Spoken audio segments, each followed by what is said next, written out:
So cold. It's nearly the winter solstice. It's so busy here now. Yeah. 2 years ago, I left the city of the dead and followed the river north, until I found a deserted, half-sunken city. Now, 2 years after rebuilding began, people have given this place the name Torchport, the Port of Light. Hey, Will, what did you mean when you said that paper was this town's future? We have to do more than cut down the local trees and sell the lumber to white sales. Eventually, we'll run out of trees. So, we need to diversify the trade in this town. It'll pay off later on. And that paper of yours will do that? It's the first step and one worth celebrating. You know, you think like an elf sometimes. Oh. And you're the type that just lives in the moment. This is basically the end of the Earth. I could very well die here tomorrow. So I should do what I want today. And I'm pretty confident that most of the people who are living here feel exactly the same way as I do. I know. I want to change that. Well, maybe that's the exact reason why the Goddess of Light chose you. Huh? Here you are on the front lines where you could die at any time. And yet you're talking about planting the seeds that'll grow fruit years from now. By the way, we heard from the Crown Prince of Whitesail's brother. We're invited to the New Year's ceremony. You gonna go? Oh, that's right.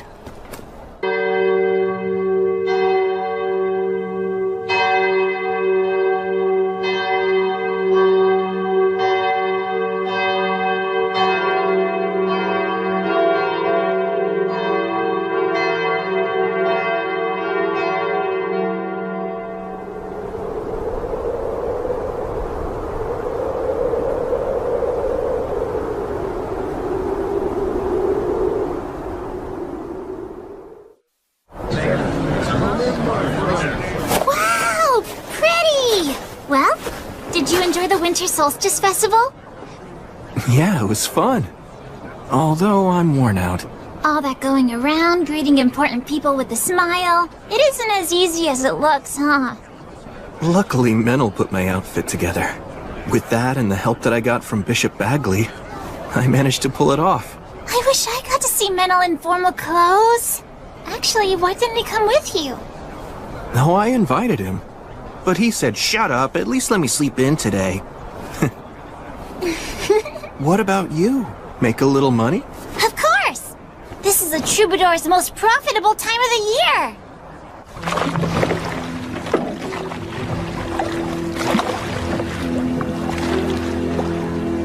What's the matter?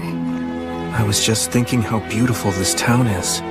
But villages around the Beastwoods are so poor. We have to work a whole lot harder. Will. Oh.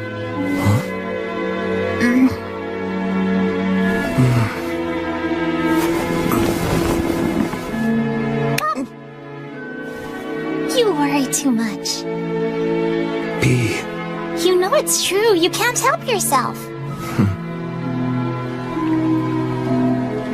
Well, I made a promise. I swore that I'd act as the goddess's sword to banish evil, and act as her hand to save those who are suffering. Oh. Listen, of course it's very noble of you to pursue kind-hearted goals such as those. But if that's the case, you ought to be trying to please the goddess more. What do you mean? Just think about it. What would you do if a villager brought you food to show his gratitude, but was so thin he could barely stand upright on his own 2 feet? I'd tell him that he should eat it himself. Oh. Don't you think the goddess would feel the same about you? Yeah. Thank you, B. To show my appreciation, I'll take you anywhere you want to go. Oh wow, that's an offer I can't turn down! Let's go!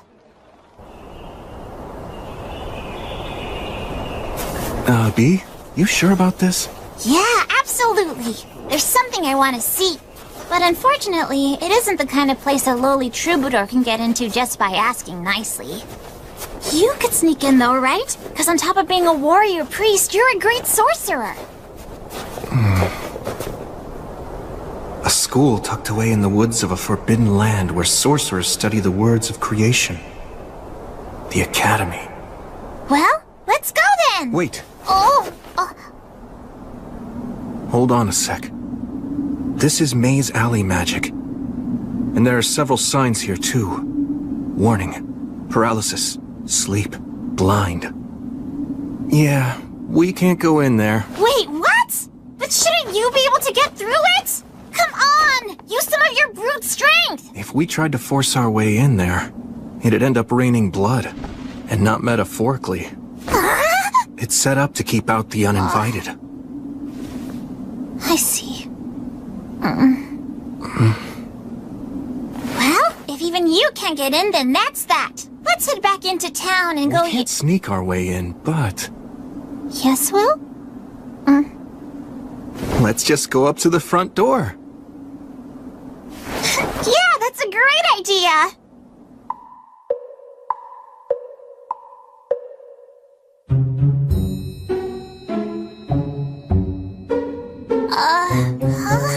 Do you remember how we got to this spot in the first place?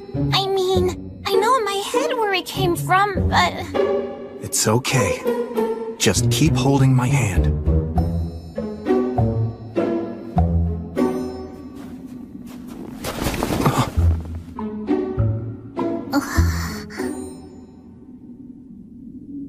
Well, this is just being mean now. So, where do we go? Which is the right path? Ne, fronti crede.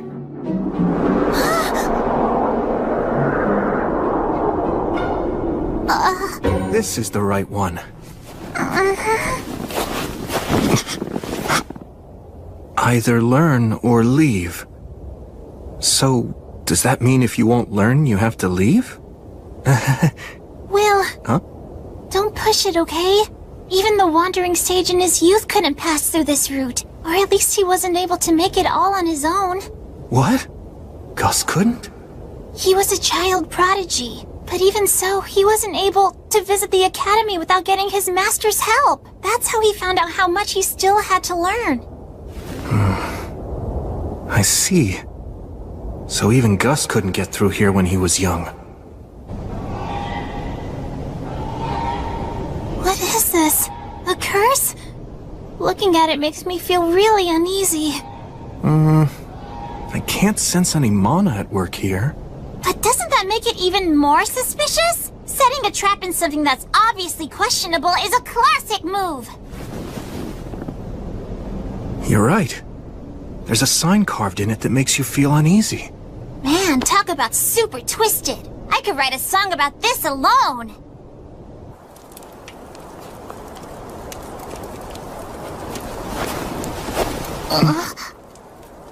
Oh? What's this? Visitors? It's a pleasure to meet you, sir. Allow me to introduce myself. My name is William G. Merryblood. And I'm B. Robina Goodfellow. And you, good sir? Would you kindly tell us what your name is? Oh, I'm just an old man who's got a lot of years built up behind him. I'm the groundskeeper at the academy. I don't really think that my name is worthy of giving to a paladin. More importantly, you must be cold. Why don't you join me and rest here for a bit? Sure, thank you very much. Tell us, kind groundskeeper. Do we still have far to go to get to the academy? That's your destination? Why exactly do you want to visit the academy, young lady? You don't appear to be a new student. There's something I want to see. Oh? Is that so? Well, from what I understand, only sorcerers are allowed to enter the academy. It's a rule. We were hoping to ask if they might make an exception for us. We would only need a quick look. Well, I hope you're able to get permission. For now, toast and eat these. They'll warm you up. Wow, thanks so much. We're very grateful.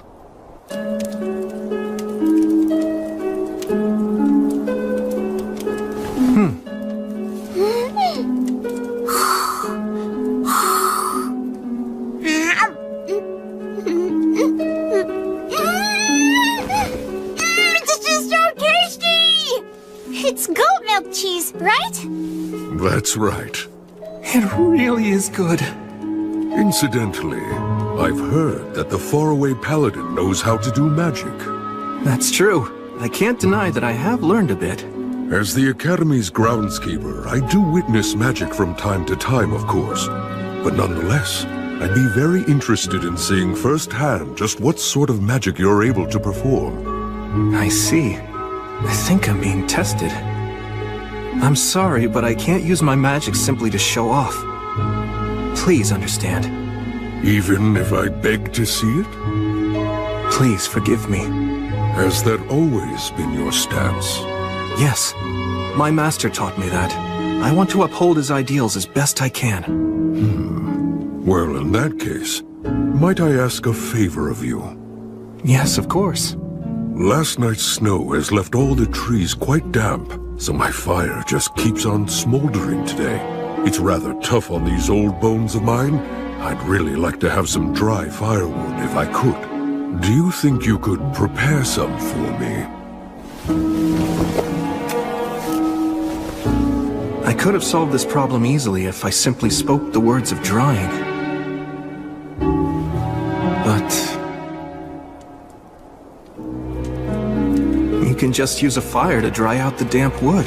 That's common enough knowledge.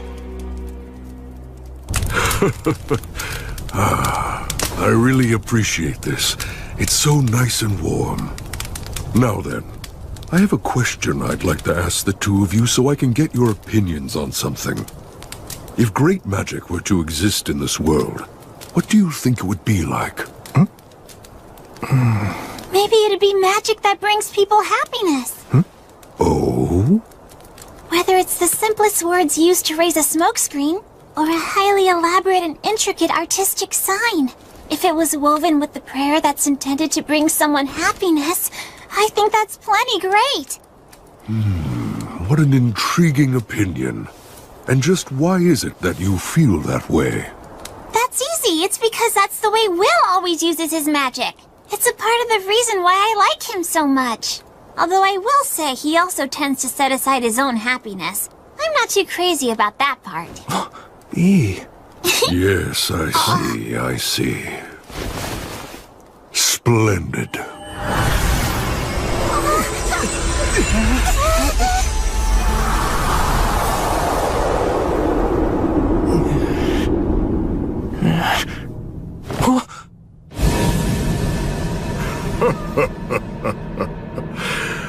Allow me to properly introduce myself.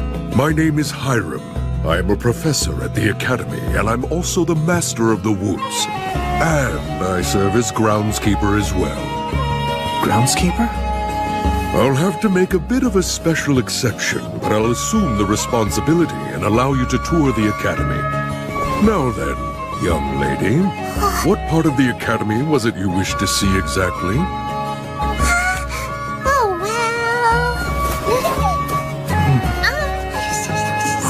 Yes, I see. Of course. In that case, let's go.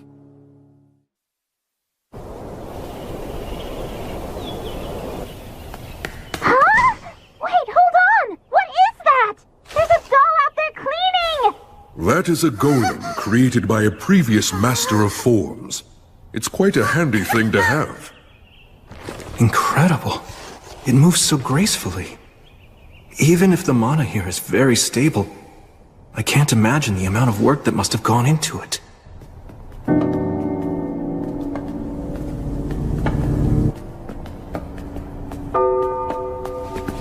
By the way, just how do you determine whether or not someone possesses a talent for magic? The words of those with magical talent have power behind them. Although both our words of creation and the everyday words that we use in simple conversation have the same roots. The words of a child who possesses true talent just naturally make things happen. I know about that. When a kid like that really puts their all into cheering for you, then you can feel an inexplicable rush. Or if someone who hates you says mean things to you, you can actually end up getting hurt. Exactly. It's said that the ones who make ideal sorcerers are often docile, easygoing, patient, and quiet. Those who are fiery by nature cannot help but use intense language, and if one continues to use words in such a manner, they will ultimately bring about their own ruin. Back when I was little, Gus used to tell me stories like that as a warning. It seems it's a lesson that's shared amongst everyone who uses magic. And it's clearly a sentiment that's alive and well here at the Academy. Well, this is it. Here we are. This is what you wish to see. The Academy's library.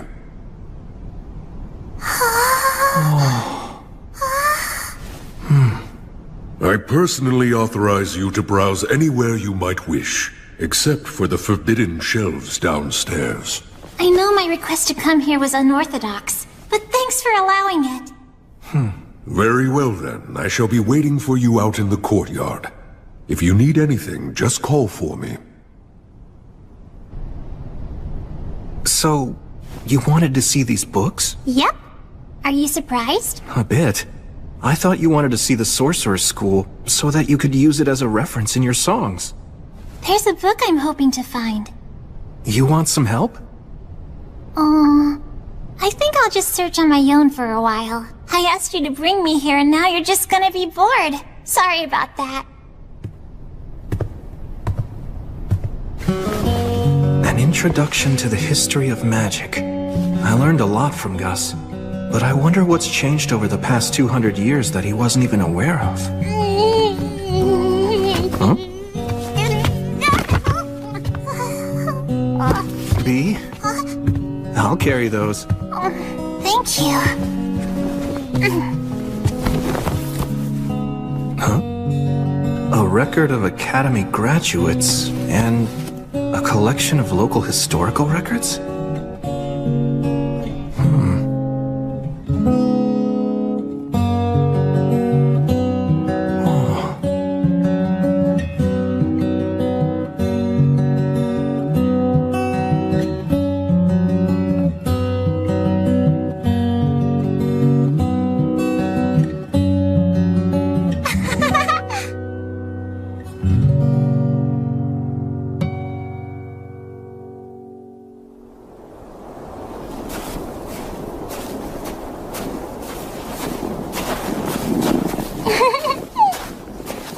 Hey, B? Are you wondering why I was looking for books like those? Back in the past, a long time before I ever became a troubadour, I traveled quite a bit with someone else. She was a lady with dirty blonde hair and eyes the same beautiful blue as the sea. We ended up together only by chance, but we got along pretty well. Later on, I came to learn that she was an amazing sorcerer. Apparently, she was traveling all over the place searching for lost signs in any ruins she could find. But she was so nice that she took on a lot of people's problems along the way. It wasn't like she was famous or anything, but in certain places, she was known as a hero. I was having fun, so I made all kinds of detours to stay with her.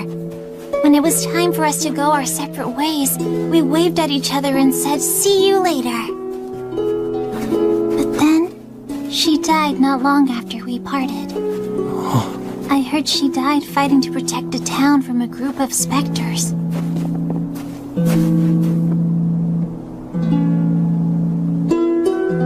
I'm sorry. Oh, don't get the wrong idea. It isn't that I'm feeling upset because she died or anything. I mean, yeah, of course I'm sad, but she'd made up her mind, right? I'm not really big on regretting the choices other people make. But even so, I can't just sit around and let that kind of resolve be forgotten, can I? She was a hero. So many people mourned her death. But even that grief was washed away by the passage of time. And she was forgotten. Eventually, nobody spoke her name again. This world is full of dangers. Every hero who is born is one day quickly forgotten. I guess that's just how it works. But still, they praised her and thanked her, and when she died, that was it. I can't stand that. Someone's determination isn't something to use up and throw away. So I've been singing about her to keep her story alive. And along the way, I realized something. What's that? Those songs about heroes, they create hope. Do they? Those songs tell people that there's someone out there trying to save them with exceptional strength or magic. That there's someone who's fighting for them. That maybe there always has been. That brings a lot of hope to people. It's just the same as the 3 heroes that you're so fond of. And maybe like you too. Hey, look! That's what heroes are. They're like guiding lights. Wherever it is you walk, there are people who will follow after you.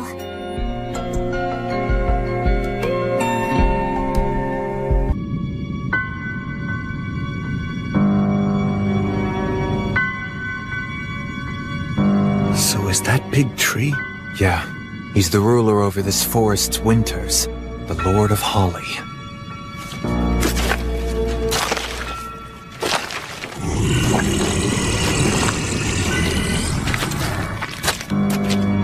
Are those words of creation?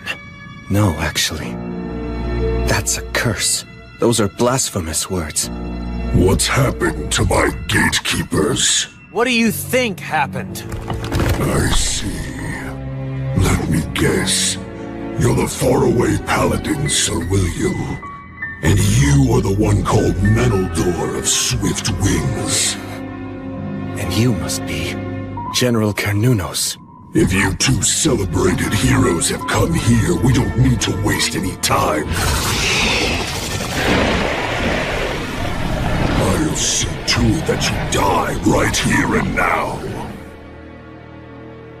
A few days ago, on the summer solstice, I saw snowdrops that were blooming out of season. And that's where it all started. Crown Prince Ethel of White Sails asked me to find out why it was happening, so we came here to look into it. And that's what we found.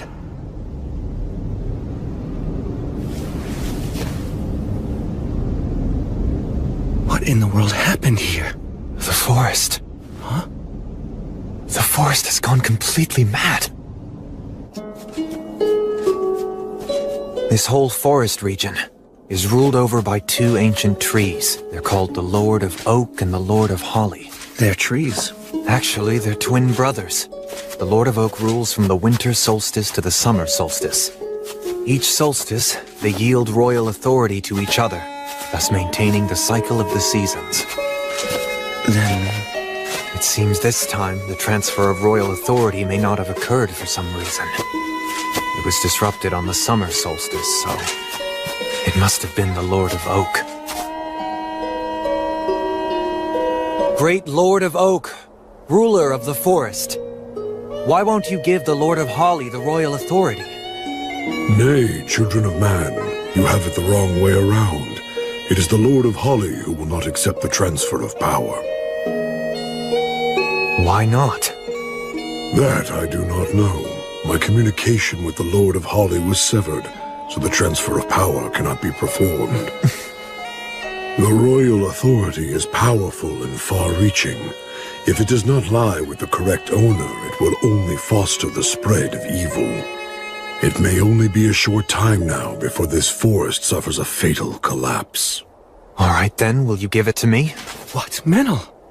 Hear me, Lord of Oak. Please entrust your royal authority to me. I cannot. It may have been possible for the true Fae from the days of old, but because you carry human blood in your veins, you would not last even a month. Your very soul would be destroyed. If I'd have a month, then that's no problem. I can resolve the whole matter with him in that time. But why would you go to such lengths? I swore that I'd live my life looking forward, to atone for my sins. Through a friend who saved the soul of the one who saved me, I made a vow to the great goddess. There's no greater reason than that.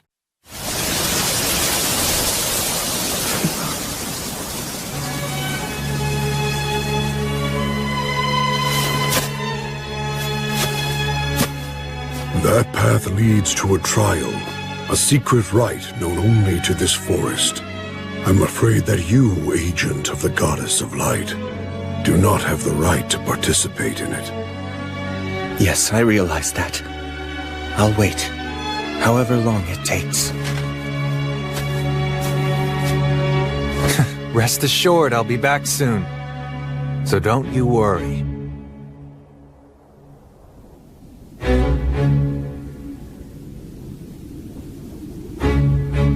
I don't know exactly what happened in there, or what trials awaited him. I'm not sure what hardships Menel experienced or what he overcame. But...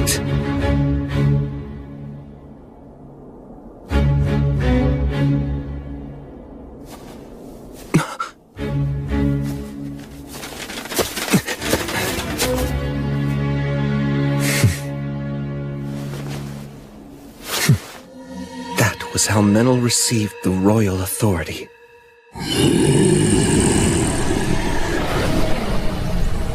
Menel, you ready? You bet. You take him. Hear me, O Lord of Holly, twin brother who rules from the summer solstice to the winter solstice. I bestow to thee the power from your brother, the Lord of Oak, the power that makes a king!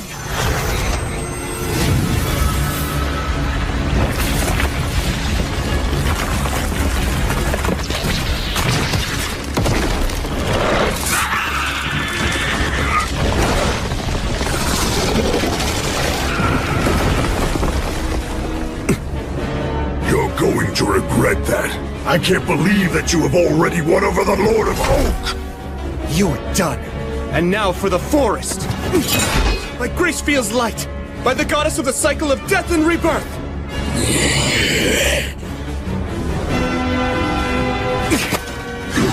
Defumo Adblop! Tessere Oath!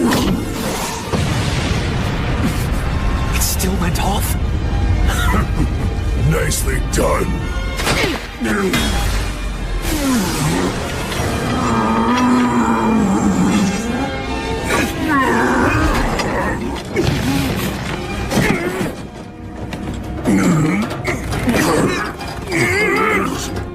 Are you really human?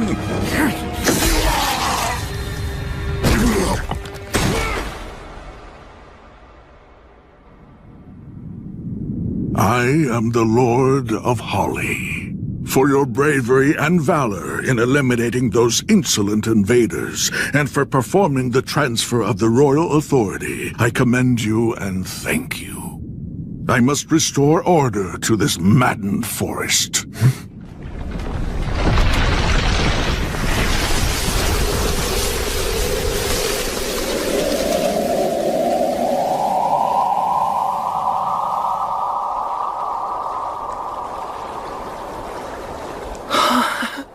He wields that insane amount of power as if he's just casually waving a hand. Child of both elf and man, you will be like me one day. Huh? You forged a contract with my brother, the Lord of Oak, after all. Though only briefly, you held the authority to rule the forest. Your human and Fey blood, along with the power within you, is already inclining toward Fey, bringing you closer to being a suitable vessel for a Lord of the Forest. Huh? I had zero intention of doing any of that. That is what it means to entrust the royal authority to another, young sprout. Worry not. This does not mean that you will transform right away. So long as you do not neglect your training, then it might well be over 100 years before you become a new Lord of the Forest. Can I refuse? It is possible. If you wish it, you may still die as a child of man.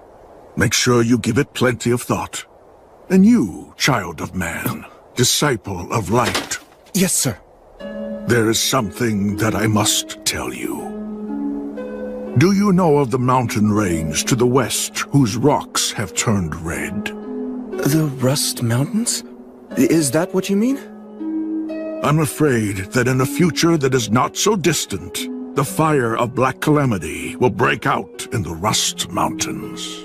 The flames will spread and may even consume this land in its entirety. What are you saying?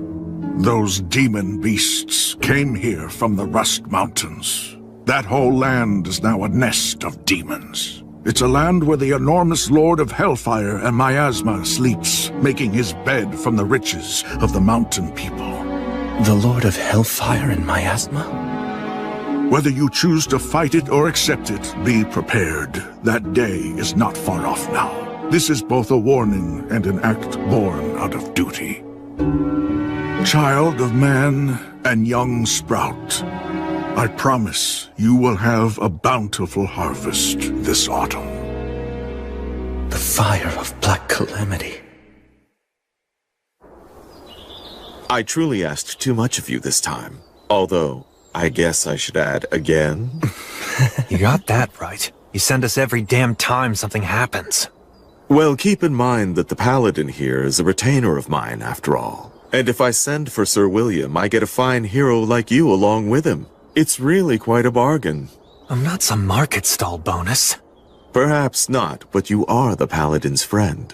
Just as a person might fight for a friend, a knight fights for the people and also for his lord. Am I mistaken? Service, devotion, loyalty. That all sounds nice on the surface, but what's the reality? Overburdening someone breeds discontent. What if the next time you need them, they don't want to help? Yes, that is true. I wouldn't want the paladin to run away from me. So I have to make certain to compensate him very generously to ensure that he sticks around. Exactly. That's just the kind of attitude that you need. It's important. I'm sure that it makes him feel good about demonstrating his loyalty. I'll give you money and whatever goods you may want later on. Leave it to Menel. That aside, Sir William. Yes? What is it, sir? I have a big favor to ask of you. It's about Meneldor here. Would you agree to give him to me? What? He's a very talented fairy user as well as a masterful hunter. Plus, he's a half-elf who doesn't age, and he doesn't mince words with me. So, yes, I want him. I truly do. But, Menel isn't property, Your Highness. Apologies, Your Highness, for making you wait. Thanks for coming, Bagley. Good to see you again, Bishop Bagley. Ha! Victorious yet again, I suppose. My word, hero. After all the flattery for your peerless acts of valor, I thought you'd have become reckless and lost at least once by now. Moving on now. Why don't you give us your report on this incident, Will? The fire of black calamity will break out in the Rust Mountains. The flames will spread, and may even consume this land in its entirety. That's what the Lord of Holly warned us of earlier. I thought the matter of the demons and demon beasts had settled down. Now there's the fire of black calamity, and the Lord of Hellfire and Miasma. I have other concerns, too. There's also that story you told me about the demon's High King sealed in the City of the Dead. It's simply one issue after another, isn't it? Honestly, never a dull moment here. Tell me, Hunter, this Lord of the Forest, exactly what sort of power does he possess? Can we actually put our trust in this prophecy of his? Call me by my name, old man. You're in no position to talk! Could you two please try to get along? With this insolent brat? Oh, please, spare me your jokes. Give me a break. I hate pompous oafs like him. But even so, he does make a fine business partner, doesn't he? Well, I do admit that he is quite talented. I wouldn't be sitting here with you otherwise.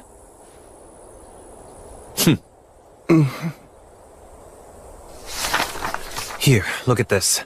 The Lords of the Forest rule the entire region adjacent to this ley line. A lord can be a spirit dwelling inside a great tree or rock, an aged beast that's acquired intelligence, or one of many other forms. But regardless of their appearance, they've all lived for at least a century or two. Essentially, they're a forest's heart and mind, and they know everything that happens within their domain. If a prophecy is from a Lord of the Forest, then there's most likely solid grounds to support it. It's more like a forecast. In that case, this seems like a matter that we should treat as a high priority. Yes. So now, the Rust Mountains, the dwarf capital that's in ruins, has become a nest of demons, huh? That's perfect. Huh?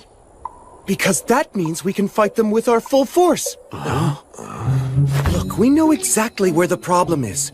A desolate, hostile land with no innocent bystanders. Which means this case is perfect for me. Yes, that's true. I suppose you're right. Would you handle this matter, Great Paladin? Yes, of course. Oh, for the love of... If a lord of the forest promised you that there'd be a bountiful harvest, we can assume that we're safe until autumn at least.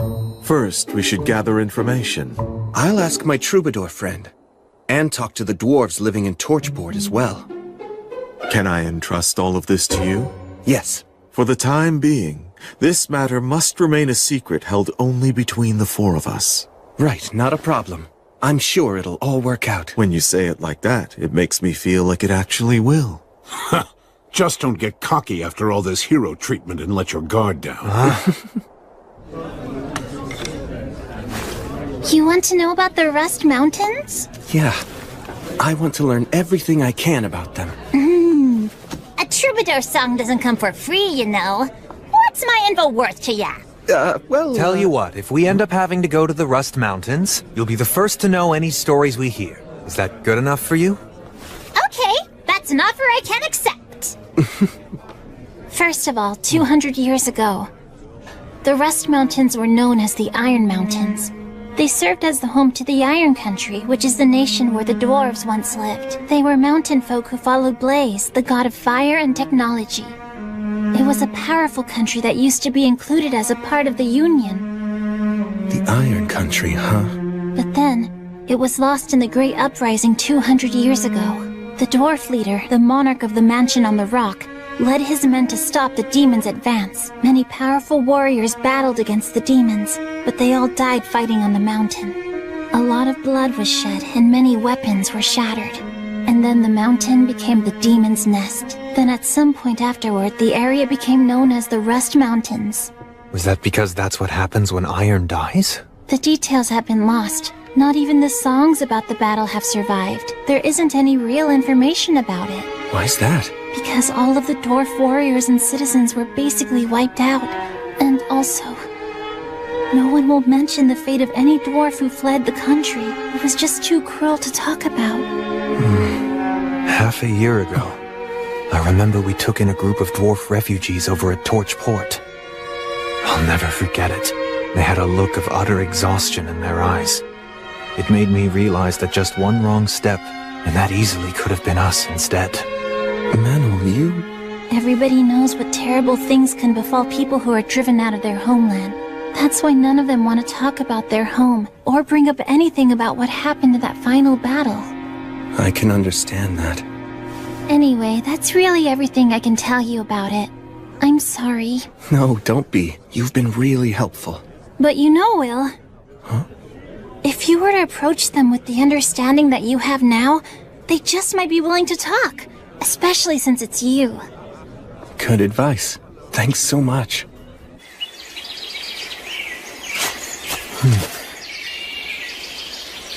This way.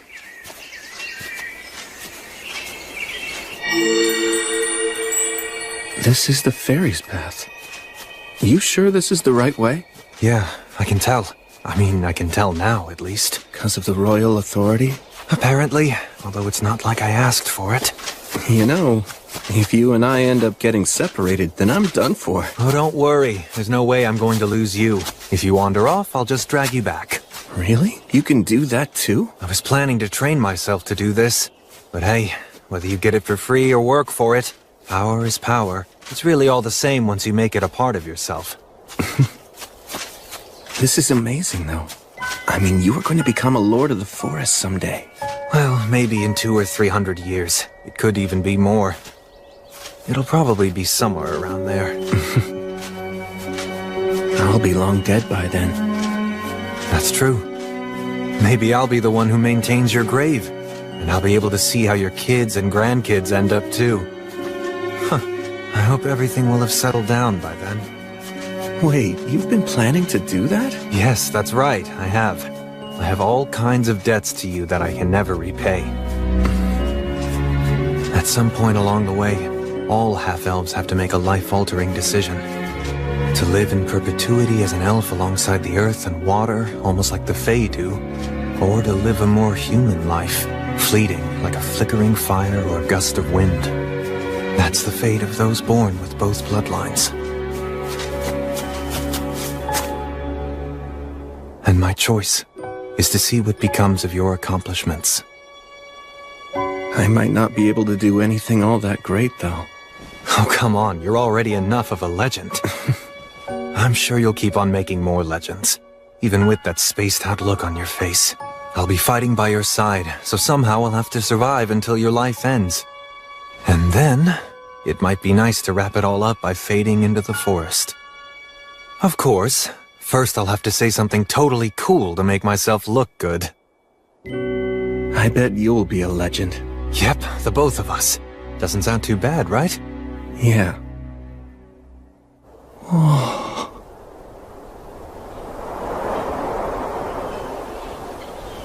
Amazing. It should have taken days to get this far. Pretty handy, huh? It's kind of scary how easily you use that power, though.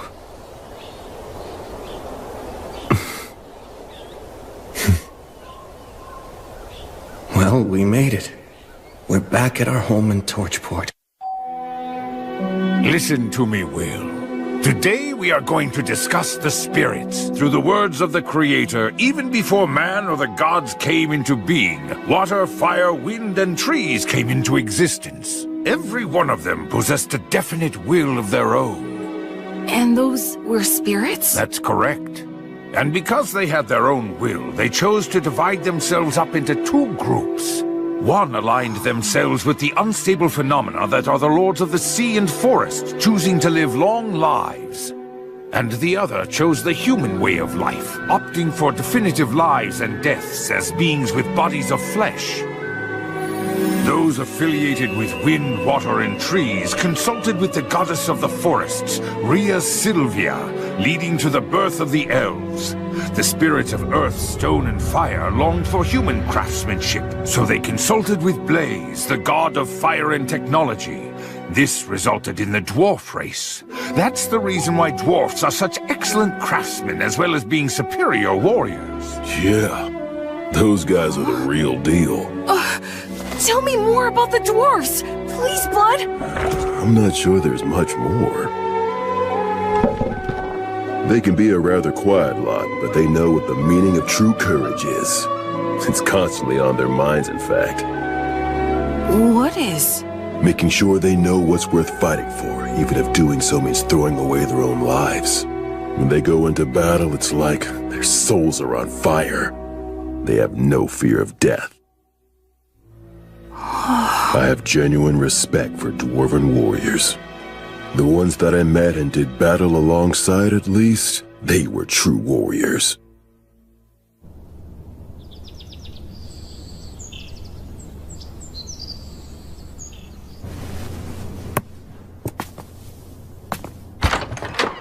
Hello there, good morning. Young Master, good morning. I'm heading out soon to do some training. That's quite some bedhead you've got there.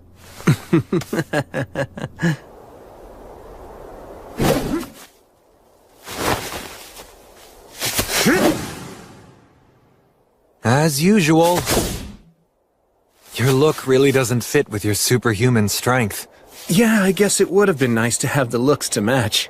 It makes you approachable, though. Maybe it's for the best.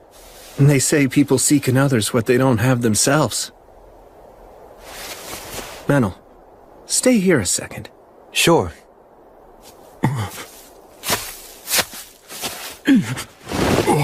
Hey there, good morning.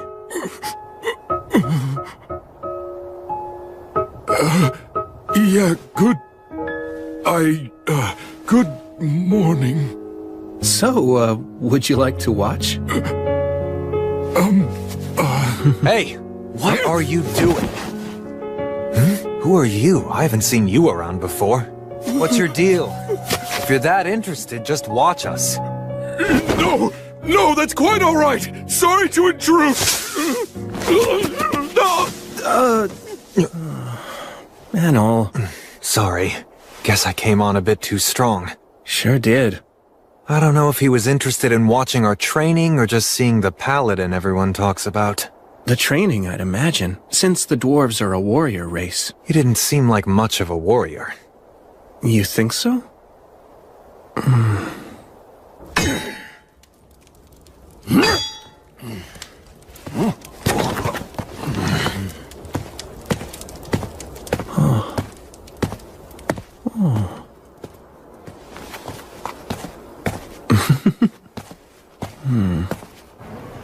Welcome. Thank you for coming here to see me. I'm sorry for visiting you on such short notice. Oh no, it's no problem at all. Besides, there's someone that I wanted to introduce you to. He represents the immigrants who've recently arrived in this city. He's actually my granduncle. His name is Grendir. At your service. I serve His Highness the Crown Prince Ethelbald Southmark. I've been entrusted by him with the duty of governing Beastwoods. My name is William, sir.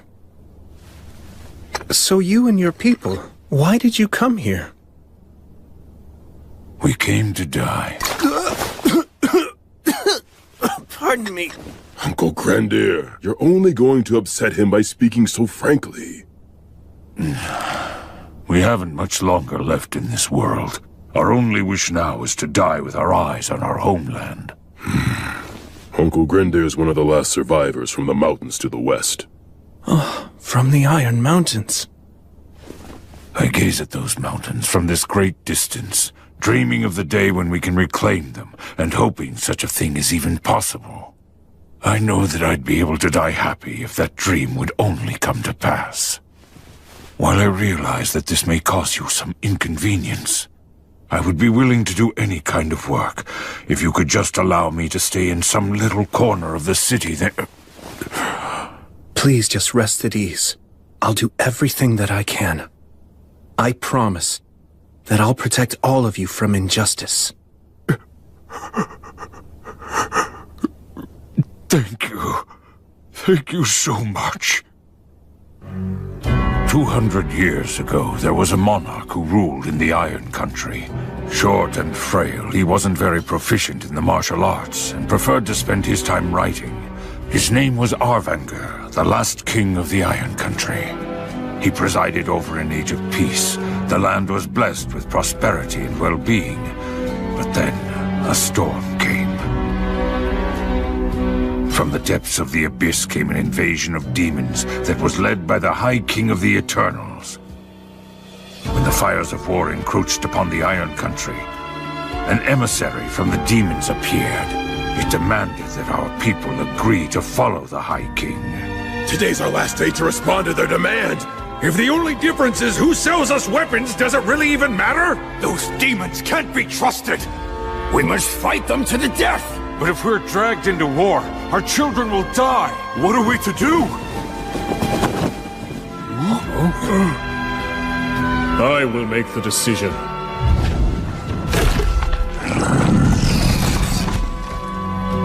What is your answer?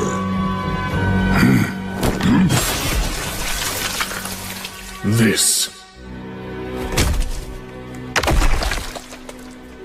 This is the iron you and your brethren wanted. Come and take it! The dragon is coming! Malakirka will destroy everything!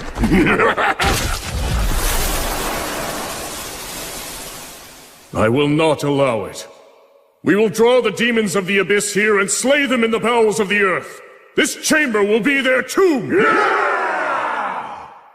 Those who are not warriors or are still inexperienced ones, you are to retreat from the Iron Mountains.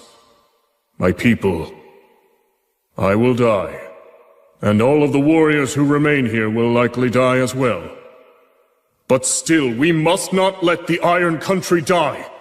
It pains me to issue such a selfish order. It tears my heart in two, yet issue it I must, even if you lose your homeland and drown in regret and disgrace. Go live! That is the battle that I command you to fight after leaving this place. No, you are not running away. You are simply being sent to a different battlefield. Your king and his warriors will protect our name and our pride. We'll die in the mountains where our ancestors sleep. All of you must abandon your pride and stake everything on living. Do not let the flames in our kilns die!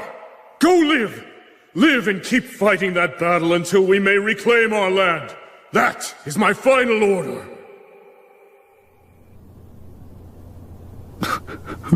That tale is the legend of the Iron Mountains handed down to us. I wasn't even born at the time when that terrible atrocity occurred. At the time, we'd only recently become royal guards. We didn't even get to fight. The only thing that we could do was obey orders. And we left amid the bitter cold and the treacherous path. My child, my joyful child who was always smiling, encouraged us all to keep going. But even they could not smile any longer, and they passed away. I can no longer even remember how many died. Yet somehow I survived. I made it through that time of chaos and lived 200 years. And now you have returned this land to the hands of man. And not only that, you have even shed tears with me. We can return home. Someday not far off we can fulfill our king's decree. How noble it feels to be able to continue believing such things. Sir William, thank you. Thank you. Arvanger, the king of the Iron Country. And what about the dragon he spoke of? Bastard! Hey, stop it! Stop it, I said! You're causing a disturbance! Hey, take this outside! Shut your hole, damn it! Hey! Hold him still!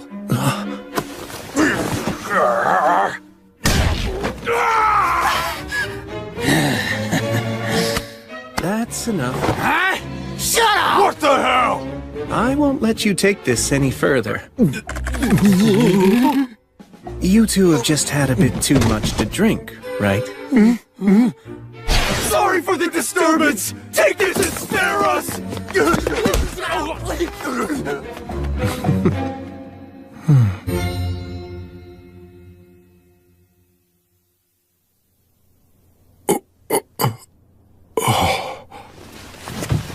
Oh, you awake? What's your name? Rue. Oh, it's Rue, huh? Let me introduce myself. My name's William. It's a pleasure. Well, it looks like you're okay. It's amazing you didn't even get a scratch after taking such a beating. Toughness is the one thing I've got going for me. Hi. Are you the owner? Allow me to apologize for all the commotion earlier. My father's laid up right now, sick in bed. When those men started fighting, there was nothing I could do to stop them. May I examine him? What? I could never ask that of you. I really don't mind. Besides, I can't just sit here doing nothing if I know someone's ill. The goddess would be furious with me. Okay, I'll be back in a little, Rue. Please rest here a while. Right.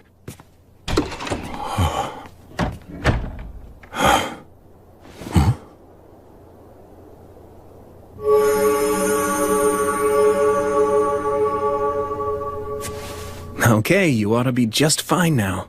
Oh! Thank you so much! I received this healing power from the Goddess of Light. So you should thank her. Yes, of course! Oh, wait. I have an idea. Please let us provide a nice meal for you. Yes, please! That would be great! To tell you the truth, I actually forgot to have dinner tonight. Huh? What are you doing? Oh, wow, amazing. It's really nothing. Not compared to what you can do. You're so strong and courageous. Don't do that. Don't say things like that. You really shouldn't imply that you're weak and cowardly. It's like cursing yourself. Be your own biggest supporter. You should try that approach instead.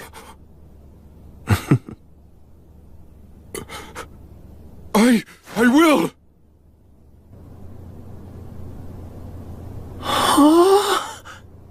Enjoy it before it gets cold. Thank you very much. Earth Mother Mater, and all of the virtuous gods, as we now partake of this meal, we give thanks for your grace. Please bless the food before us. Now then, cheers. Yes, cheers.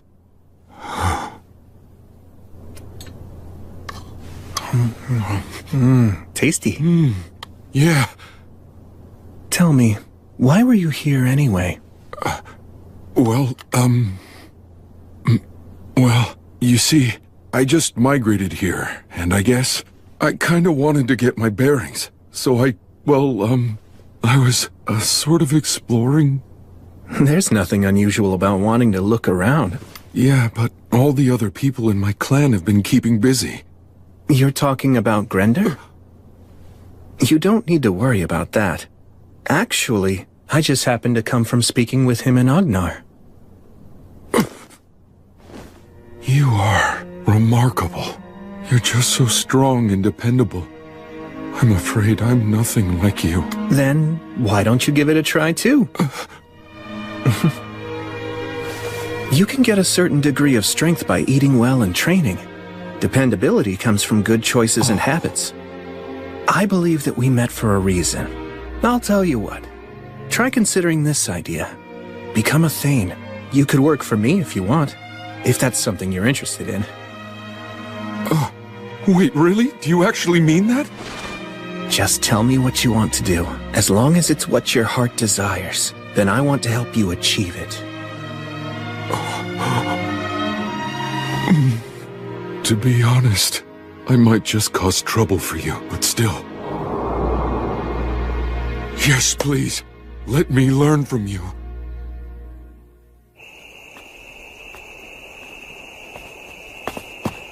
Huh?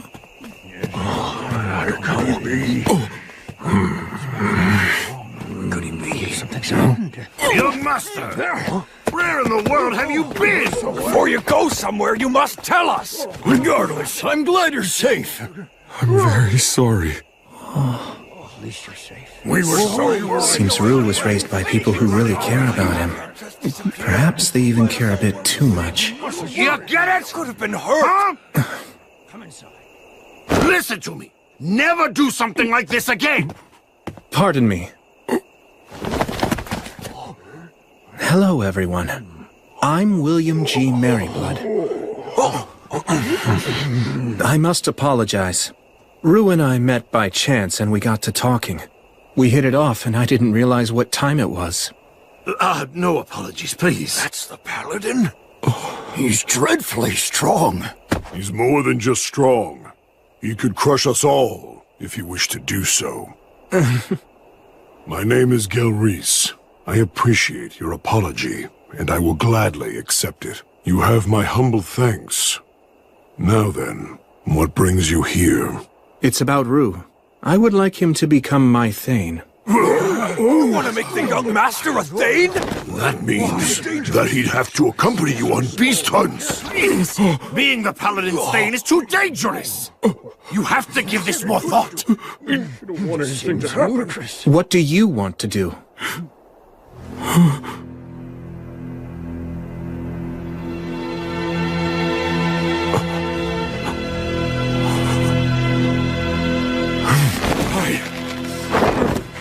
What I want is to learn from him!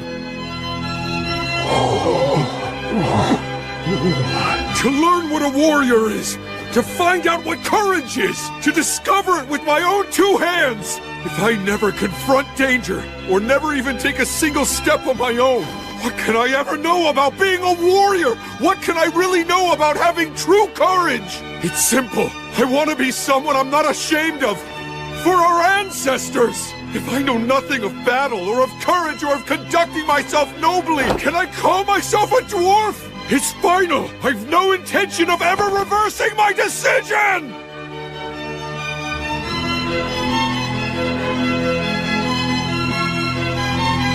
Wow. Sir Will! I beg of you, accept me as your Thane right here and now!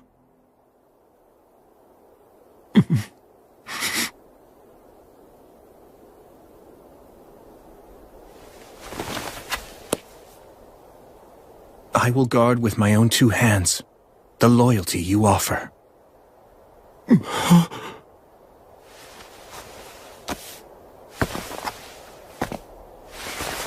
As you just heard, Rue's given me his oath as a Thane.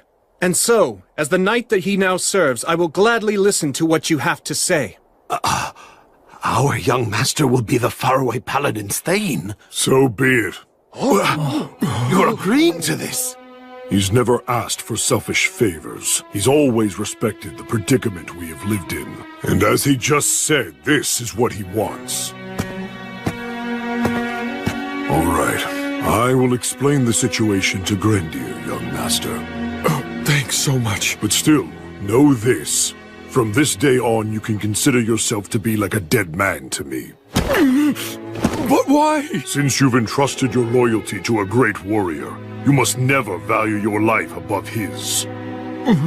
Serve him faithfully, prepared to die for him without hesitation if it ever becomes necessary. You understand? Yes, I understand. Grendir and I will check in later to see how things are going. Take good care of our young master. Of course, I most certainly will.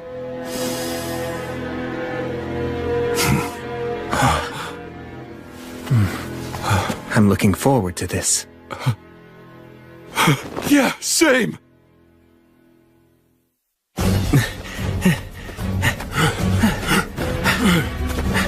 Are you doing all right? I'm just fine! Great, we'll do one more lap then. Okay!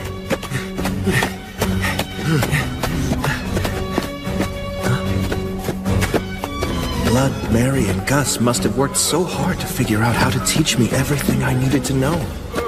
How'd they train me so efficiently? Last lap, full speed! All right! Well, all I can do is keep trying my best, and maybe I'll reach their level someday.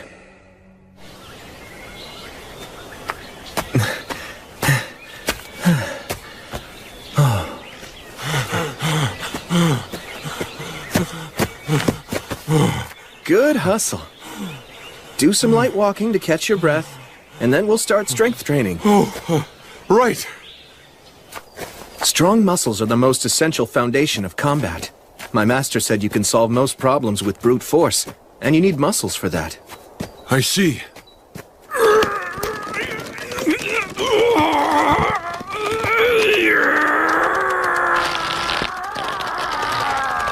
Okay, that's good. That's enough strength training for now. Will we do this every day? Yep, we worked on your arms this morning, but we'll alternate our training. We'll focus on different muscles on different days. Yeah, I guess that makes sense.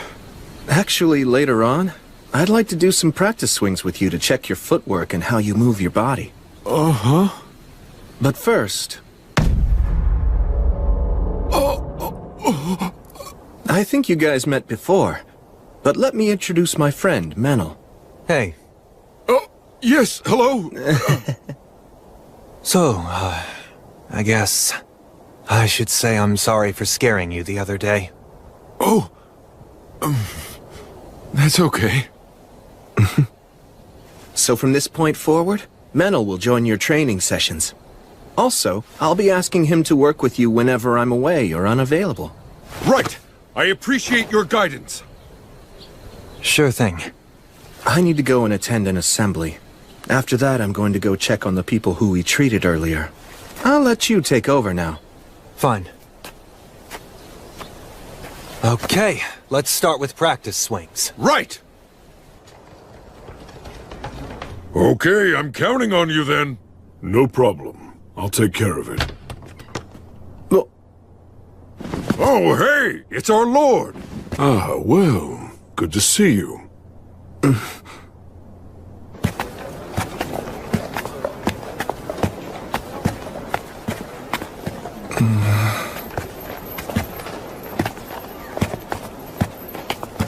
So, Gelreese, what were you doing at the tavern? They'd received a booking for a big celebration that's scheduled to happen 10 days from now, and they asked me to supply the meat for all the guests. Oh, so you hunt for a living, do you? No, actually, I work as a mercenary. But thanks to that, I have some experience in handling crossbows and traps. So hunting is just like a side job? Something like that.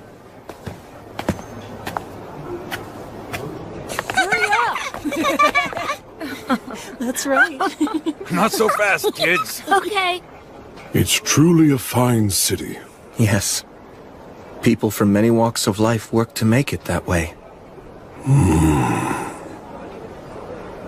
You know, Paladin. Yes? There was a time when I was a warrior in the service to the Iron Country. I was inexperienced as a fighter, so I wasn't granted the honor of dying in battle beside our king. To fulfill our king's final command, we took up weapons and worked for many different employers to get by. Contentment was not easy to find. We traveled across many lands before finally arriving here in this city. Please, I beg of you, guide our young master and teach him as best you can. Yes. I swear on her light.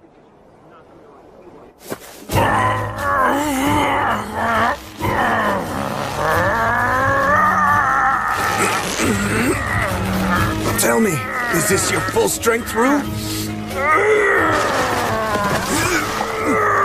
Surely you've got more in you than this! This is your best! We're done. I'm afraid you've lost. Getting used to pain is just another part of training. How did you do that incredible move? You mean that last one? Hey there, Menel. Come over here. As your test subject? He'll understand it easier if he can watch it. I'm sorry to trouble you. Damn it. Alright, fine. But you'd better make it a clean throw, you hear me?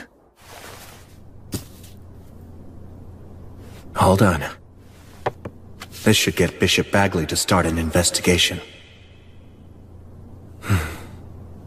The fire of Black Calamity will break out in the Rust Mountains. The dragon is coming! Alakirka will destroy everything!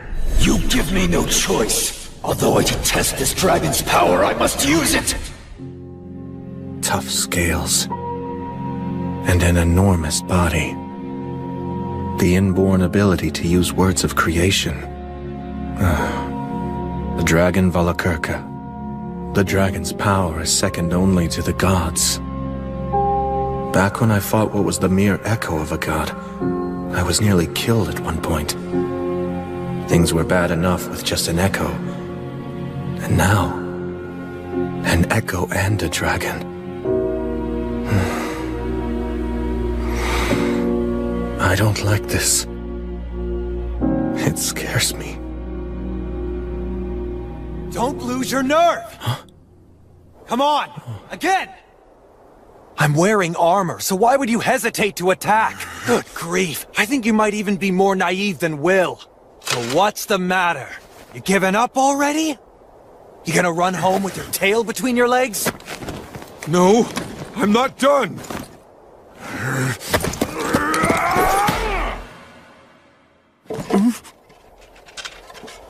Right on my head and I barely felt it. Are those bulky arms just for show? Huh?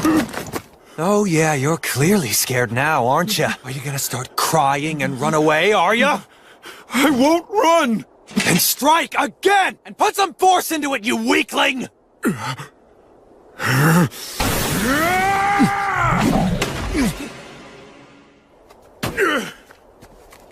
Always reliable, that Menel.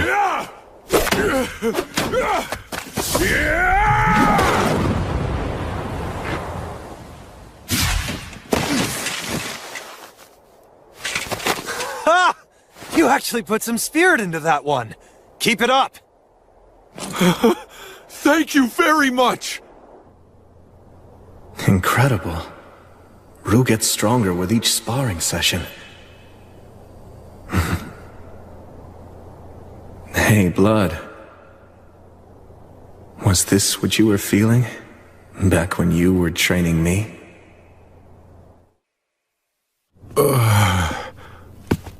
Here you go. I don't know. I don't think I can eat all this. Then your training will go to waste. Force it down if you must. You need to replenish all the energy you burned up when you exercised. You can eat it slowly, but please, eat it all. Okay.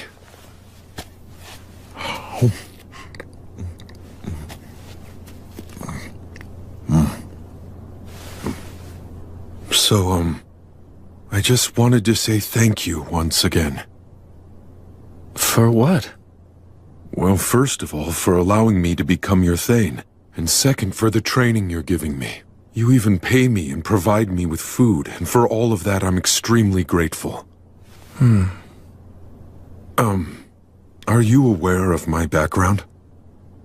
Well, I have some idea, I guess. You see, I was actually born of noble blood within my clan. My parents died of an illness while I was young, so the other people in my clan shielded me from hardship. Well, that much is apparent. But I started wondering if that was the right way for me to live. I bear responsibility for my clan. Should I be so weak and so cowardly? Then one day, I heard a song that was about you. I couldn't stop thinking about it. I couldn't stop wishing I could be like you. Getting to serve you now is like a dream come true. I'm so glad to learn from you. To be able to understand what it means to be a warrior and what courage truly is. Thank you. I'll do everything in my power to be a worthy master to you. I swear it. But I'm not so sure I can teach you what courage is. What? I mean, the truth is, I don't actually have much courage. What? Even though you faced a wyvern and a chimera? Rue, if you face opponents you know you can defeat, is that really courageous? You knew that you could defeat them? To be frank about my combat strength, I'm far more powerful than a wyvern or a chimera. I can kill them by just using my fighting techniques. Wyverns and chimeras, none of them frighten me. Beating opponents you're not afraid of, that isn't courage. Well then, what do you think courage is exactly? You know, I'd really like to know the answer to that myself. What would I do? How would I face an opponent who I don't really think I could ever defeat?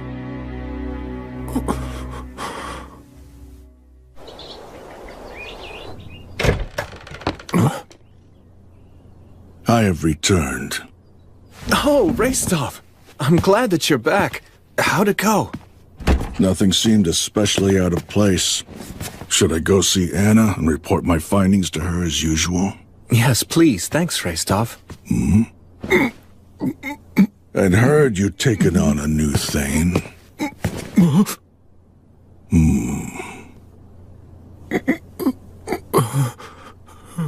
You're too hunched over. Your shoulders are too far forward. It makes you look weak. Pull in your chin, straighten your back, clench your teeth together. Don't let your eyes dart around. Look someone in the eyes or look at their mouth when you're talking to them. Right! That's good. Or at least it's a little better. My name is Raistov. What do they call you? Rue! I see. And what do you think of William? I respect him! Then make sure you don't do anything to damage his reputation as your master. Keep your eyes facing forward, and always stand up straight. Right! When you speak, do so with confidence, and choose your words carefully. If you can't do that, stay silent. Got it? Yes! Was that okay? Of course. I was actually planning to ask you for your input. Good then. You said your name was Rue? Well, be prepared. I'll be butting into your training. Right! Oh, that's right. Hey, Rastov. What is it? Let me ask you, what do you think courage is?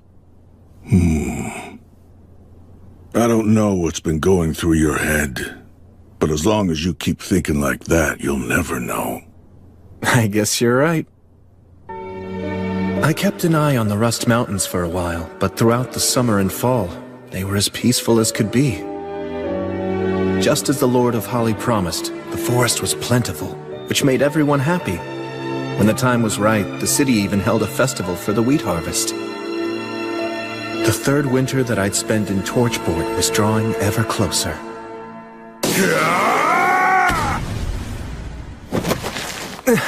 Well done! That was quite a good throw. Wow, thank you very much. My lord! My lord!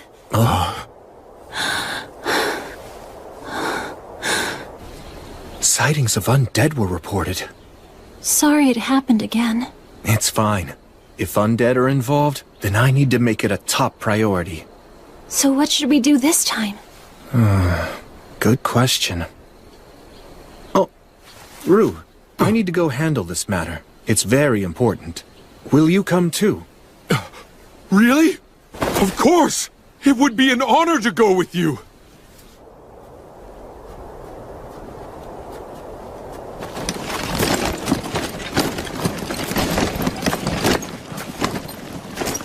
And one more thing. I've heard that dwarves can see in the dark, but don't rely just on your sight. Yes, understood. Quick quiz. Where are we headed to? To the west, towards Pillar Mound. Is that right? That's where the most recent sighting was reported. But it's deep in the forest, so it hasn't been fully explored yet. Right. The main reason is the fog, although no one knows why it's so thick. Whether it's the geography or a magical barrier. Let's remain cautious. Yes, sir.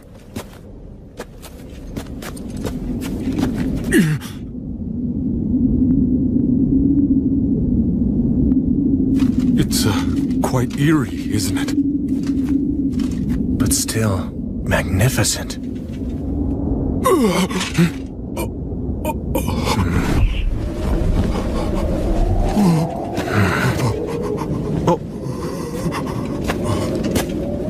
Sir Will! It's all right. Look closely. What is that thing? A gravekeeper, I think. A gravekeeper? This place is a burial site. Really? It is? This figure is probably here to scare off any potential grave robbers, and the fog is likely either a magical barrier or the result of a contract with the land spirits. I imagine the reason this place was created was to be a resting place for loved ones who'd passed on. And so, may everyone here please rest in peace.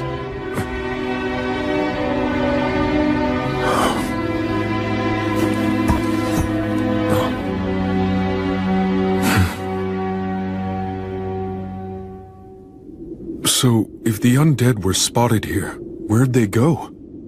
Considering this is a burial site, I'm beginning to think chances are that someone was merely seeing things. But I'd imagine that the undead are more likely to show up at burial sites. Why's that? They all received proper burials. Huh? Those who've been killed and then hidden, or bodies left out in the open are the ones who tend to receive the god of the undead's blessing. I guess in a way, even the god of the undead is kind. The god of the undead can be kind? Yes, that's right. In a terrible way. But, sir, what exactly do you mean by that? Stagnate, the god of the undead, simply cannot bear to see people die miserable, hopeless deaths. Thanks to that, when facing a tragic death, all dying creatures are granted the right to overturn it. But, that's a... While it might be a blessing for them, it's a curse for others. But still, this remains a core belief of Stagnate's. That no one should ever have to die in misery. And if they do, they can overturn their death with the radiance of their soul. Sir Will, you, seem to know quite a lot about all this, don't you?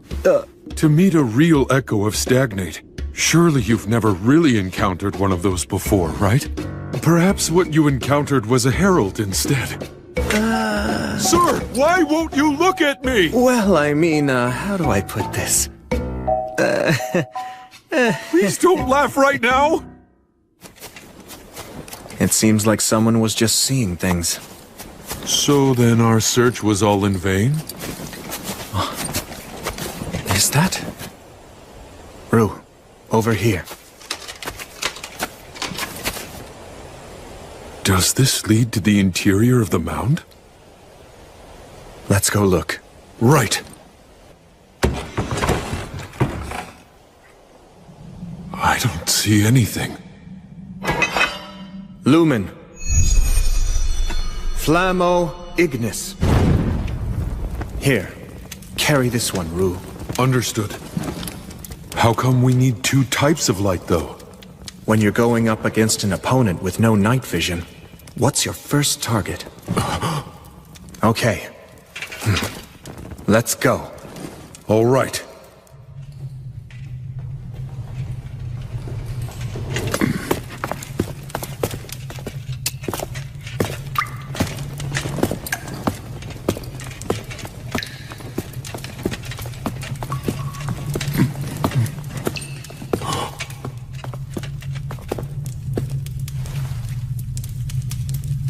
Does this lead to the innermost chamber, then?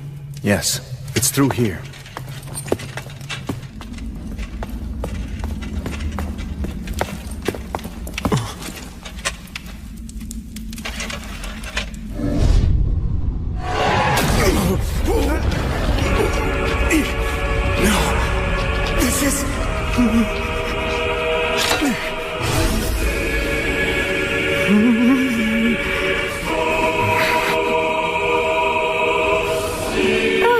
Welcome. This is my home for now. Has it really been 2 years, Warrior of the Light? Stagnate, it's you. Warrior of the Light. Has it really been 2 years? It's you, Stagnate. The god of the undead? Defense isn't an option here. So we have to— Now hold on just a minute. If you two intend to fight me, you will win. The form that you see here today isn't an echo, after all.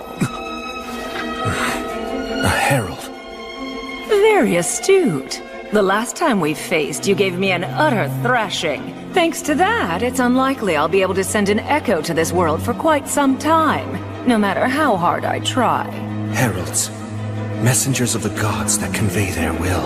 I had no choice but to send a herald this time around. You doing some fishing? Again, you're very astute. You're just as sharp as you ever were, I see. They knew that if they tossed enough rumors of the undead around here as bait, there was a good chance that I'd bite. How despicable. Regular fishing is despicable as well, at least from the fish's point of view.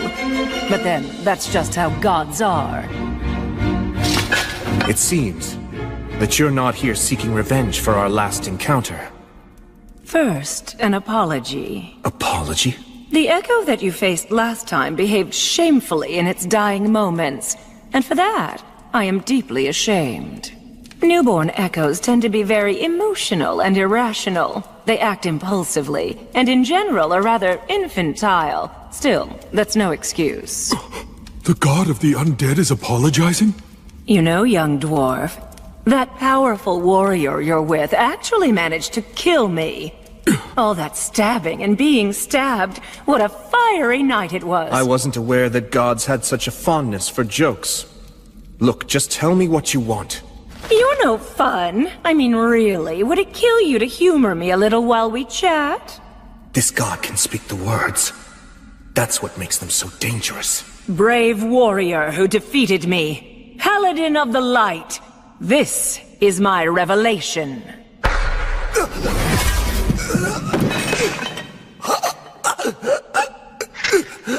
Sir Will! William, armed with the blessing of light, you will face the dragon, and you will die in defeat. If you don't wish to die in vain, don't fight the god's sickle. Don't face the evil dragon Valakirka. If you don't believe that what I'm saying is true, then feel free to ask the goddess Gracefeel. But why? Why tell me all this? Because you've already proven that you have what it takes to be a true hero. I have a sincere love for humans, but I'm especially partial to heroes. I find that the radiance of their souls possesses a rare and true beauty. That's why I wish undeath and eternity for them. I simply cannot bear to see their souls dragged down by the fools of this world and lose their radiance to bitterness and regret. And I'd hate to see you killed by the likes of a vulgar beast such as Valakirka. Vulgar beast? During the Age of Myth, back when I was still on the side of good, I met him once. The evil dragon Valakirka, known as the God's Sickle. He fought not for any particular beliefs, but merely for the sake of victory and plunder. I'm surprised that the virtuous gods would be willing to employ him. If a mercenary isn't on your side, then he will end up on the side of your enemy. Soon after that, I betrayed the virtuous gods for the sake of my own beliefs. Many remarkable battles were fought, and several of the old gods ended up leaving this world. It's the same myth that Gus told me. But he was different. You mean... the dragon is actually a remnant from back in the Age of the Gods? Correct. And he's remained a mercenary ever since then.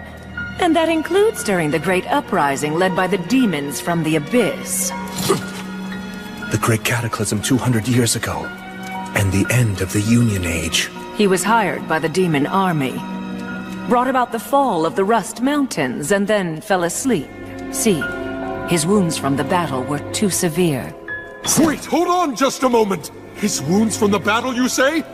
My ancestors.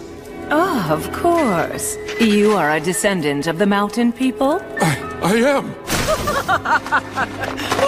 Well, perhaps there really is such a thing as fate after all.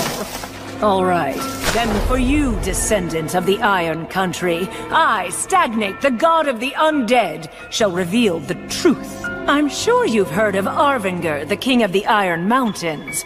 He was also a true hero. Be proud. Kaldon, the famed sword handed down through generations, took an eye from the evil dragon who survived from the Age of the Gods. Wait, is that true? It was exhilarating. He was truly a great hero. I'm so glad. I'm so glad. I wouldn't have expected such kindness from an evil god.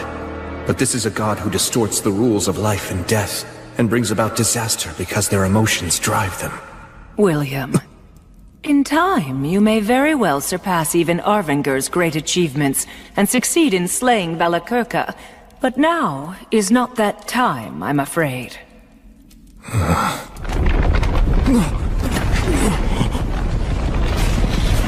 The dragon's sleep grows ever more shallow. The dragon's giving us a show of his power. Return home at once. Chaos is imminent.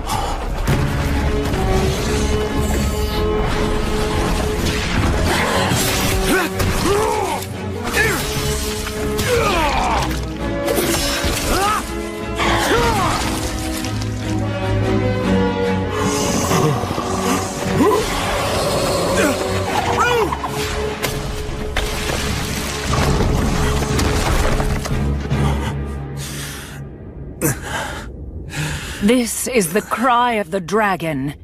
It also goes by the name, the Dragon Roar. The overwhelming might of a ruler, which strikes fear into every living thing.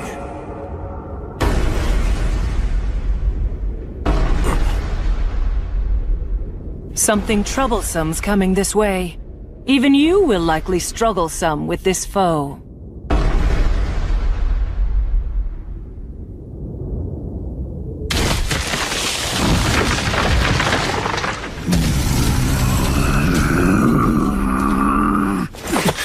Giant? That's a forest giant.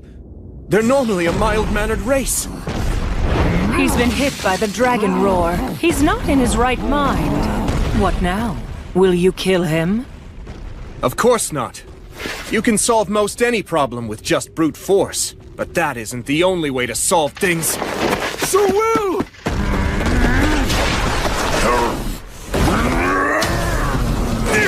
This is nothing!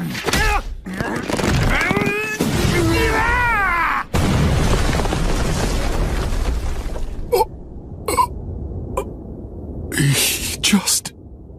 Through a giant. Yes.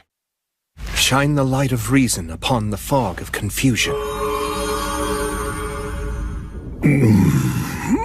I'm awfully sorry about my behavior just now. Can you make it home? I think so. Oguni zoiku, e sokse uraka. Uhusama. Otenum, Roshiatagaro. Let's see. Nogarado, Reo Yanaba, O Sedo. Yeah, it really is scary, but Oko Wendabum wentem benere kurana. Onawushum, Nizimanim ho shabe oko pascha. I am Gungar of the Jotun. Ogiho ye soyo wium, no ho ne ruhuso.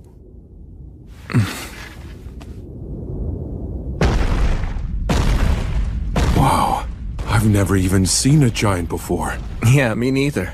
Yet you speak their tongue? My magic teacher had immense knowledge and an amazing memory.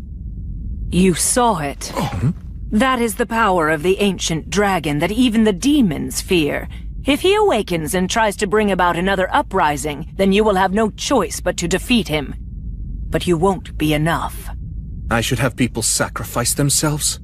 Even as a foe? That doesn't seem like something that you'd say. 1,000 lives is worth it to save 10,000. As infuriating as it is, so long as you live, more people can be saved, so there's no choice. As bringer of the light, the faraway paladin should think long and hard on it. Farewell. Soon enough, we will meet again. They appear to be rather partial to you. They have their eye on me, that's all. I've heard it said that the gods wish for heroes. They send proxies to the living world to make their divine will known. You are the hero who symbolizes the goddess of light. Is that why? The god of the undead wants me to feel indebted to them. Well, knowing that, what are you planning to do now, Sir Will? Good question. I wonder what I should do. The effects of the dragon roar caused a great amount of damage throughout Beastwoods. In order to take in people who lost their homes, to treat the injured, and to subjugate the demons now running rampant, I sent adventurers out across the land. If the dragon were to awaken and happen to fly this way, it would most likely destroy not only Torchport, but White Sails as well. There's no doubt about it. The evil dragon is accompanied by high-ranking demons. I sincerely doubt that you can defeat them on your own. Of course. There's nothing shameful about running away. I'm sure you wrote that under the assumption that I'd be the one going. That right, Bishop?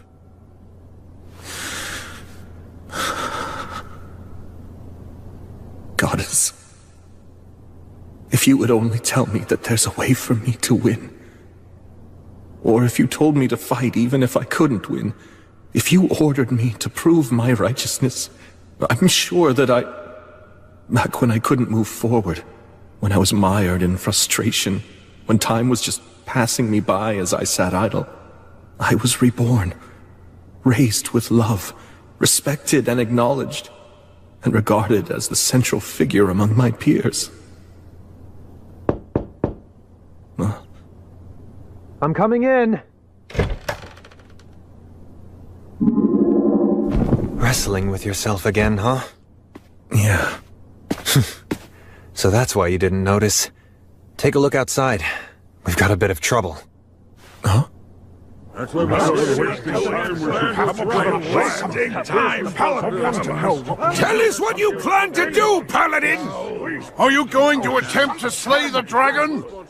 What's the point of this? Why are you asking that? We dwarfs bear the blame for not slaying the dragon! If you intend to try to slay it, then allow us to come along with you! That's enough! Please, just stop it! The dragon's a dangerous foe! The paladin's trying to come up with a plan! Listen, I don't know what orders he's given you, but don't butt in. Stop trying to buy him more time. He hasn't ordered me to do anything! I'm just telling all of you not to panic! You dare accuse us? Look, even if all of us banded together, we couldn't even make a mark on the dragon! I'm going in there! I'm telling you to stop!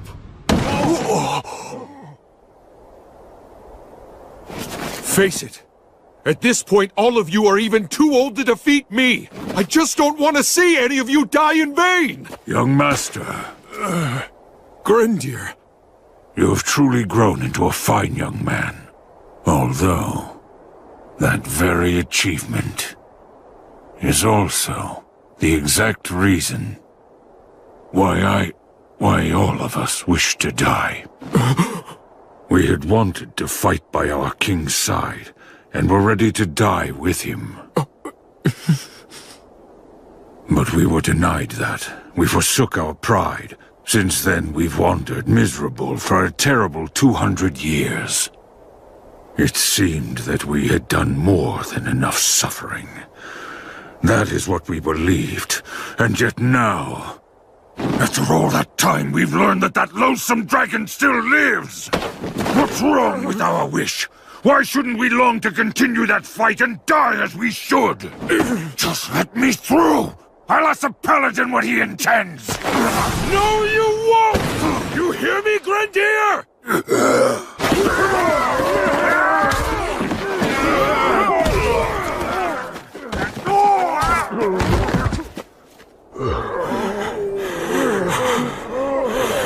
You want to know what's so wrong with your wish, Grendir? A lot of you are already so fixated on dying that you aren't even thinking of how to win. That simply won't do. And you know that it won't. The proud warriors of the mountain should be willing to lay down their lives, but only for victory. All of you were the very ones who taught me that. Young master, young master, Young master, I promise you, very soon the paladin will reach his decision. When he does, I will stay by his side. I will work to win back the honor of the dwarves.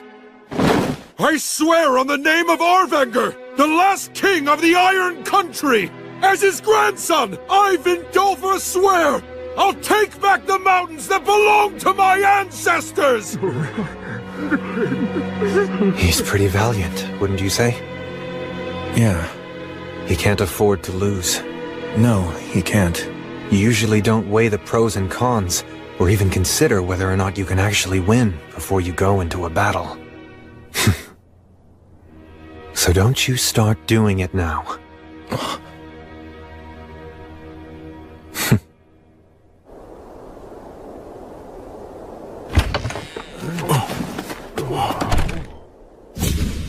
I will slay the dragon!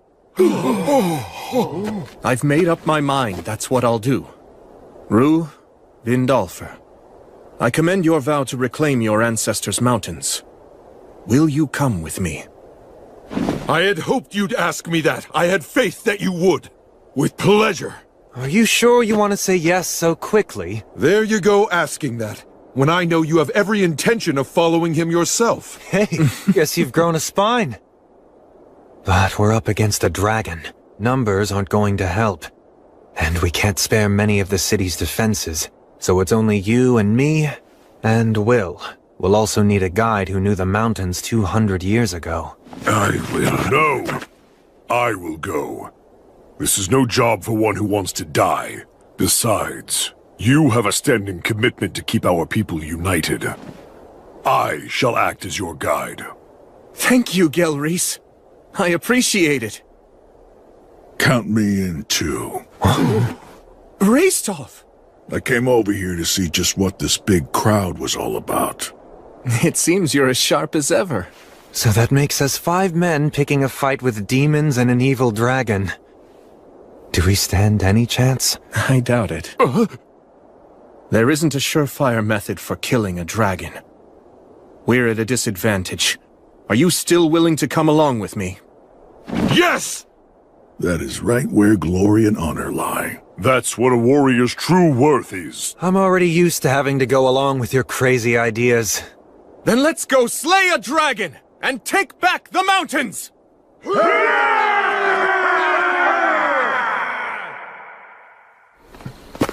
So you're going? Yeah. Then please, try to stay safe.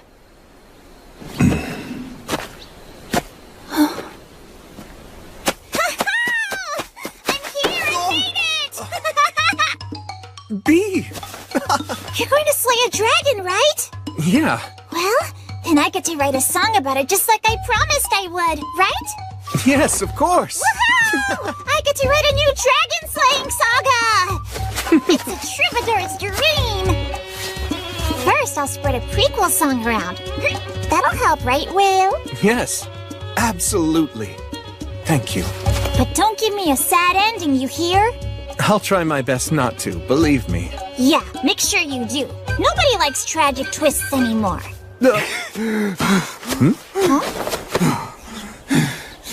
Don't leave me behind like that. Sorry about that. Anyway, I managed to secure the supplies that I figured you were going to need. You're saying you already knew that I'd be going? Of course, although I was still anxious that I might not reach you before you left. I was just procrastinating a bit. I'll write in your song that you were just waiting for the right time. That sounds cooler, right? You're always exaggerating. That's why people seem to think Sir William is some kind of incredible strategist. I hesitate and have doubts, like everyone. I don't want to die, and I don't like pain. But you're still going, right? Yes. The vow I made to the goddess is far too important. Just so you know, I'll be using that line in my song. Pious warrior, the hero of light, ever devoted to his goddess. May the winds of fortune forevermore be at your back! Listen, Will, I won't tell you not to go or to be cautious. I know that this has to be done now. If you need any other supplies, please just let me know. You know, now that you mention it, there's one big thing I'd like to ask for.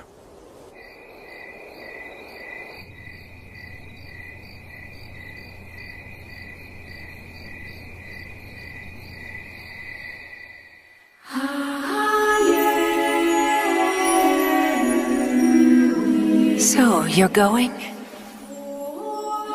I must admit, I do not wish to see you die. I'm very honored. Thank you so much. You still plan to go? You insist on keeping your promise to me? Yes. Well then, I cannot say your decision defies my will. After all, that promise is shared between the two of us. Now, kneel before me.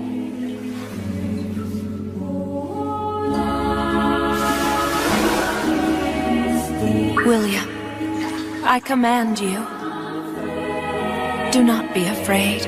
I am right there beside you at all times.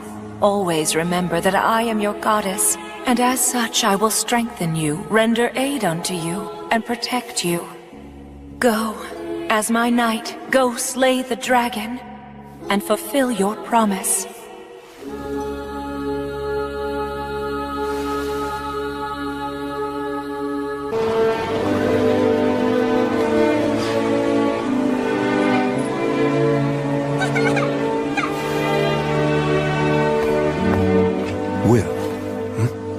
It's all set.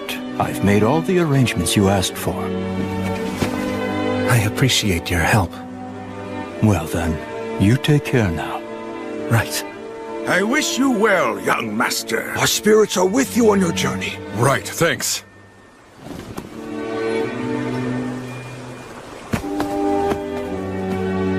Come back soon. I'll be waiting here. Come on, can't you even be a little sociable at a time like this? Well, you know, just think of the stories I'll bring back. All right, here we go. Yeah! Time for the heroes to depart!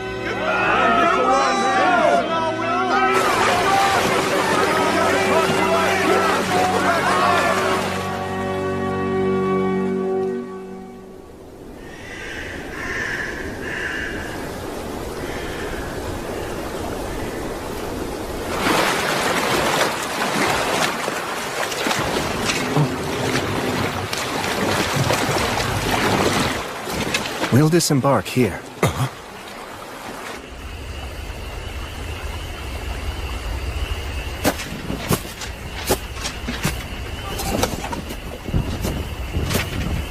Okay. We can take it from here on out. Right. Please carry out the plan as we discussed. You bet. We'll be counting on your continued favor after this, too. Of course. You stay safe out there. Yeah.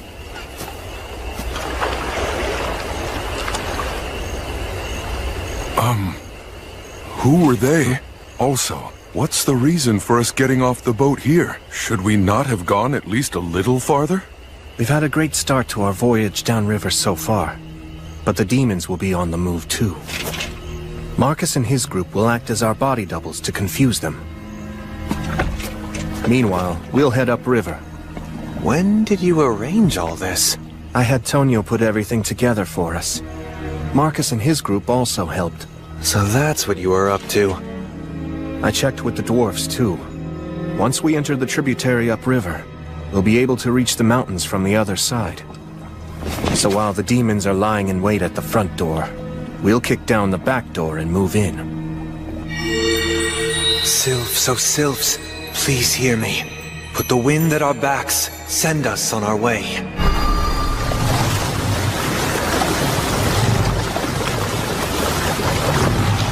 I put conceal and silence on us to make sure that we won't be easy to find.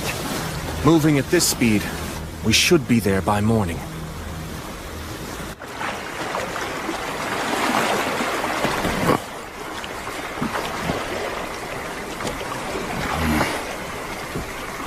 Hey, just relax. I mean, he always does this kind of stuff as if it's totally normal. Oh, no, it's just that if you go south of Torchport, there's a lakeside town that the High King took over, and it can be very dangerous there.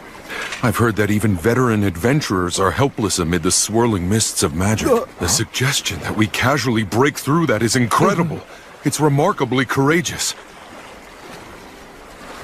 Actually, that's where I grew up. Huh?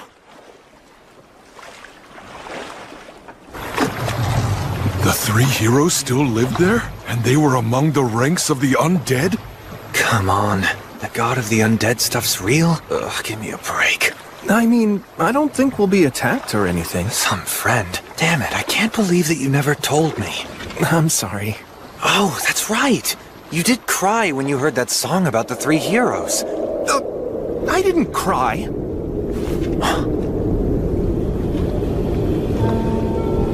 The maze fog.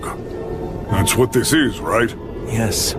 It's grandfather's magic. Like the maze alley magic? This is the higher version of what protects the Academy? I heard rumors, but never seen it. That makes it top-ranked magic, then! A human who'll only live a few decades can actually learn and use this? Really? Yes, really. And he'll even whip out the words of obliteration in battle. What? Hang on, I'll create a path through this for us. That's so like Gus.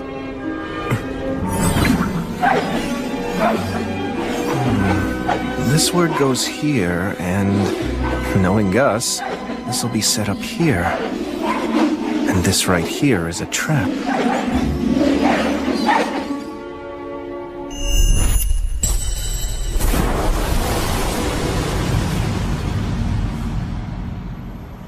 All right, let's go.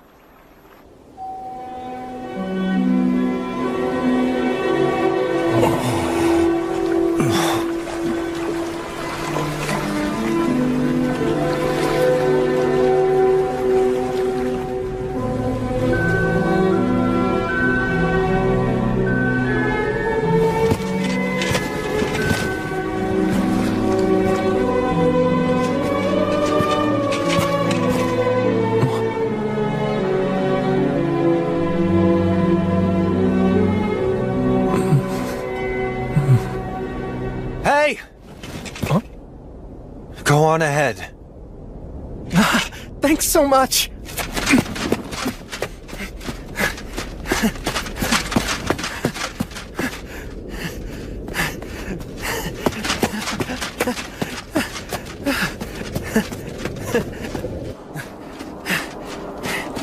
Blood! Mary!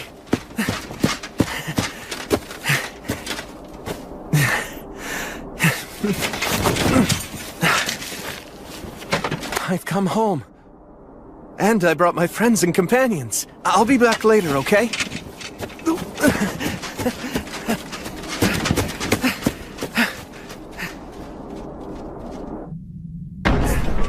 Gus, I'm home!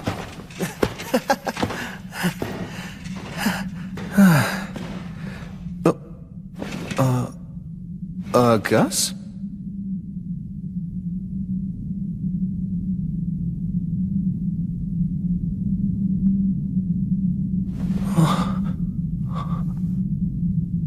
No way. It couldn't be.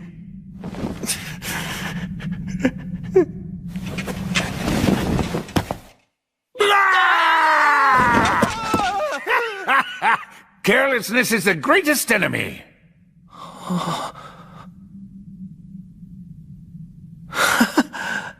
Will, did you make a ton of money? That's the first thing you thought of? How about something like, hey, you're still alive? I knew that the boy Blood Mary and I raised together would never die so easily. I wasn't worried about that. All right, fine then. Yes, I'm getting good, meaningful use out of my money. I'm the lord of the entire downstream region now. A lord, you say? Oh, I see. What? You were probably taken in by some nobleman's widow. Oh, you poor thing. Why would you assume that? I earned that role using my own strength. I'm a famous paladin now, in fact. I'm impressed you got so far in so little time at such a young age with no connections. And? What of your love life? Oh, well, Wussing out, are you? Oh, how sad. And I so wanted to meet my great-grandchild before I moved on in the cycle. Why'd my grandson have to be a wuss who can't get a single woman? Hey, I'm not a wuss! Aren't there any opportunities when you're out adventuring? Like you save a bandit and find out she's a strong-willed girl in disguise? Or you help a peddler girl who's running from some guards? What's that look for? Done both. But they were all guys.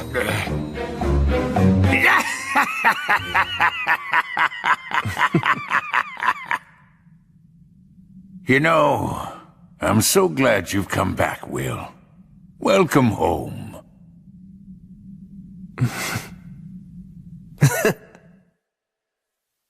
What, the dragon? You intend to fight Calamity's sickle? It's the only way. Are you at least going to try to finagle him? Finagle him? The gods hired Valakirka to work for them, didn't they? Which means there's a chance you'll simply be able to resolve everything with money in the exchange of goods. Yeah, I recall someone else talking like that before. My, what a coincidence, Sir Menno. I remember that too. Yeah. I'm only saying that there's no need to limit yourself to just one possible solution. You always have to be flexible with your ideas. Don't let your focus get too narrow. Okay. Now then, friends of my grandson, allow me to extend my warmest welcome. So please, I hope that you'll make yourselves at home while you're staying here. I never thought I would see you again. Indeed? And where exactly have we met before? 200 years ago, I was the soldier that the three of you saved after I fled from the mountains. I had no idea back then that you were the renowned wandering sage. Oh, you're that inexperienced injured soldier? Oh my word, you have really aged. Yes, indeed. I've grown old. Thanks to your help, I survived. I came to serve a new ruler. Now I'm able to walk the same path as your grandson, Sir William. How serendipitous.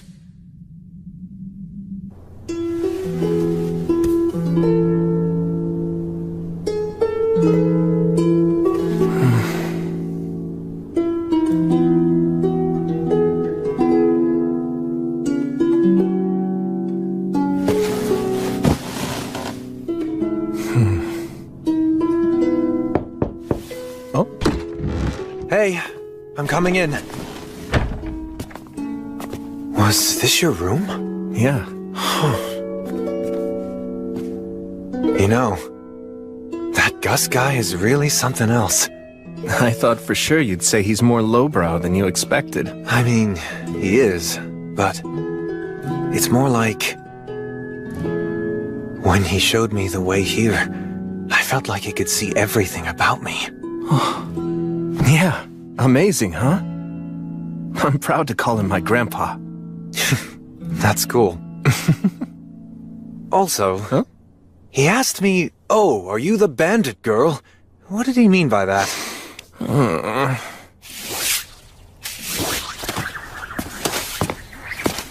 Gus, got a minute? Huh? You want to know about Valakirka? Yeah. The evil dragon Valakirka. I've never seen him with my own two eyes either. Oh. I would have liked to have tried bargaining with him if I'd ever had the chance. If the demons hadn't been the ones to employ him as a mercenary, then all those heroic lives would never have been lost. If you really do intend to fight him, you're going to want to aim for his old wounds. Dragon scales are very tough. I doubt that even blood would be able to cut through them and reach the dragon's flesh. What about the words of obliteration? Only if they land right. I thought so.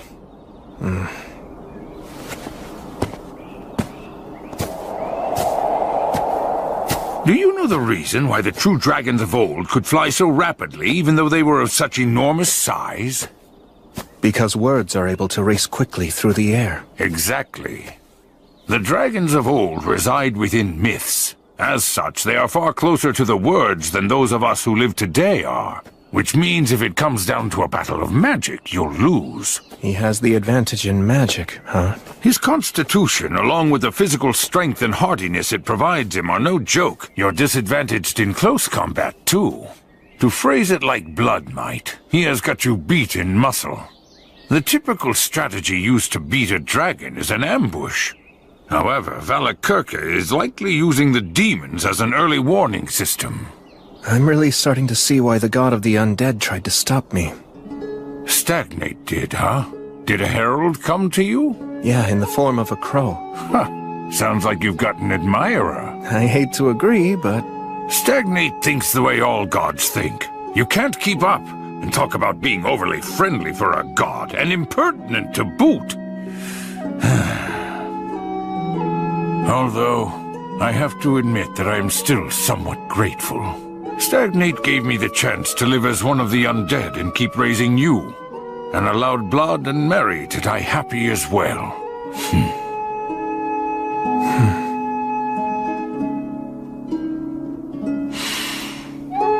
So, tell me, do you know? That's why I wanted to talk to you alone. I've no way to bargain with the dragon, do I? Well, you're going to die. I made up my mind to fight anyway. If the dragon is left unchecked, there'll be chaos. Couldn't you just run away? Gus, you know being alive and not being dead aren't the same thing.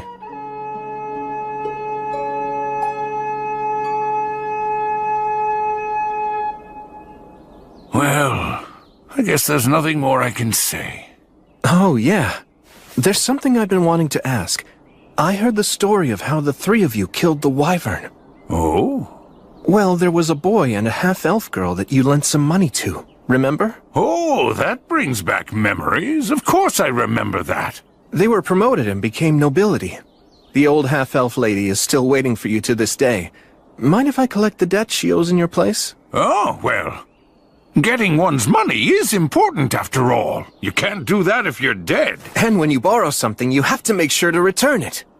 It's fine by me then. If that's the case and you're gonna go through the trouble of collecting that debt for me, I can't just sit around and let you die. Oh.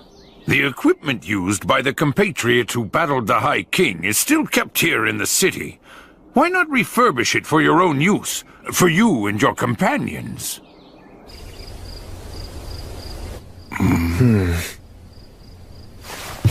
In here? Erasis. Delusion magic? I never knew that there was a door here. We couldn't very well let a child like you find out about this place. After all, you took matters to the extreme with Mary as it was. No way! This place was built to store alcohol. That's why it has a basement. Look around and take whichever pieces you like. I'm sure the previous owners would permit it. A great shield?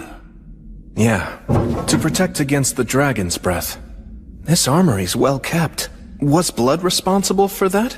Yes. And everything contained within it belonged to the warriors who battled the High King with us. Are you done already? Yeah, I don't need anything. It's certainly a fine sight to see, but no matter how well a weapon performs, I can't put my trust in one I'm not used to. That said, Gus the Sage, I'd like to borrow your talent for signs. Oh? Please engrave some words onto this that won't detract from its usability. I should be able to master a change that small within a few days. Ah, I understand. Very well, give it here. Although nameless, this is a fine sword. It's clearly long been used with care. I'm sure one day, it'll be honored in song as the Sword of Restov. Yes, maybe. Or so I hope. Hey! Gus the Sage. You can just call me Gus. Okay, old Gus. Whose bow was this? That belonged to Telperion the Silver String. I see. Are you perchance from the great forest of Heron too? Yeah, same as him. That silver hair of yours. Are you related to Telperion? Distantly, but yeah. Okay, I'll take this. Are you certain that you'll be able to use it? They say that if one who is unworthy uses a mithril bowstring, he'll lose his fingers. Not a problem.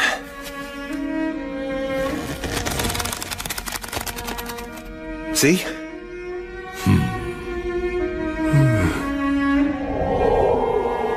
What about these? That is the full armor set of Bavor the Blade Breaker. It appears to be dwarf armor. Indeed. Bavor was actually a wandering dwarf warrior. He was a participant in our battle against the High King. Said it was revenge for the Iron Mountains. I see. Well, then I shall take this along with me. And I'll take this. It takes remarkable strength to swing that like you just did. Can you tell me about the person who used this before? That weapon belonged to Ewing the Fierce. He always wore a smile on his face. He didn't very much care for fighting. If the world had been at peace, perhaps he would have taken a different path and become a fine farmer. That's right. Ewing, Bavor, Telperion, all of them gave their lives in order to defeat the High King. All the weapons and armor pieces within this depot, every single one of them was so important to someone. And each has its own story to tell. Wherever their owners are now, I pray that they find guidance and repose. Hey. Huh? Once we return from taking care of the demons and the dragon, is it okay if I bring a troubadour girl I know back here? She's a halfling and she's a tad rambunctious. Oh, yes, of course. Do as you please. I'll tell her all the stories she wants. Okay, thanks. Is this girl by any chance? She's just a good friend.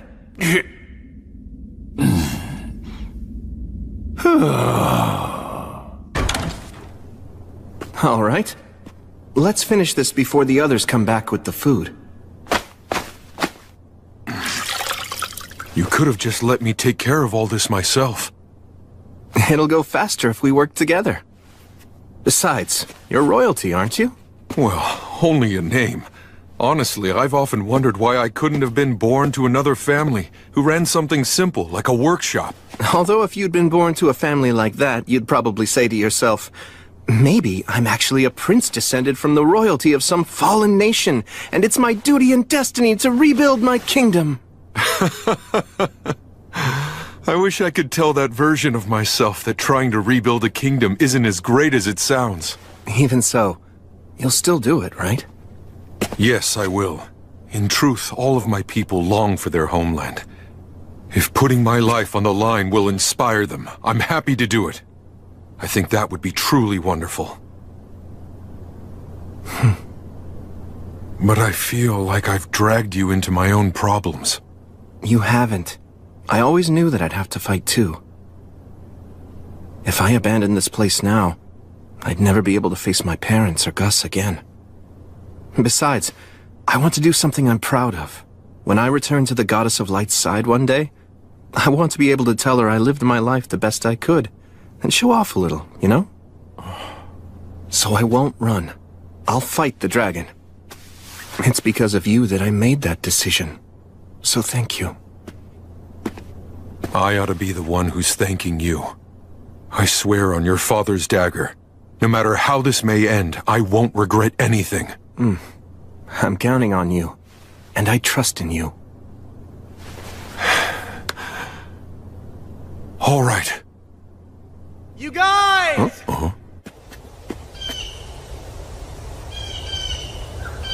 I brought food back.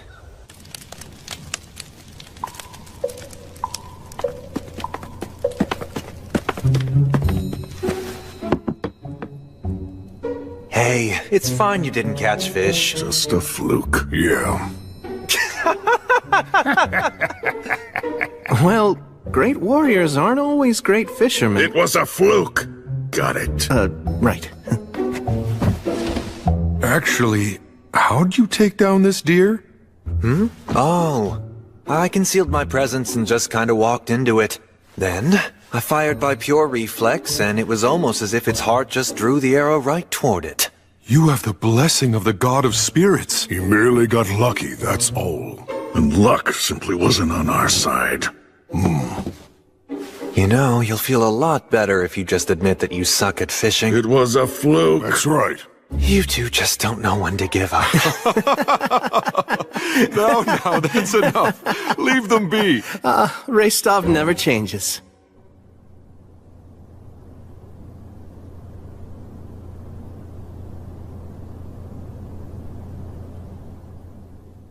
Will, are you afraid of me? No way!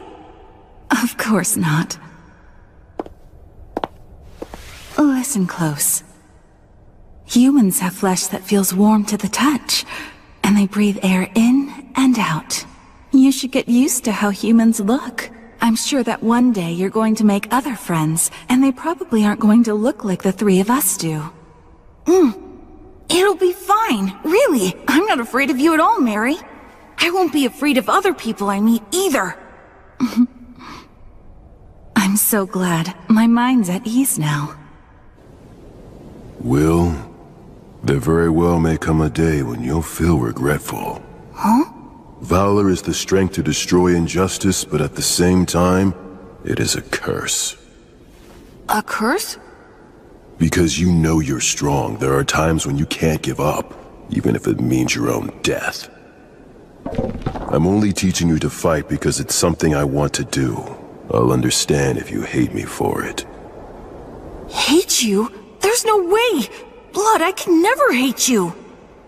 That's so.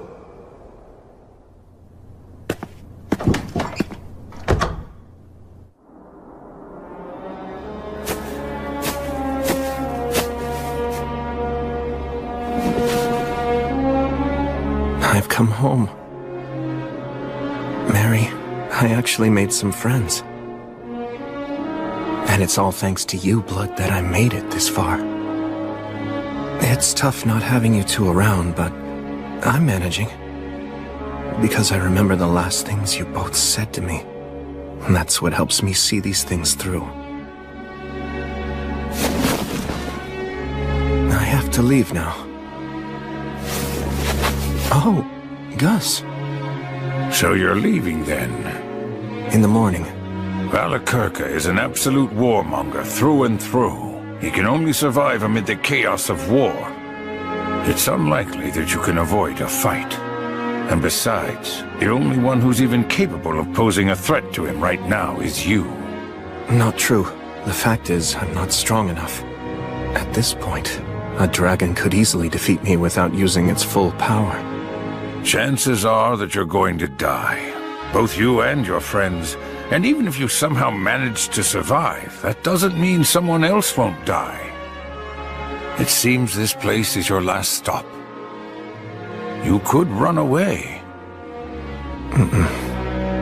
If I threw it all away to survive, it'd just mean I wasn't dead. In this life and my past one, I learned that that's simply not good enough. I'm pretty sure that all the others feel the same way.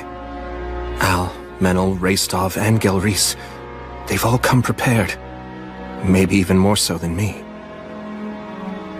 Besides, in spite of the odds, we don't intend to die. Honestly, it's mystifying. Just who do you take after? Good question. Then you should attack the dragon as soon as possible, before his body has had a chance to fully heal. The wound to the eye that King Arvanger gave him. You have no idea of just how deeply I wish that I could go along with you and help you out. But yet, when it matters the most, I'm of no use to you at all. Honestly, just hearing you say that is enough. It's okay. You can stay here. Please watch over Blood and Mary. I'll be waiting.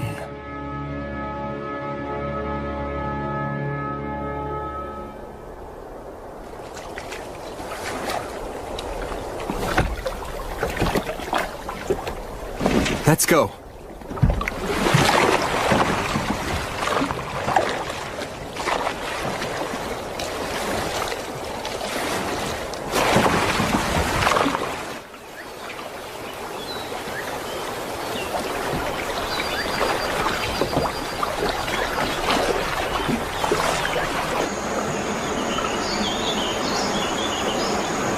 We need to take this tributary, don't we?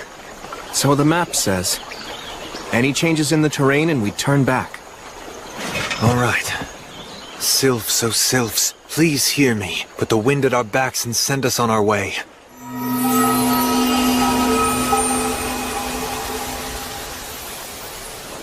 So tell me, any guesses as to what we'll find up ahead? I'm afraid I know nothing beyond the Great Collapse. Right, okay then. However, I do know that before the Great Collapse, there was an elven forest to the west of the Iron Country. It was called Lothdor. Hold on, Lothdor? As in Land of Flowers? You know the elven language. Somewhat. Gus taught me enough of it to get by. Lothdor, huh? I've heard of it before. Pass beyond the Iron Country, where dwarfs dwell within caves. Cross the shining rainbow bridge, and there is where you shall find Lothdor. Lyres of silver and flutes of gold sing the song of Remirath. What was that? A travel song from my homeland. That brings back memories. Although in truth, the Iron Country didn't have a very good relationship with the elves of Lothdor. Oh, because of the logging? You know the history well. It's just that something similar happened in my homeland. Skirmishes between our people grew violent on occasion. Sometimes we hated each other.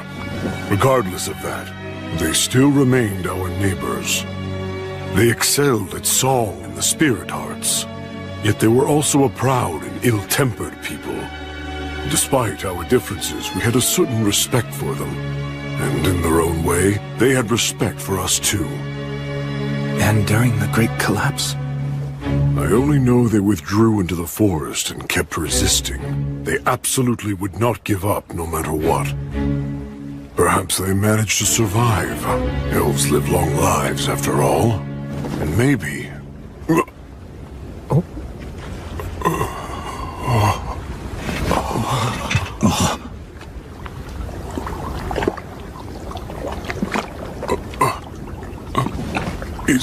Is there no one here at all? I don't see a soul.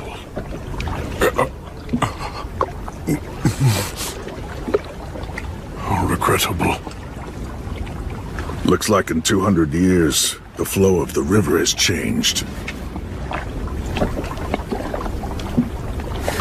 You know, this landscape looks rather familiar. Words of taboo. Yeah.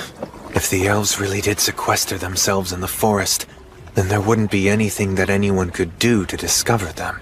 So demons cursed the forest with rot. We must destroy them. You said it. We can't let them live. But first... Yeah.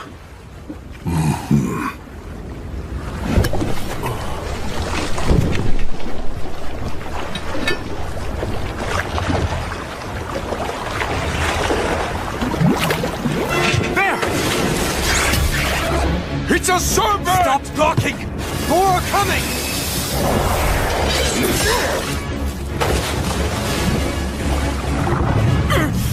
Metal, full speed! Yeah, I know!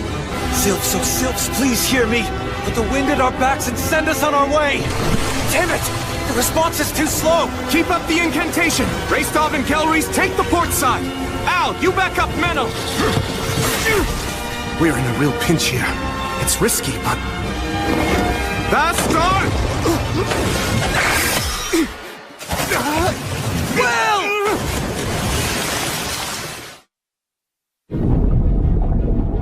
I can't see a thing. In which case...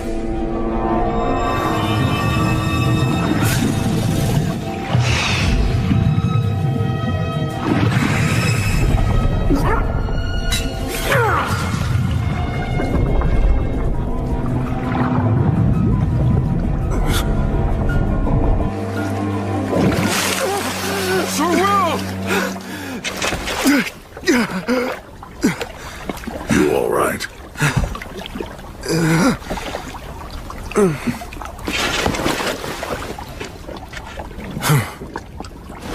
Now, Bastare!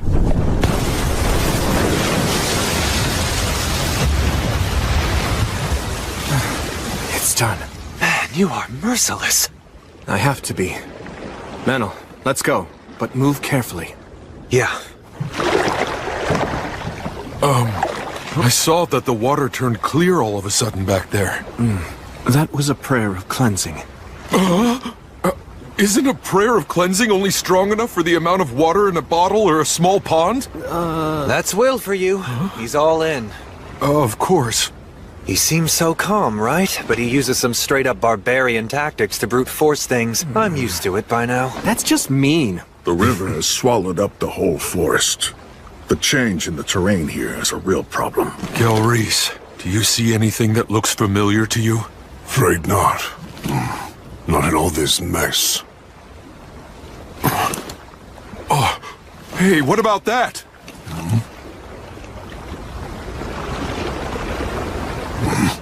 Going by that style of architecture, it's definitely elven workmanship. Where are we on the map now? I'd say right about here. If that's the case, we need to go that way.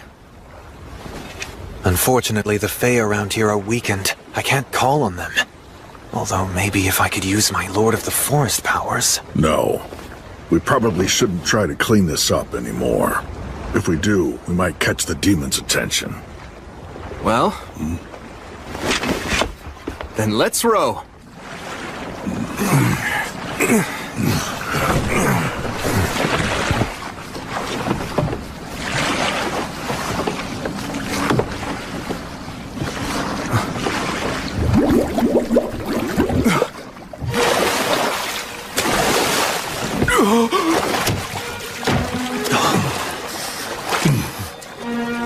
Enemies?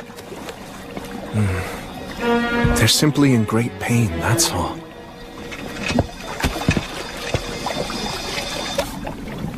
It's okay. Everything is all right. After this, none of you will curse anyone anymore. You won't haunt or torment.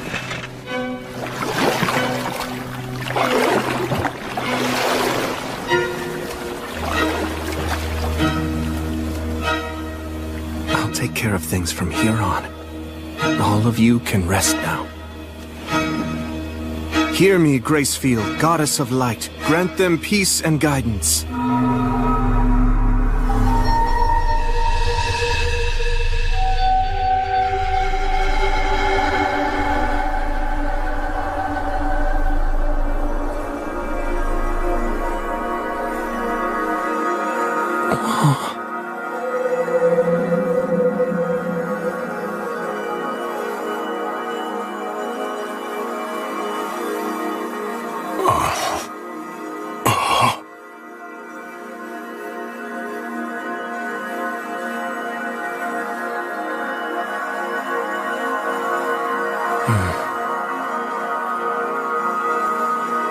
You're saying that we should go that way, as quickly as possible?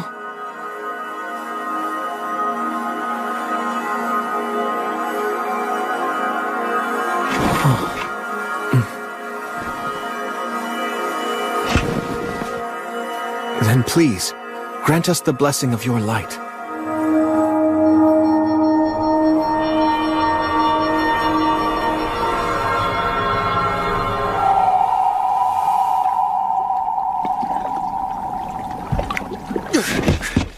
Let's go! Come on, full speed that way! Right now! Move it! Huh? You can't ever trust an elf's sense of time. Sylphs, hear me. Put the wind at our backs, send us on our way! You know the saying, when an elf says, wait a second, he means see you in a year? Well, it's actually true. So when someone with such a lousy sense of time says, as quickly as possible, that means... Oh, damn it, I knew it! Maidens of water, give your blessing and race with us over the surface! Ro! Hurry!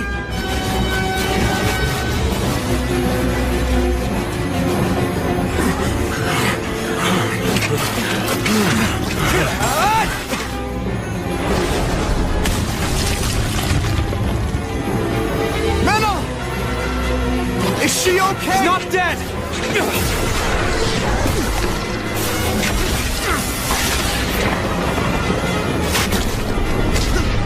Damn it!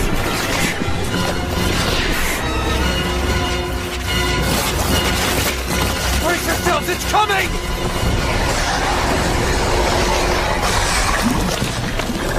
Hydra. Sagita Flamium! Fire hurts it! Right! Al, Gelreese, and Raystov, stay in front! Menel, take her and swap with me! Right! I'll stay in the rear. From there, I'll burn its head. The rest of you, stay in front! Right! Got it! Ready to go!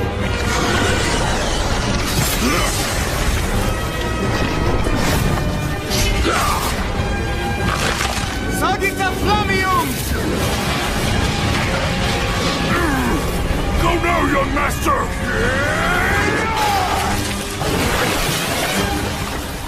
It's over. Well, looks like I'm not needed here anymore. Fine, I don't want to waste my arrows.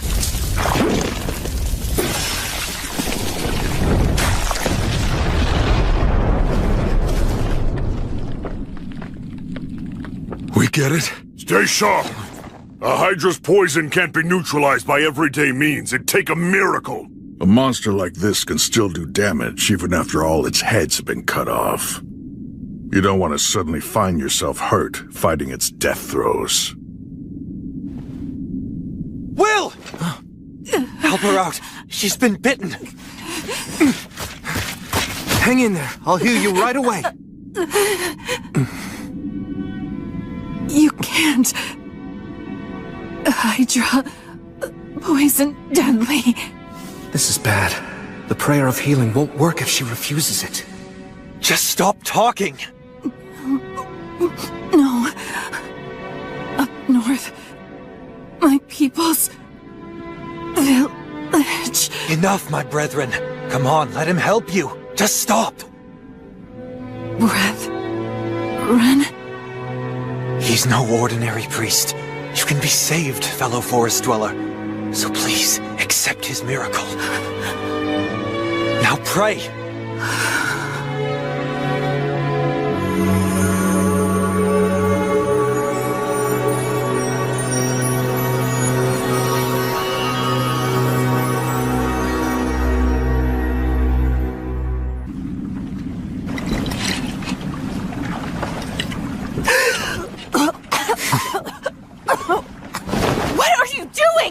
was simply waking you up with an intense kiss. How's your head? Feel like puking? Any other symptoms we should know about, fellow forest dweller? Why you? Such impertinence! Sounds like you're feeling fine. Wait, when you said kiss, don't you dare tell me you... Just relax. It was a wine bottle.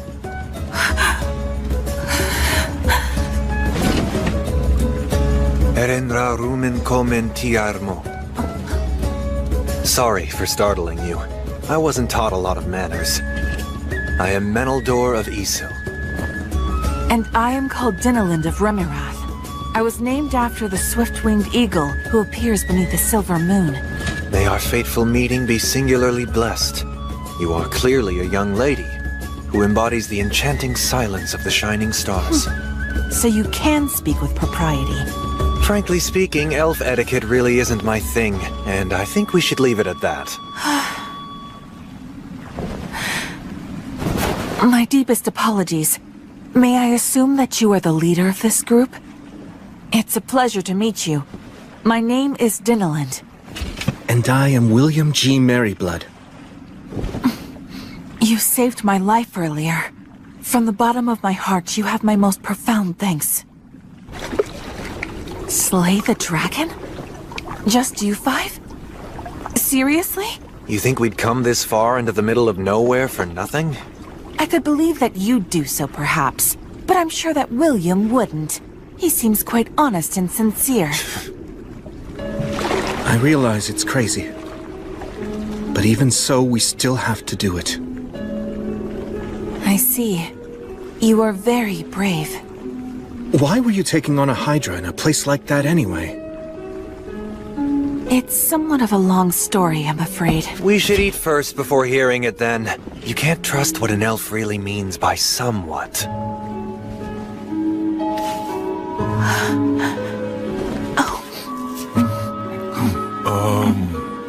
Is that okay? I just mean, I thought that elves didn't eat meat. Only some elves don't eat meat. The ones who don't have undergone a great deal of training to enhance their spirit qualities. This is delicious. You look like you haven't eaten in ages.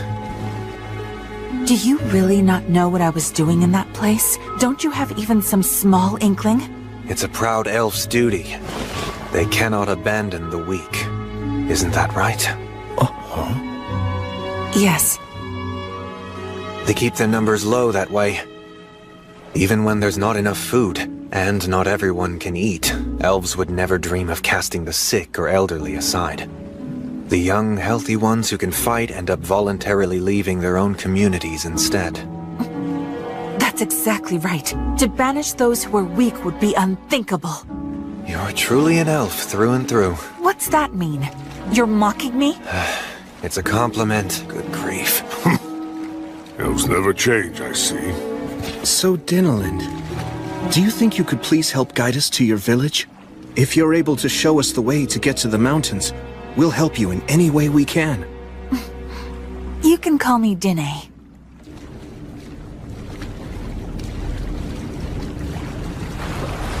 This all looks pretty bad. There's more than only the demon's words of taboo at work here. That's true. It's the evil dragon's miasma. The evil dragon? It defiles the forest, degrading it year after year, killing it bit by bit. And there are more and more strange beasts. All of this fog and mire. It blocks contact between our clans. The mountains, our only true landmark, are now the dragon and demon's den.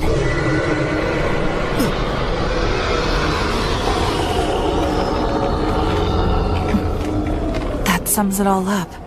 But the dragon is supposed to be living in the mountains, right? How has the miasma come this far? Through underground tunnels, built by the dwarfs. By using the tunnels, the dragon's miasma pours into every corner of the forest. So then we're... Don't be worried.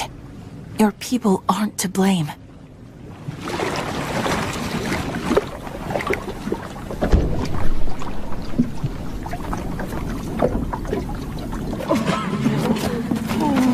powers of the Fae have weakened throughout this entire region.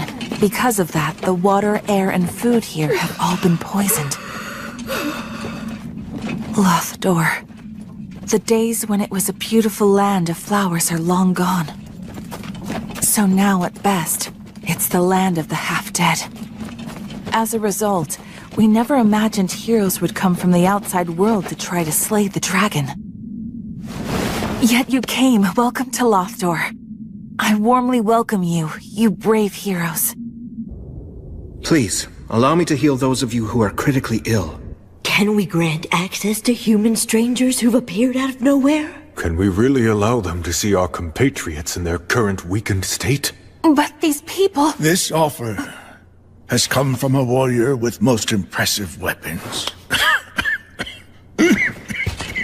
Let me cure your cough. Wait, it should not be I.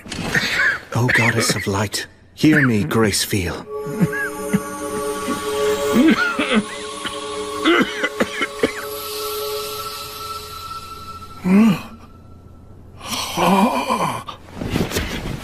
My cough, it's gone. Oh. Gather all those with the most severe symptoms. If there's anyone too critical to move, then I'll go to them. Oh, but healing through blessings takes a great toll on one's vitality and on their ability to concentrate. If you heal so many... If it's just 100 or 2, it won't be a problem. I can heal them all.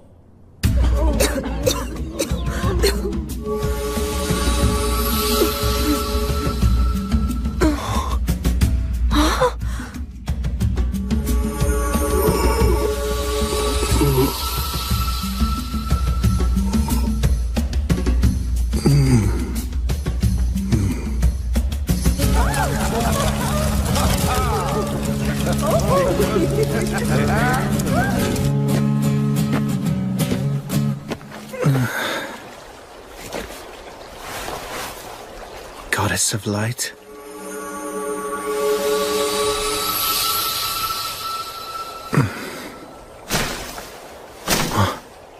You're using a poison-neutralizing blessing to sober yourself up? How tasteless. This is enemy territory. I can't relax. Is your journey going well so far? It is for now, at least. A little warning from Gracefeel, huh? I hope you're aware that Gracefeel truly does love you. Wouldn't you like me to love you as well? What do you say? Please spare me your jokes. Well, go on. What do you want? Only to deliver a warning. This will likely be the last chance for you to abandon your mission. If you continue, you'll die. Flee for now. Amass more strength.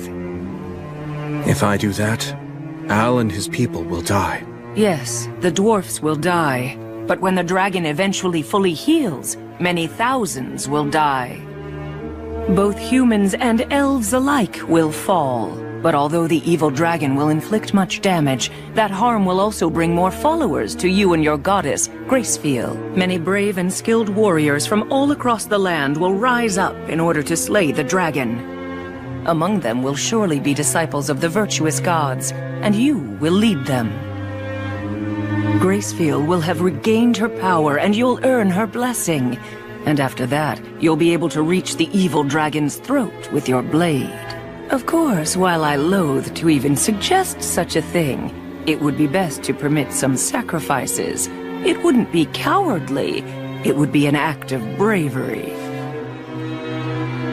I can't do that. Oh? Why? Are you really so desperate to save everyone?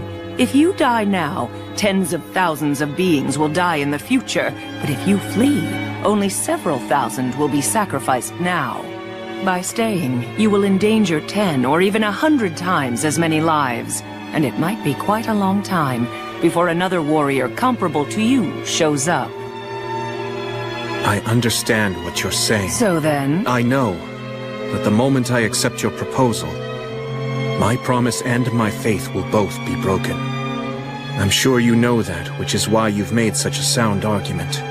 You're hoping to break my spirit, and in doing so, bring me over to your side. Am I wrong? I'm simply a weak person. I'll follow the easiest path, lose heart and quit.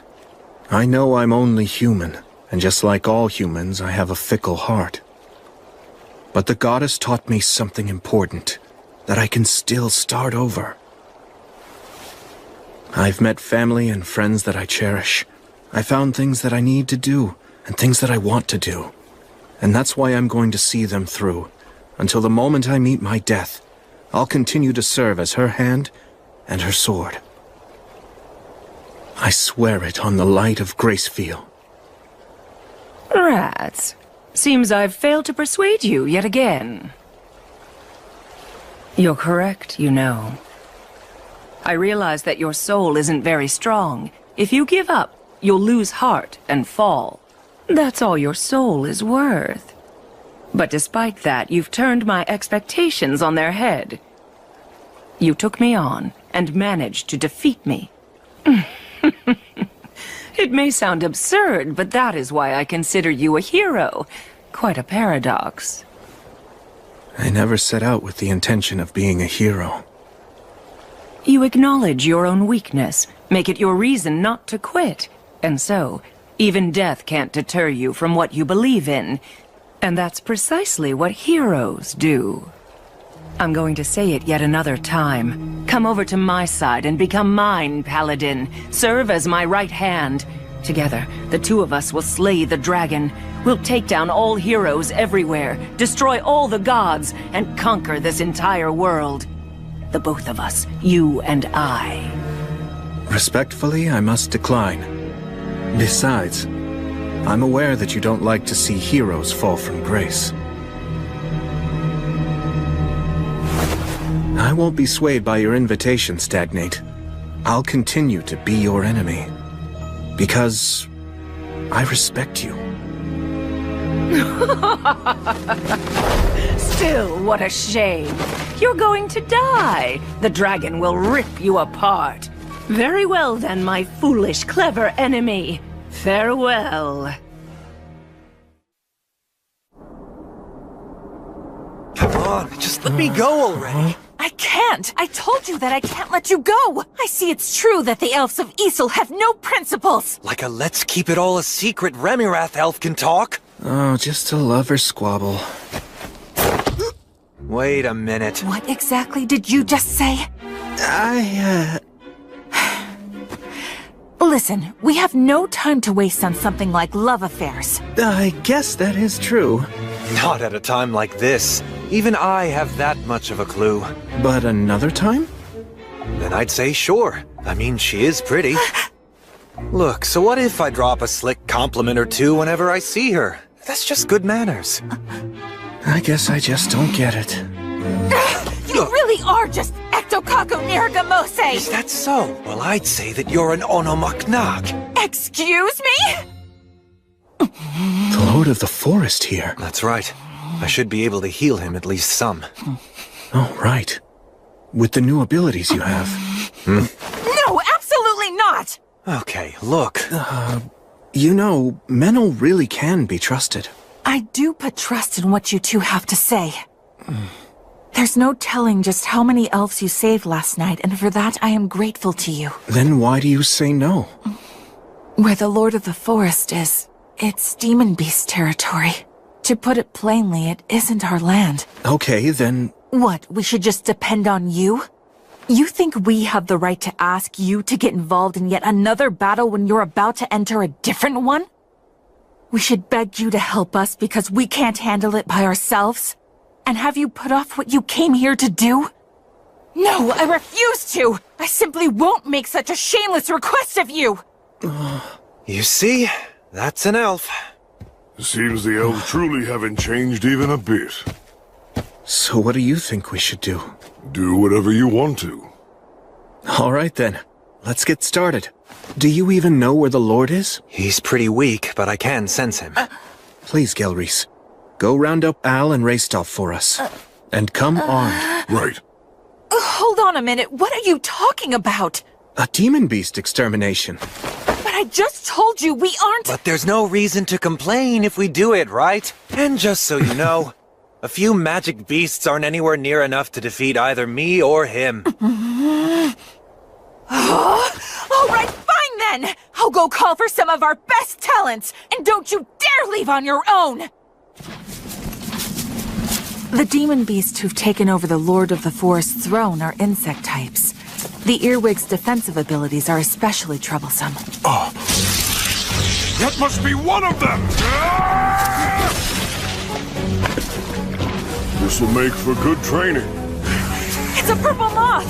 They attack from the sky! Right. Careful! That dust is poison! Understood. Okay, let's go.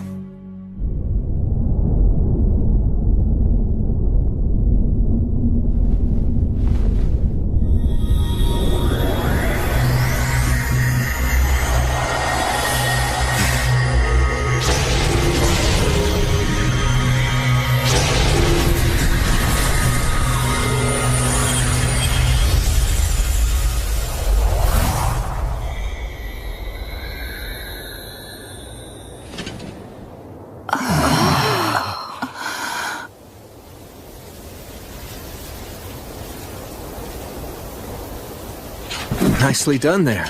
Of course. William? Are you quite sure about this? Why do you ask? Well, it's just that if the dragon or the demons notice what you're doing... Yes, that would be bad. Well then... But still, if we ignore this and move on, then that would be worse.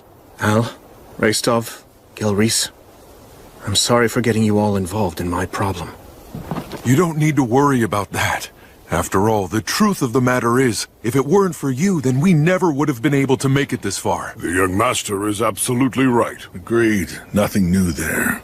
I'm more worried about you. You're planning to charge straight in, right? Yes. What? Charge straight in? Could you please show me to the nearest underground tunnel entrance?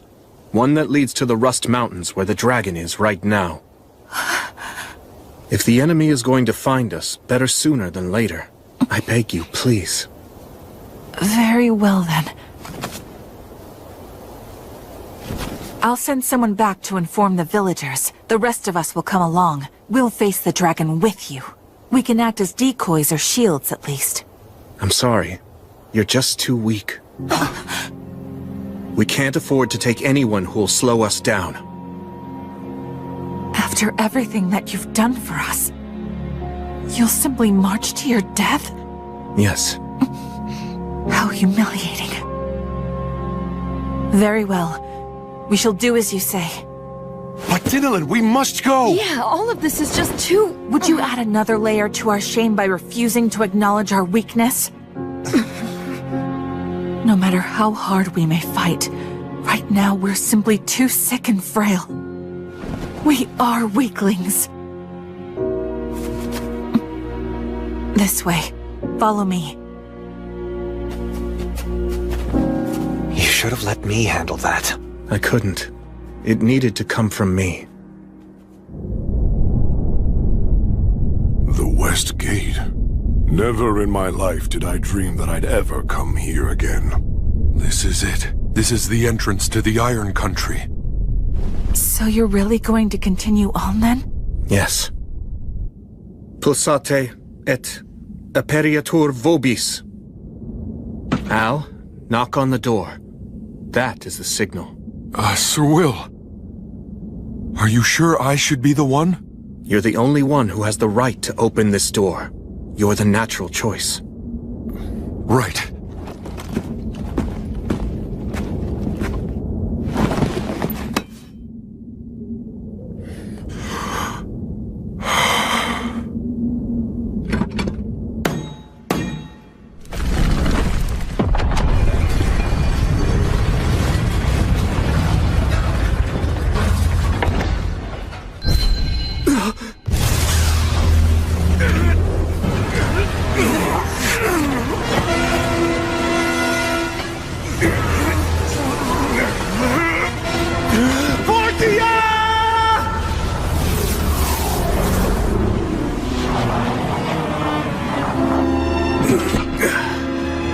It seems that they did notice us.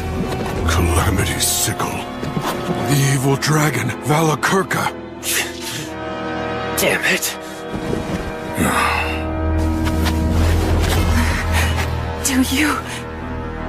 Do you really intend to go up against this? Yes. This is the reason we came. Lumen. We came here to reclaim the mountains. To reclaim peace. So we're going in. Wait! We won't forget our debt to you.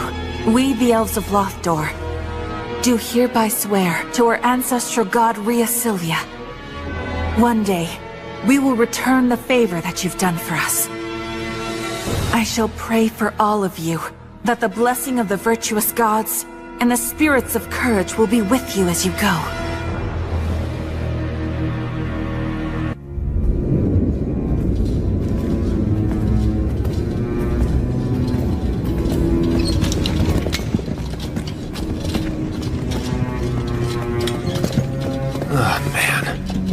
Let's not stay here too long.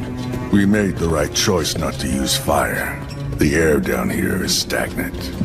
Sir William cast a spell of poison resistance on all of us, but it feels foul here nonetheless. And the visibility is poor as well. It's terrifying to think we could run into enemies or traps. We shouldn't underestimate demons. Some crawl on walls and ceilings. Some even have wings. You should keep that in the back of your mind, but stay focused to the front and side. We'll post a guard on rotation, and take short breaks. Got it.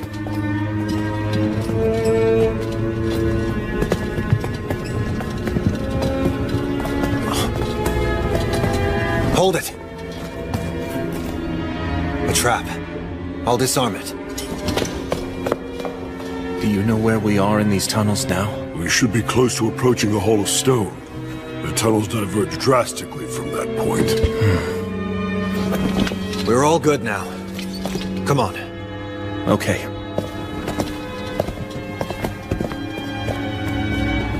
I'm surprised. Yeah. We haven't been attacked by demons, not even once. So, that means that we were wrong about the dragon and the demons? They aren't working together? We can't say that for certain yet. Maybe they're all assembled in the Hall of Stone up ahead. And they're just waiting there to ambush us. But if it turns out there's no ambush, it could mean that Al is right. Wait!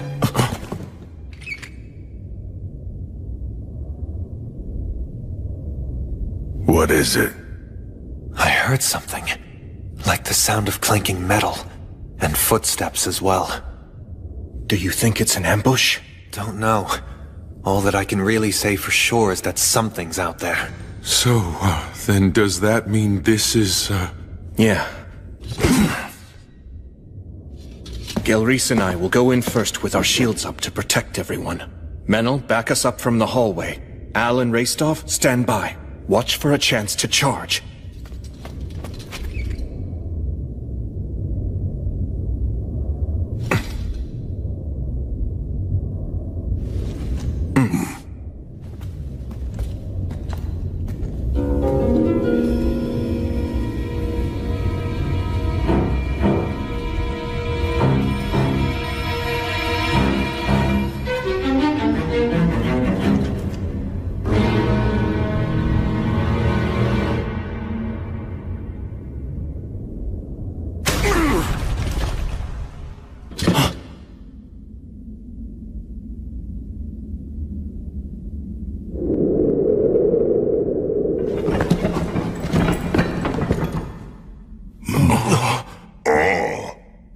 Dwarves.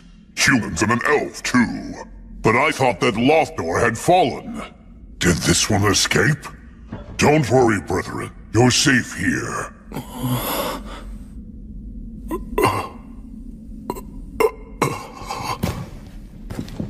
So, how goes the battle? You must have had quite a rough time. You're all here. Oh, wait. I know you. You're Gelreese. I thought that you got out. What, did you get out and then come back? That is just so like you. You've sure got guts, though. You'll add the strength of 100 to our ranks. Fight alongside us.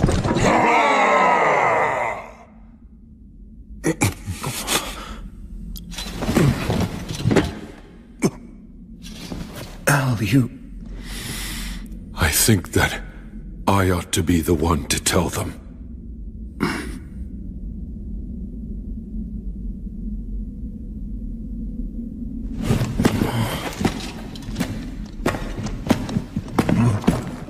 Is this King Arvinger? No, he's not the king. The king should still be in the throne room. My name is Vindolfer. I carry in me the blood of Arvinger, the last king of the Iron Country. The last? He's not the last. We're still here. The Iron Country has not yet fallen. This is a fine escapade. You have prepared well. I can tell that you've continued to repair and improve it. That's right. It is the pinnacle of our engineering. We will not allow the demons to enter here. I see. But still...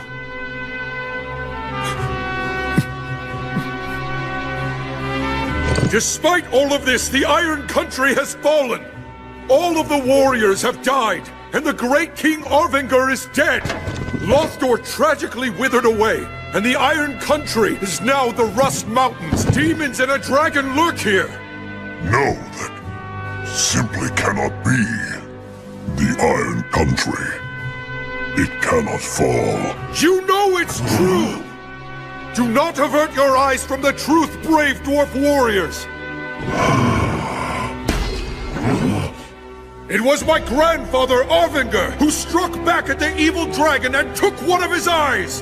A heroic act celebrated by the gods themselves! And now, I, Vindolfer, have committed to carrying on his heroism! I'm here with the heroes of the present day! It's true that the Iron Country has fallen, but I pray that all who were lost may now sit at the side of our ancestral god Blaze, as well as that of Gracefield, goddess of light. So I hereby take an oath, on the names of all the virtuous gods and our ancestral spirits, that no matter what, I will restore the Iron Country's glory. The kiln fires yet burn, and their flames will spread, burning away all the rust. Soon the Rust Mountains will be the Iron Mountains once again!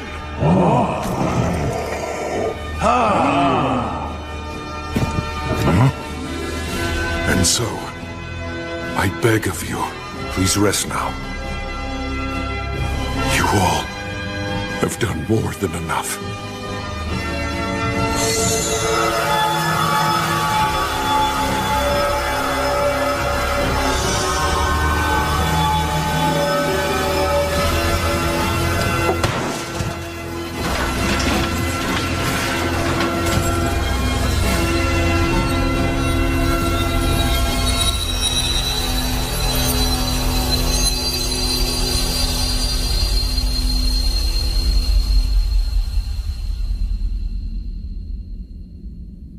Good job. That was well said, young master. Now let's drive away the demons, and see to it you fulfill your vow. I'll make sure that I protect you even if it costs me my ancient life. I wouldn't exchange your life for anything. There's still so much that I need to learn from you. Such as about these mountains. And about how to fight. Who in their right mind makes pain-in-the-ass promises to rebuild an entire nation? Talk about dumb. Well, unlike the vows that you and Sir Will made, at least mine has an end in sight, so you know, yours is even dumber. But first we have to win, and then we have to survive. Yes. Sir Will, I'm sorry for the delay. Let's proceed. Your orders? You don't need to call me sir any longer. I can't very well make a king be my thane. But... No! You are still Sir Will! The peerless knight I admire. I respect you deeply. I see. Guess I can't stop you then. What you did back there was commendable. I'm sure that they all felt blessed as well. Right. But should I also feel somewhat grateful to the god of the undead, or shouldn't I? Well, just a little bit couldn't really hurt, I suppose. Yeah.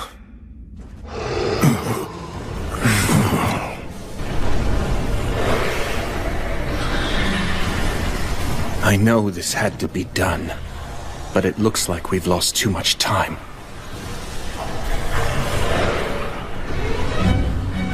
Right, let's go. We must take back the Iron Country, the nation of the dwarfs. I swear we shall, on the light of Gracefield!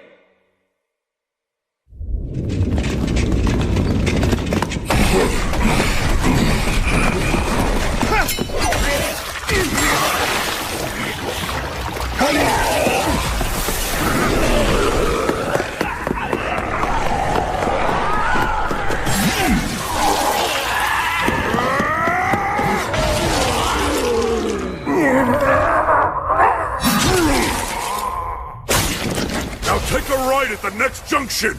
Right! Well, glad to see none of our guys on the front line are holding back. Will, you good? Yeah. We're not getting much pressure from demons behind us. I can handle it myself! Covering our backs on your own, huh? I see you're as brilliant as ever. Nice job. I'm really not, though. After all, I'm not alone. We're nearing the Hall of Light. The dragon's likely in the great cavern beyond it. I imagine demons will be waiting to intercept us in the hall. It's the throne room where the great King Ovinger delivered his final speech to our people. We must reclaim it. Yes. And we shall! If you say so, sure. I'll back you up. Yeah. Everything that was stolen should be taken back by its rightful owners.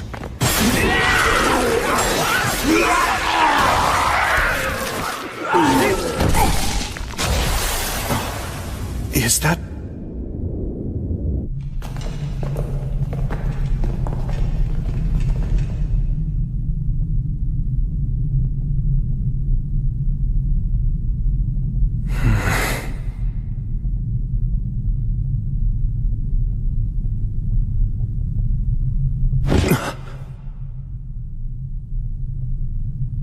I think that's...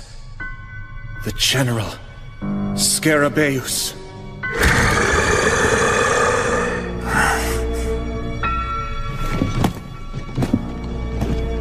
Sir Will, please let me handle him. Al. No, wait. Vindolfer. I wish you good luck. You have my thanks. Hey, wait! It's fine, Menel. Let him do this. Hang on a minute. That's a general. It's way out of his league. Still, this is Al's battle now. It's a king's battle to reclaim his throne.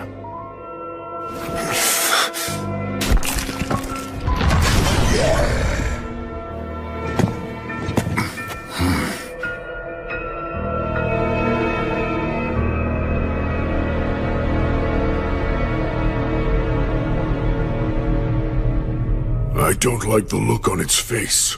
It is very strong. So you're just gonna let him die for some warrior's hang-up? You're not the only one who was his teacher, you know. Yes, but it's his choice. Even if we wanted to interfere, I doubt we'd have the chance.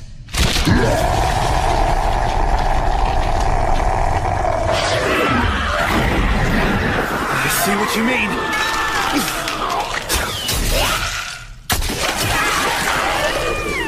Hey, Al! If you can't handle it, just stay alive till we win! Don't die, okay? Right. Thank you for your kind offer, Sir Menel. But still, I'll win. I will defeat him. I swear on her light and on his flames that this denizen of the mountains will defeat you! Alaka Kazdo! Kazdo Emira!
Blessing?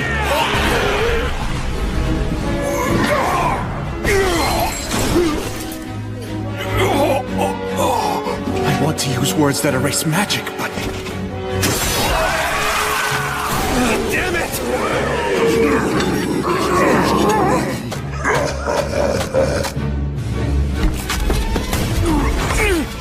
Ow! It's all right, because... I will not lose this on my solemn vow and on the hopes of all of my brethren. I swear that I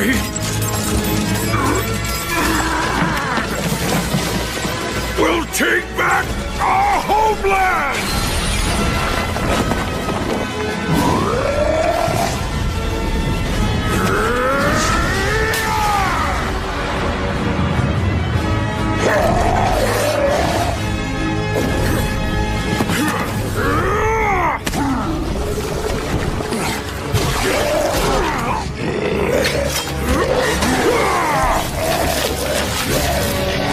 I'm going to take back everything you stole from us!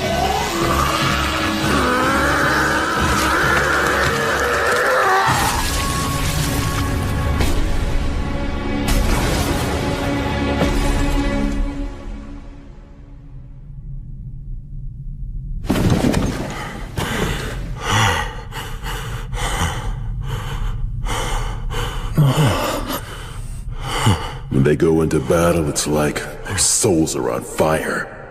They have no fear of death. I've won! The enemy general...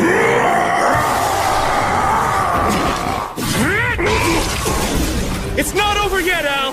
Keep it up a little longer! Of course!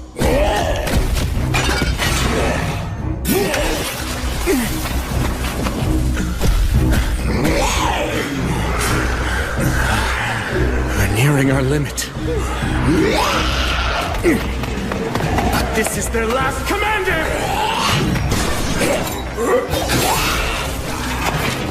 Dice there!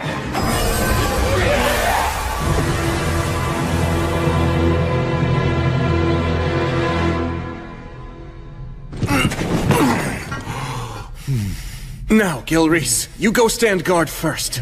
Right. Let's heal you.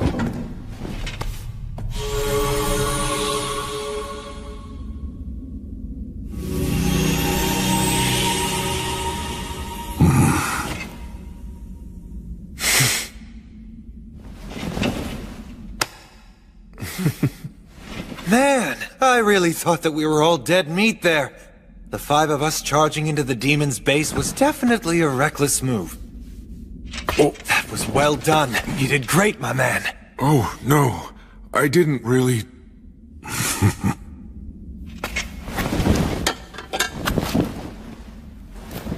You did it. You took it all back. The mountains and the crown. Not quite. It's not done.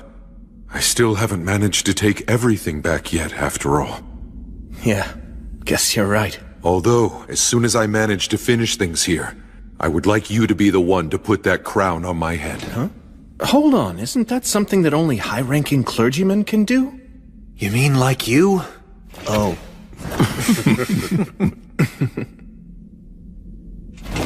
Let's go. Wait. Look at that. Scarabaeus' body is gone. But his head is still right there. Demons are supposed to turn to dust when they die. But even after he was beheaded... Let's track him down!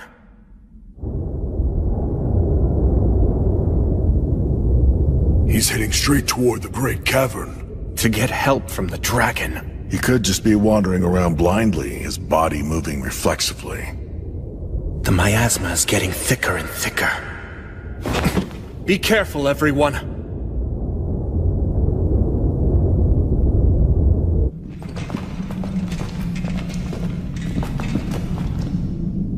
This is the Great Cavern. Look around, find him.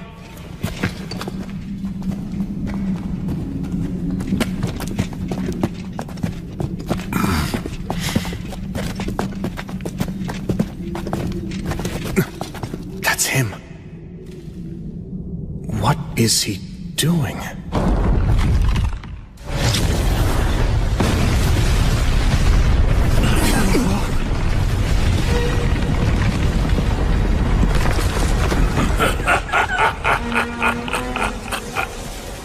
What a pathetic little weakling!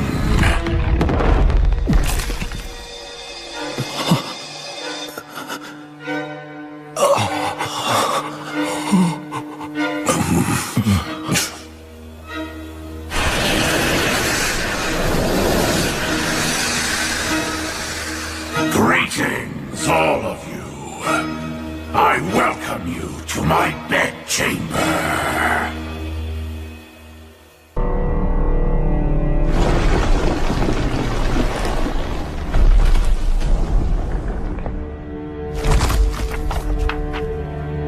You there, weak one. The one who is destined to die here. I ask you, what is your name?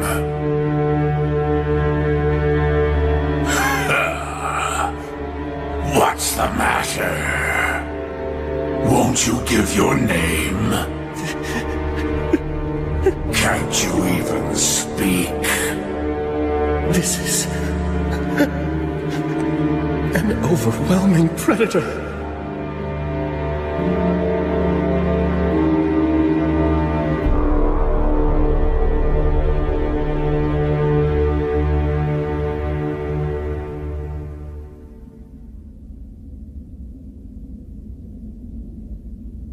You may try to deny unpleasant feelings such as fear and anxiety, but doing so won't make them go away. If you wish to be confident, pride is not what you need, just as false bravado is not what you need to be courageous. The actual truth is that everything begins with acceptance.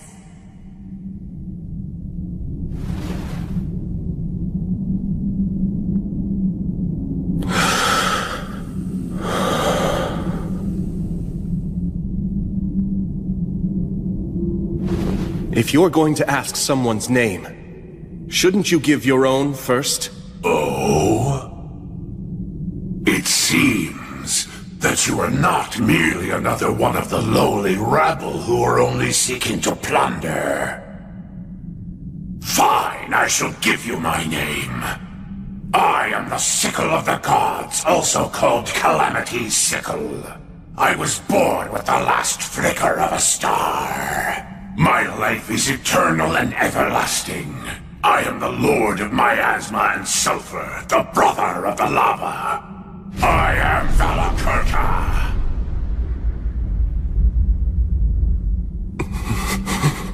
Now, answer my question. Who are you, small one? My grandfather was the Wandering Sage. The name my father bore was War Ogre of the Star of Leo. My mother's the beloved daughter of Mater. I'm known as the Light of the Hinterlands, the faraway paladin.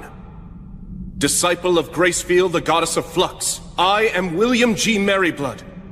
It is an honor to meet you. Dragon of the Age of Gods.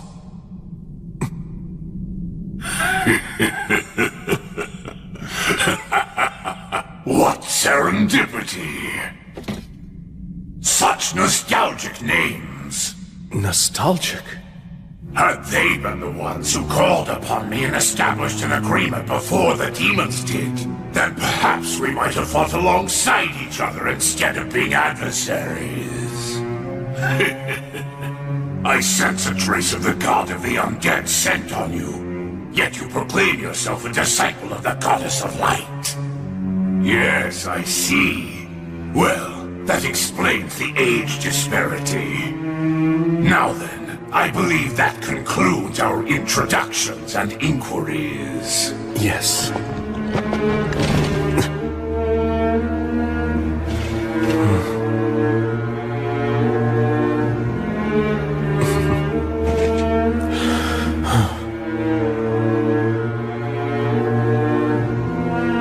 Faraway Paladin, do you wish to take me on as your servant? Why does that surprise you so? You and your companions destroyed the demons. You're a danger even to me, and that is inconvenient. Since that's the case, it's only natural that I would seek something new to depend upon for protection. Of course, I do have some ulterior motives as well. I'll have to ask for appropriate compensation.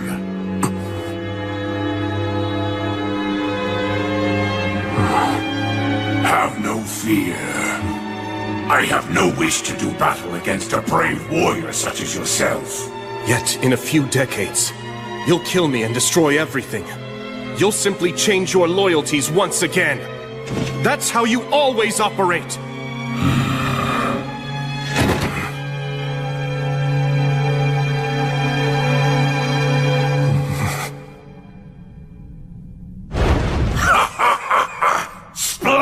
Splendid! You're completely correct.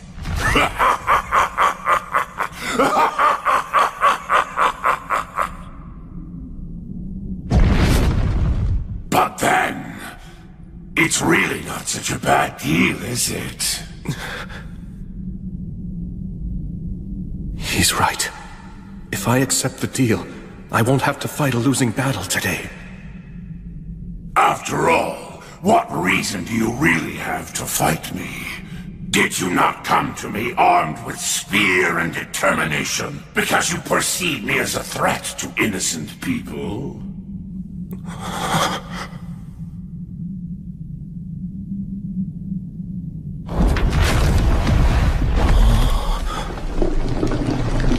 Look at me. Now I am no threat at all. I've bowed my head to you.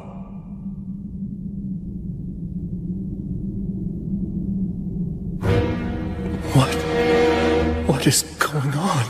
All right, make your choice. Show me you have what it takes. Prove you can wield authority over me. Now what will it be? Are you going to choose peace? Or will you choose battle, even if it means your demise?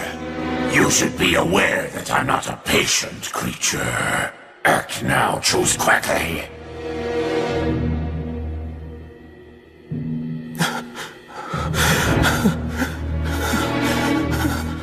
What is this? Should I refuse? No, if I do that, what should I do? What choice should I make?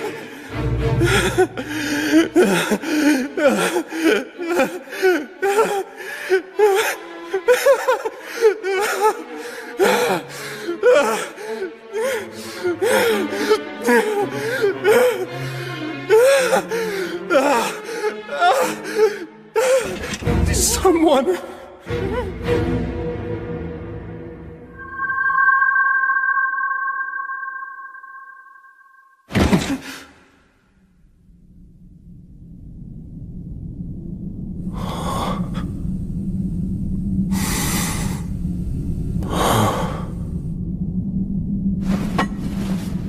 That's right. I've already been saved. by her. If courage is something that can take a physical form, then I have it in my heart now. Menel, Raistov, Al, Gilreese. The outcome of this conversation will decide everything. Be ready!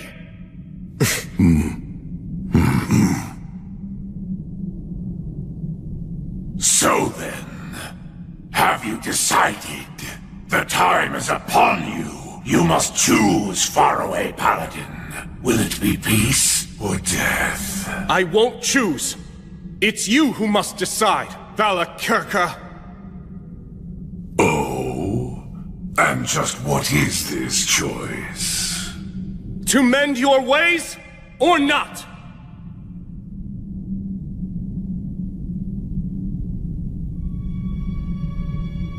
Let's be clear.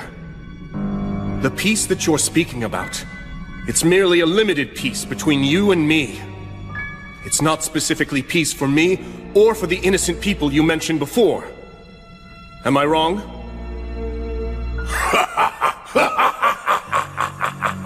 No, indeed, you're correct about that. In that case, I can only offer you one way out. Mend your ways!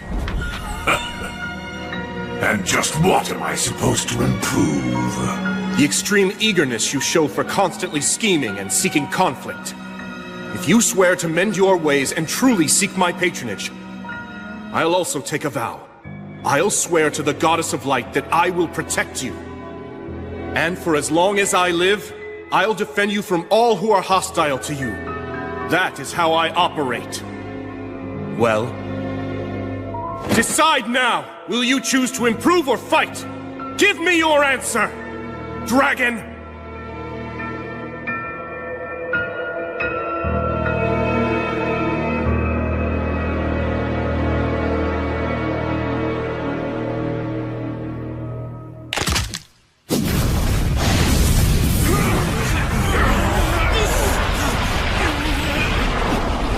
Well done. You have successfully answered the dragon's riddle. Good job, faraway paladin. You are no reckless boy showing off his own strength for a lark. Nor are you cunning for the sake of protecting your own life. You walk the path that you consider to be righteous, and you do so with valor and wisdom. How marvelous. You are in every way the successor to those heroes of old. I hereby acknowledge you as the true hero that you are.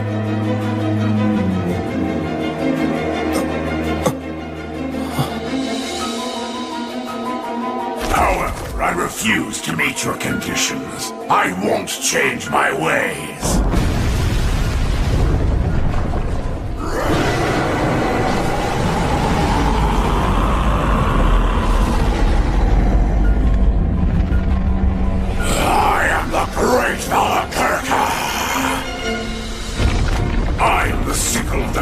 Also called Calamity Sickle. I am the Lord of Miasma and Sulfur and Brother of the Lava. I am alive because miasma poisons and kills, and because lava is boiling hot. War, disasters, feats of valor, treasure, death, sacrificial maidens, and heroes. What would a dragon be without any of these? I am Valakirka. I'm the oldest and most powerful of dragons, feared even by the gods. I am Valakirka!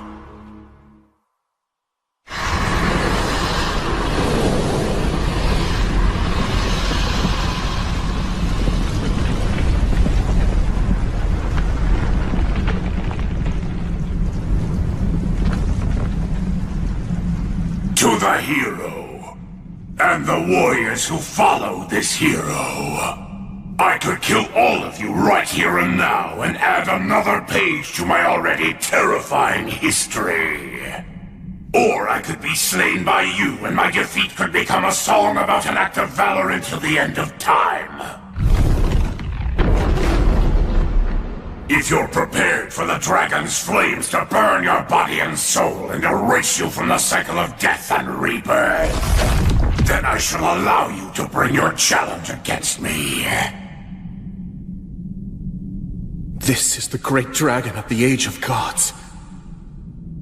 He's definitely an opponent I can respect. The faraway paladin, I, William G. Merryblood, will fight you!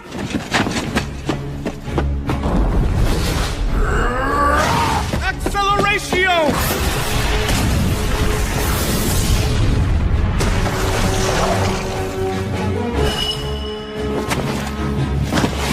Lamina!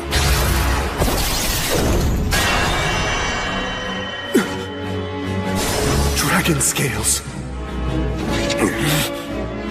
If you really do intend to fight him, you're going to want to aim for his old wounds. Dragon scales are very tough. I doubt that even blood would be able to cut through them and reach the dragon's flesh. I can't keep chasing after blood forever.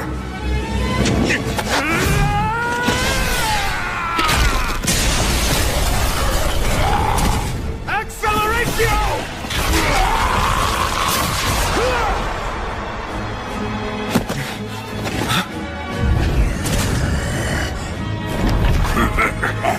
You can break through a dragon's scales, huh? What perfect light exercise! This should help keep me away! Hey! Will's not the only one you're fighting!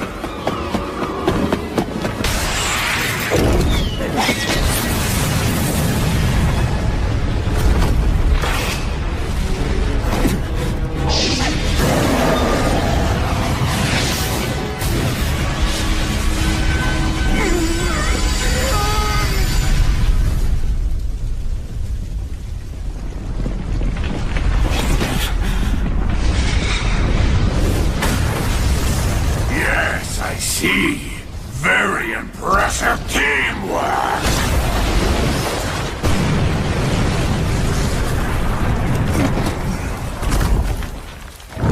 Flamo Ignis! Sylphs, oh sylphs! You maidens of the wind!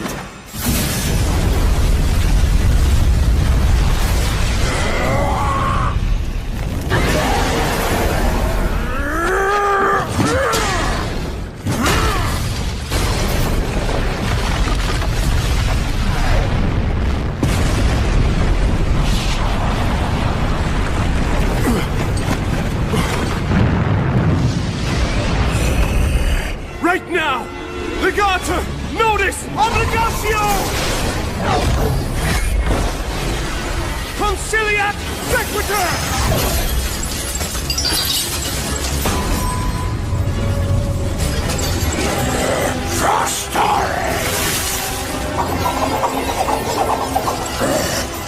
This is a triple cast, Gus's specialty.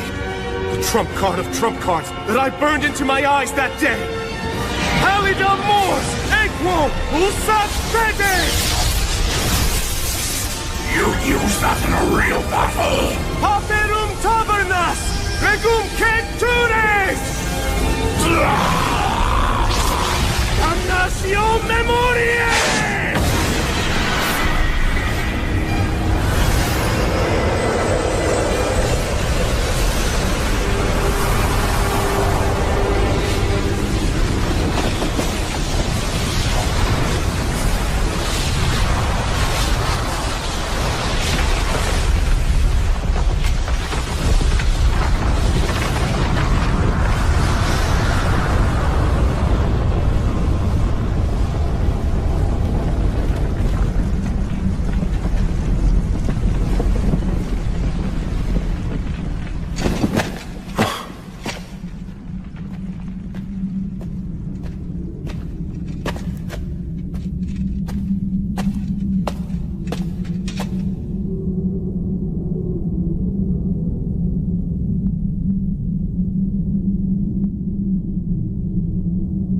Did we win?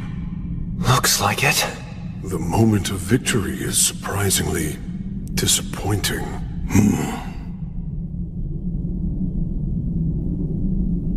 Huh? Hey, Will?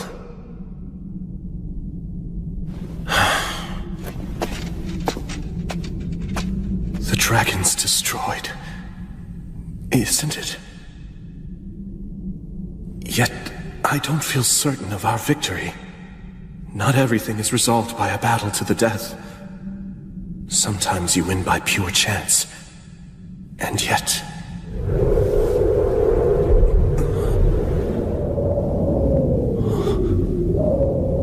Is that wind? It's not over!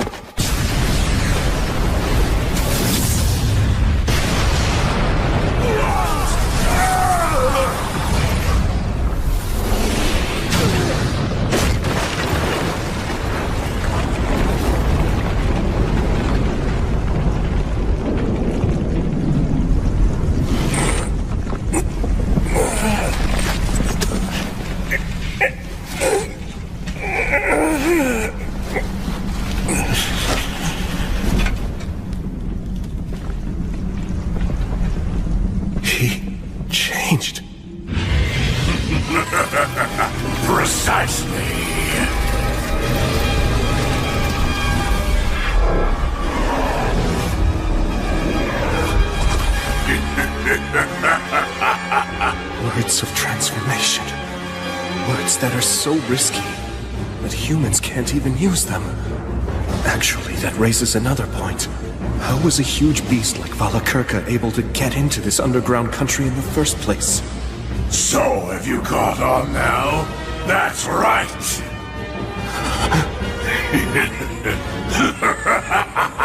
The words are all extremely well known to us dragons.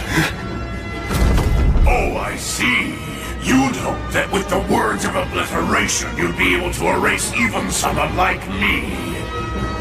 That all you needed was for your aim to be true.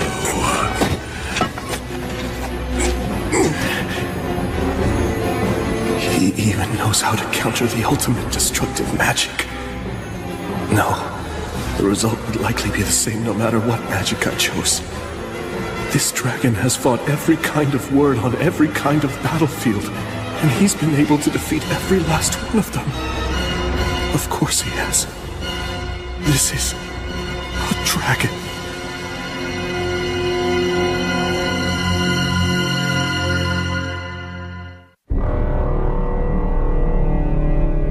Well now, faraway paladin. You fought bravely, and for that I commend you. Out of respect for the spirited fight that you've managed to put up thus far, I have an offer. Do you have any interest in serving me? I see that you're wise to my intentions, but I'm prepared to give you a justification. Should you refuse to accept my proposal, I'll burn your companions' flesh and bones, and even their very souls, till they're nothing but ashes. Thus threatened, you can say that you had no choice but to capitulate to the dragon to save your companions' lives. Well, it serves as a good excuse, doesn't it? I have seen many humans with that very same look in their eyes. Even if I were to threaten to burn you to ashes, I know that you won't bend or falter. I can see that you're still trying to ensure that your companions don't suffer such a fate, while you continue to search to find a way out of this predicament. But no matter how hard you might try, all of your efforts are completely in vain. Am I wrong?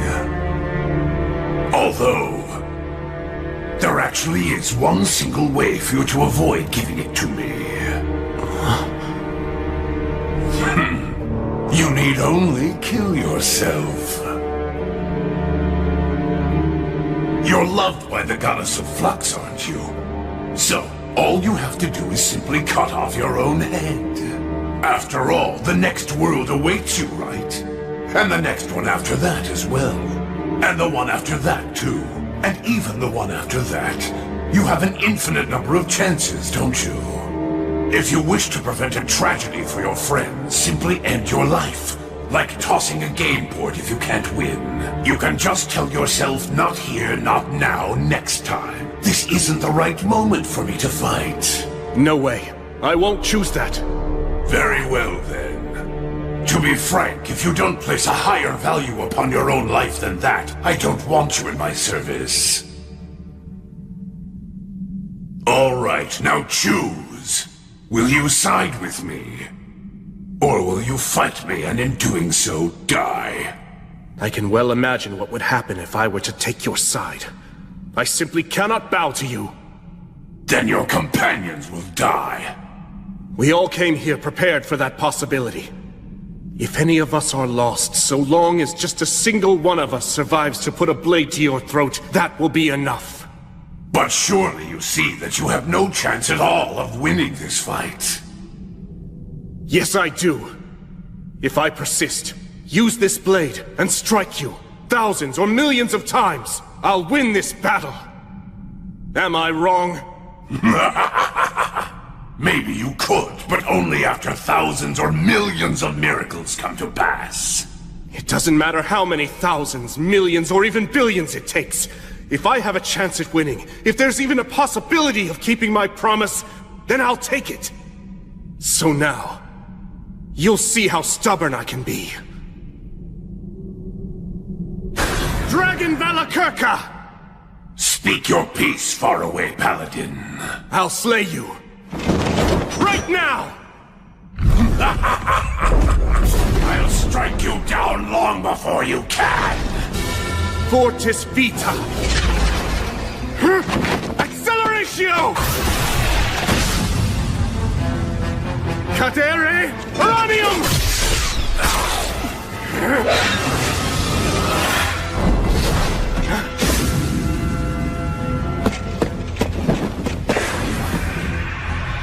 I need to try to keep them out of this.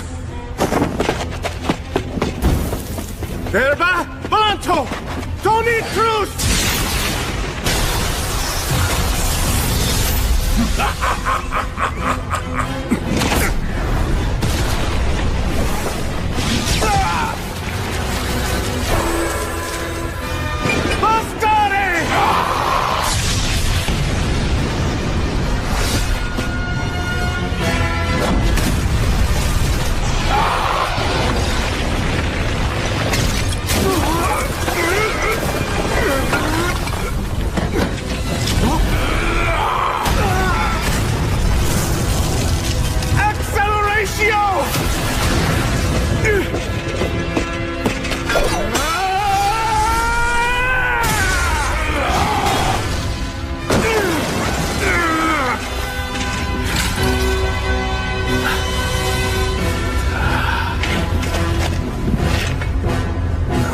Moon.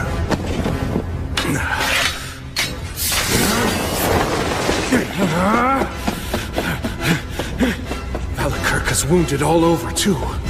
If I can just manage to stab him somewhere with Overeater and extract his life force. Truly a shame.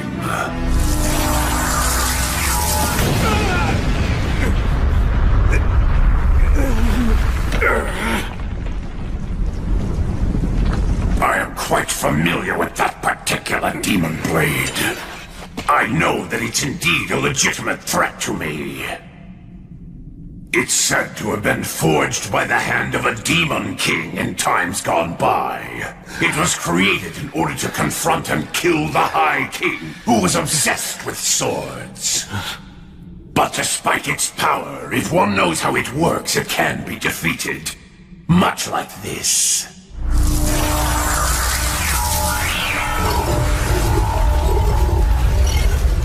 I guess he has no intention of fighting at close range anymore. While I admit that this battle has been an entertaining experience, I have to confess that I never dreamed a mere human could make a fight as difficult as you've managed to make this one.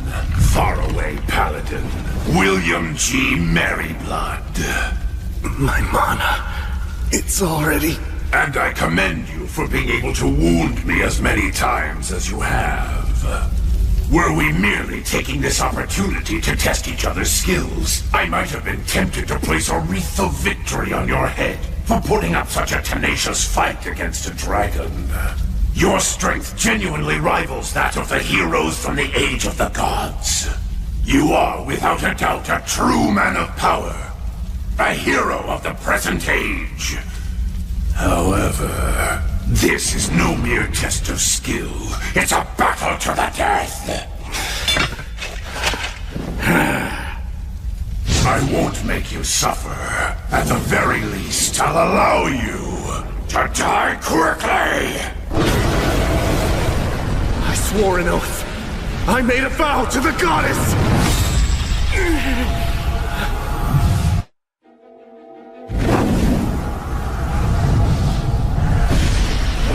A herald, eh? So you're too weak to send an echo, are you? This is nothing but a pointless, wasted effort, goddess of life!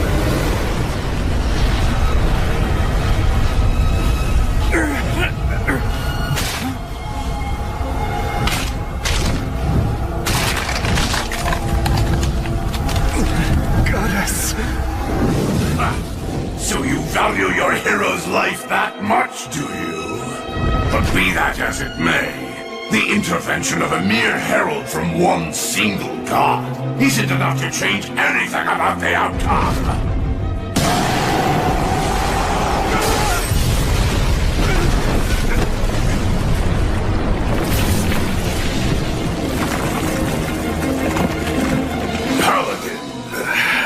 You have proven yourself to be worthy, so I'll allow you to die by my breath. You will always remain in my memory, but as for your body and soul, I will burn it all to ash, down to the very last fiber of your being! No, I can't have that. Who goes there?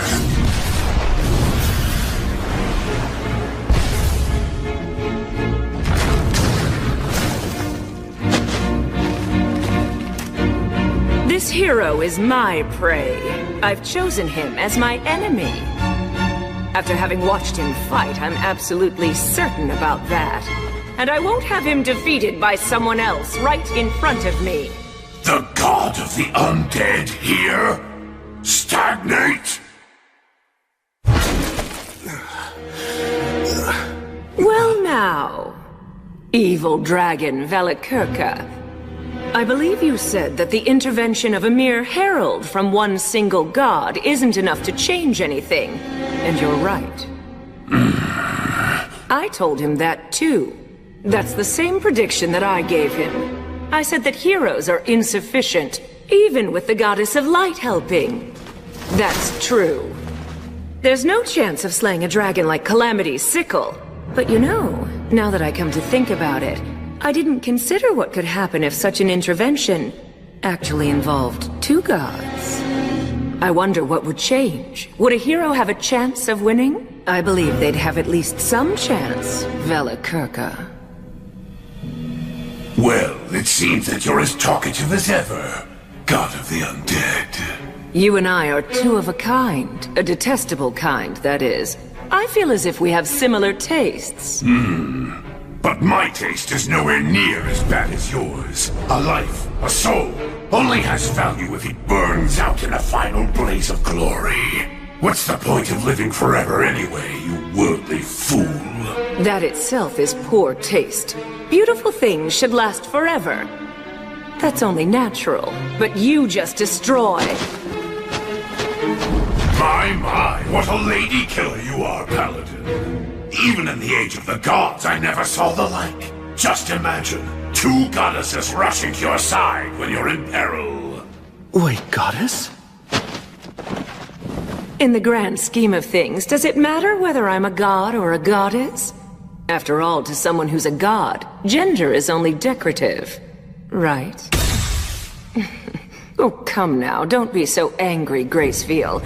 I mean, where's the harm in enjoying a little perk like this? What's that? Why now? Is that what you're asking me? Well, after watching such a furious battle unfold before me, I'd regret not intervening much more. You did your fear in a fight involving the great and powerful Velikirka just for a petty reason like that? Why, you pathetic, hero-obsessed hedonist! Yes, precisely. This strange paladin, this hero who's standing before you, I think he's worth going mad for.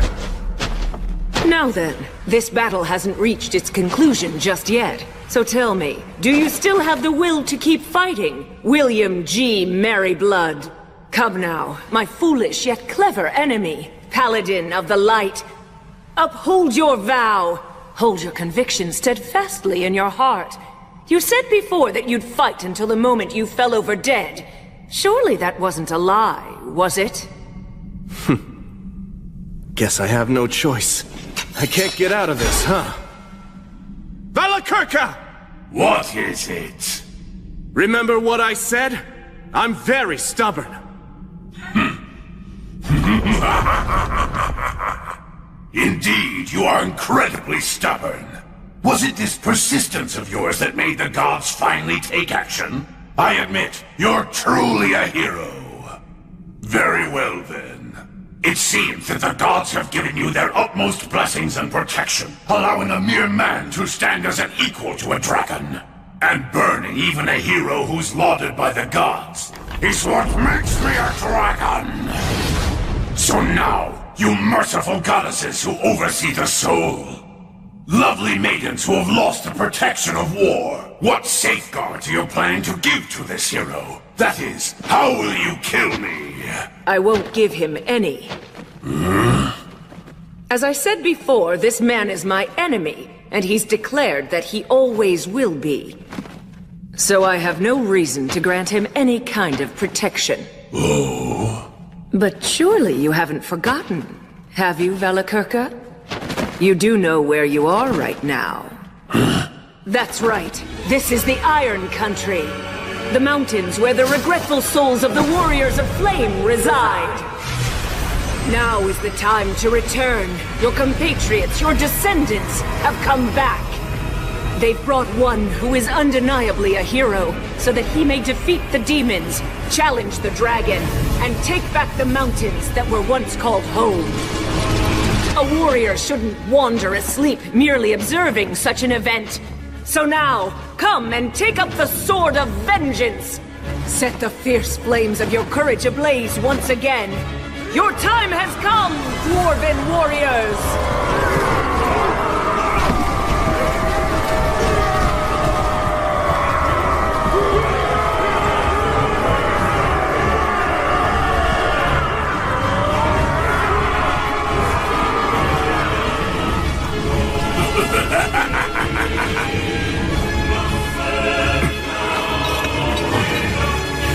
You guys haven't all become undead, have you? Relax. We're all still alive. That's right. As you see, we did cut it pretty close, though. That solo battle of yours kept the dragon distracted for a while. Then, with the protection of our ancestral god, well, it took a while since I'm not used to it, but I healed us all. I see. Al, remember when you were fighting against that demon? You were in the divine protection of Blaze, the god of fire. Indeed. Sir William, what is all this? They're our allies. Reinforcements we can rely on.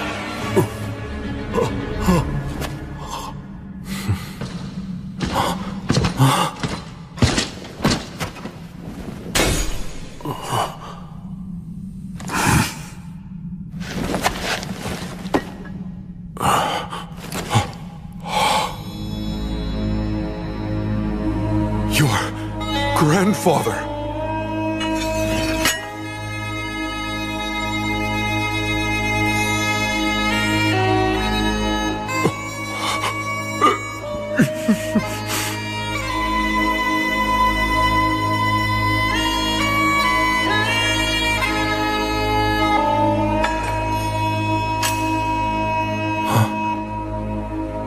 Hold on. Shouldn't you give that to Al?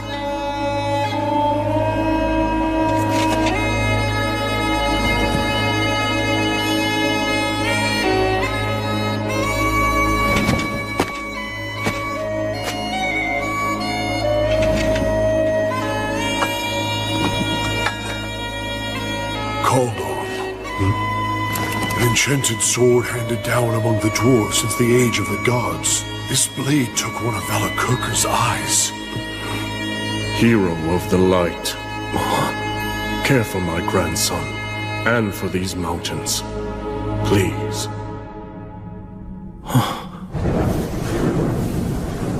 Grandfather! Valakirka's flames burn everything, even souls. No way. Not yet. It's not over yet.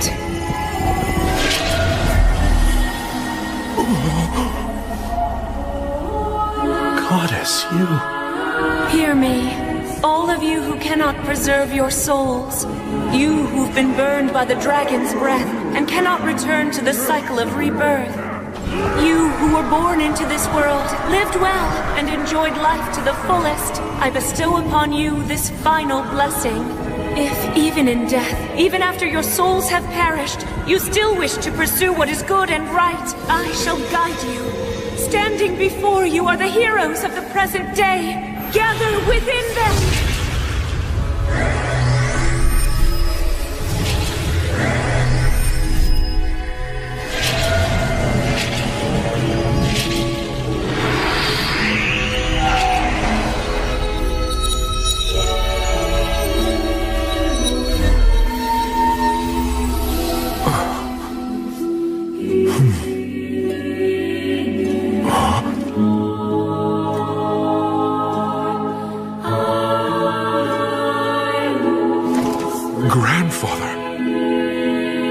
Even now, I won't apologize. But, my grandson, look after our country and people. I beg you.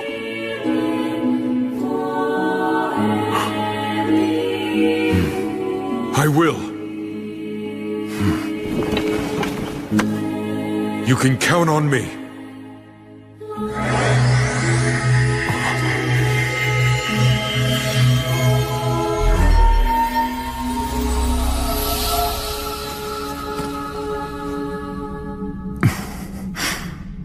Sheesh. I guess that nothing's changed. She never could let me have all the fun.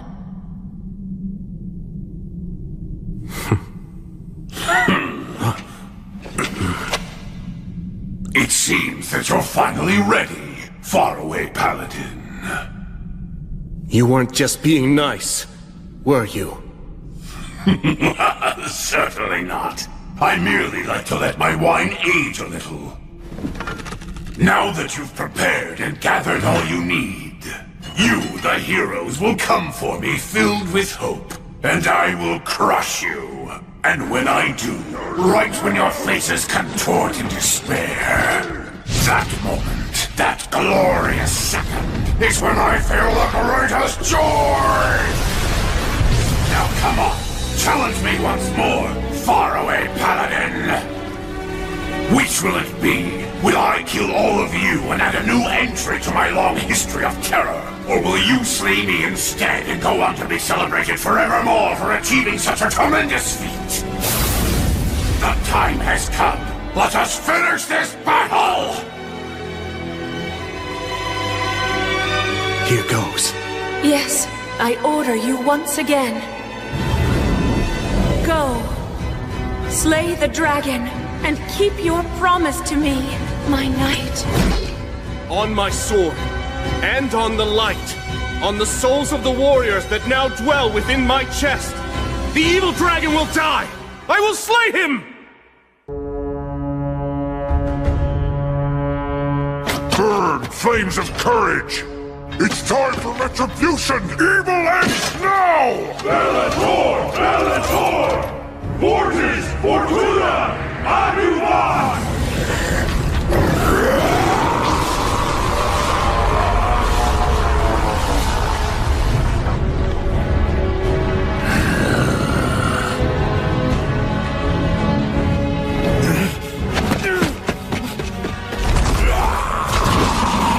Divine protection of light!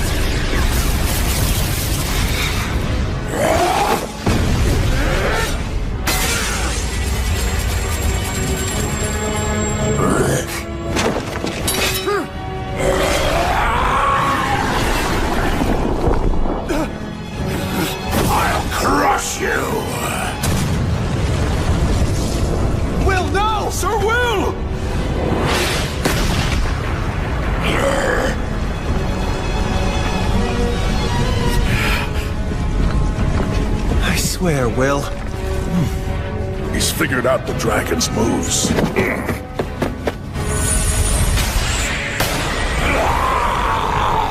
That comes with a bonus, Hydra Venom.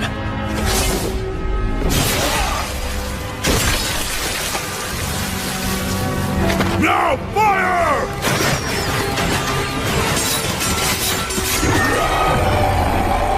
Charge in!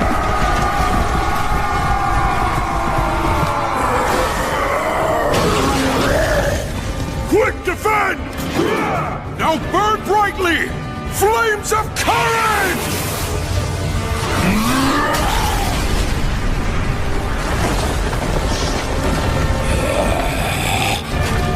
This is our homeland, and we're taking it back right now!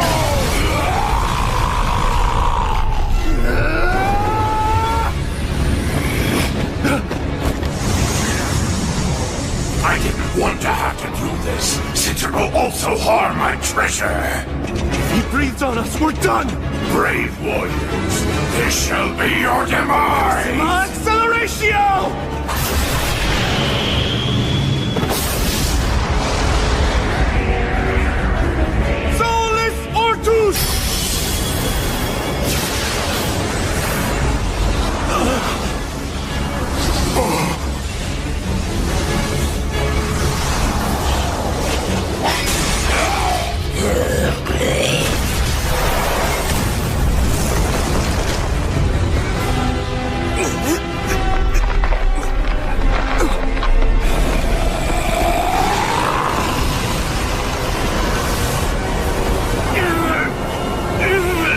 Go down with the dragon.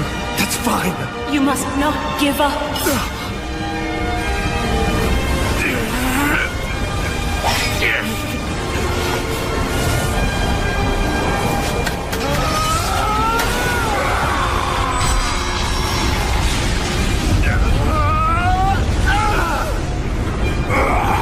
I swore an oath to the goddess. I made a solemn vow to her.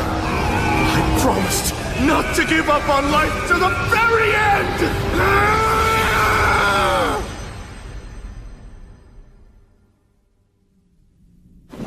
Will. Hey, Will. Please, Sir Will. Huh? Hold on. Am I? Come on, speak to me. Will, are you all right? I'm just fine. Menno? You shouldn't get up yet. I feel really good for some reason.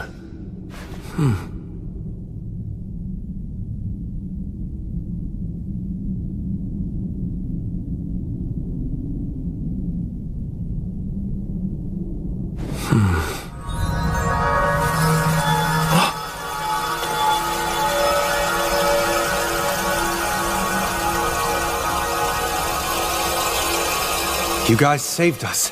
Thank you all very much. We appreciate your help. Farewell to you, my comrades, my ancestors. The young master and I will take over everything from this point onward. I promise, I'll restore the Iron Country to its former glory.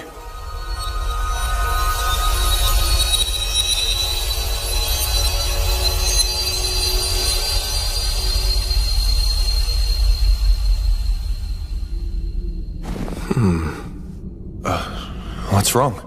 My body. Something feels strange. Yeah, I'm sure it does. Do you know how many times that dragon turned you to charcoal? You need to rest, Will. Oh, no. I don't mean like that.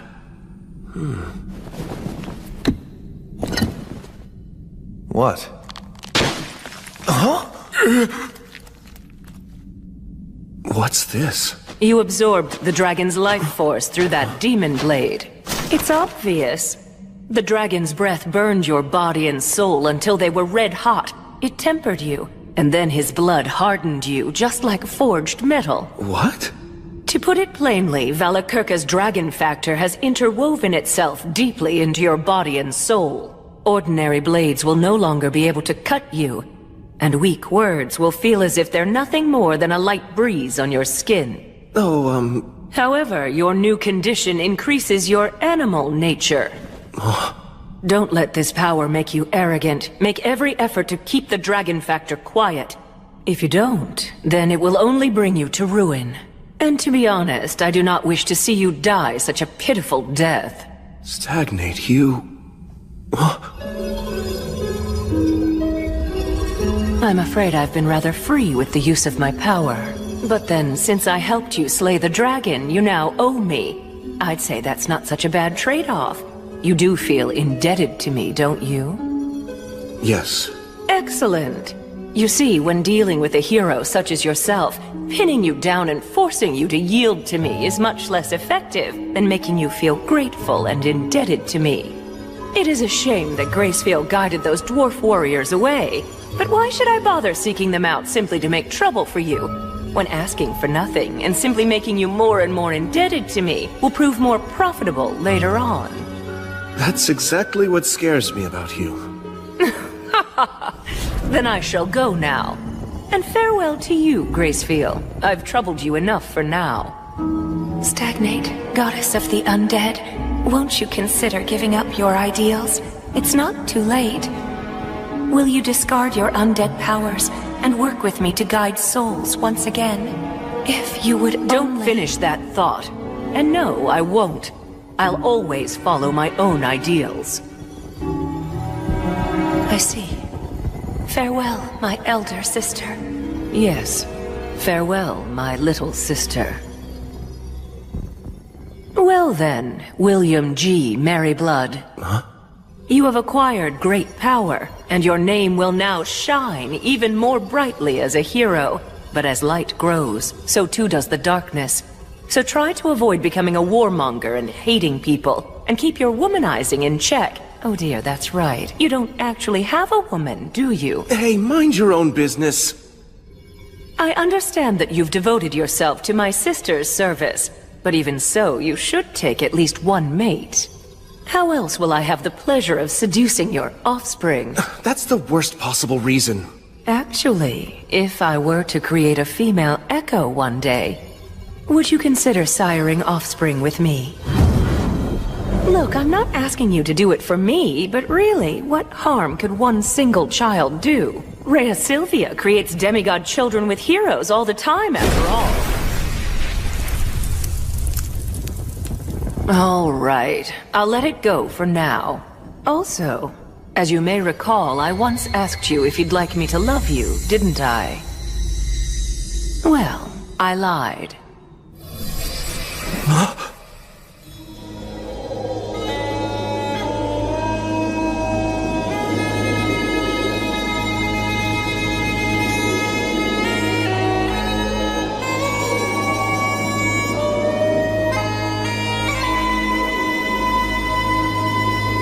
Because the fact is, I already love you, William G. Merryblood.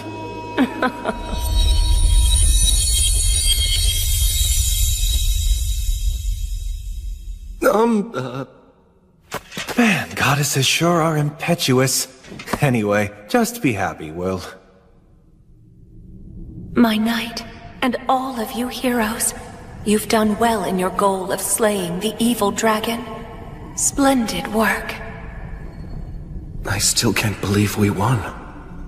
I shall reward your efforts. If there's anything you want, you need only speak it. A wish. If I may, please, Goddess of Light, this area is full of the dragon's miasma. Can it be expelled from the mountains and Lostor? Now that the evil dragon is gone, this request can be granted, at least to an extent. Well, if that's the case, then please, I beg you to purify our homeland. Yeah, I'd like to ask for that as well. Gotta think of Dina and her people. And I shall also make the same request of you for the sake of my fallen compatriots. I'm fine with that too. Just being able to fight the dragon was enough for me. Add my name too. I request your purification and blessing. Very well. I have heard your wishes.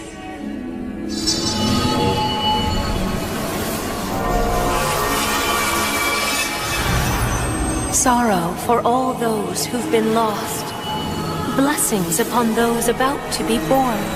May there be peace, prosperity, and joy all across the land.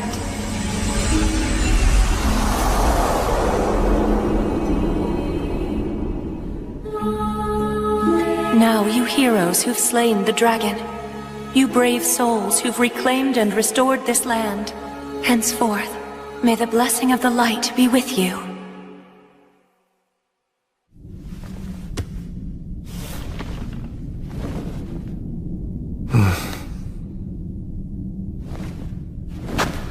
Let's clean up here and head home. Right. But you should get some rest, Sir Will. We can handle the rest. Oh no, I can't— Listen, just rest, damn it. Seriously, you're way too reckless, you know that? That's for sure. I didn't expect for you to take a swing right then. Though I will say it was a brilliant stroke. I don't think I'll ever forget that flash. It was as bright as sunlight. We must celebrate this win at home. Sounds good. We can invite the people of Lothdoor and have them play music for us too. That sounds wonderful. We can have food and drink as well. You know, I bet that Tonio and B have the whole thing prepared already. We can celebrate all we want. Yeah, I'm really starting to look forward to this.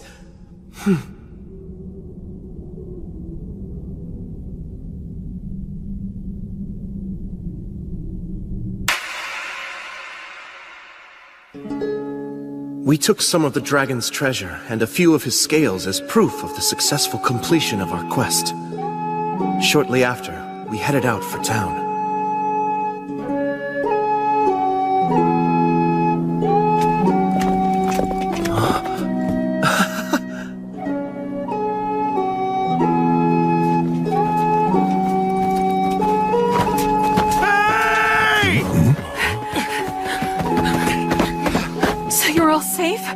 Well, yeah. I mean, can't you tell?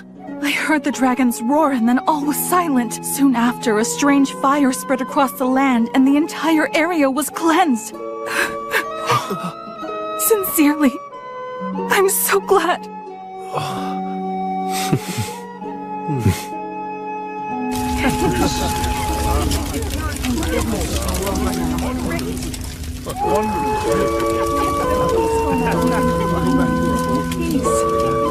I thought there was a pretty good chance you wouldn't return. I'm not gonna die. I have too much to do. Oh, like what? Well, for starters, there's rebuilding this place. The effects of the dragon's miasma still linger, right? That's true. The miasma hasn't completely disappeared just yet. Some demons survived too. You're going to give some of the dragon's treasure to us? Yes. There's more than enough to go around. You can use it to help rebuild for now. Although, I fear that would be... I think we should take him up on his offer. Now that we've taken back the mountains, the former residents of the Iron Country will surely return soon. We should all work together. Let's restore our land to its former glory. But we don't want a large influx of wealth. That could throw off the balance of money and trade. Consult with Tonio first. Right. We'll also need to be prepared to take in any new residents. Looks like we're going to be busy for a while. I don't really want to do this, but guess I should drop by the forest where I was born. I can ask them if they'll send over some skilled folks to help us out. And I'll go along with you. What, you will? The one who's making the request should be there to plead in person. Yeah, I guess you're right. We'll cross the ocean when spring comes then. Or do I even need to go? Just admit you're happy.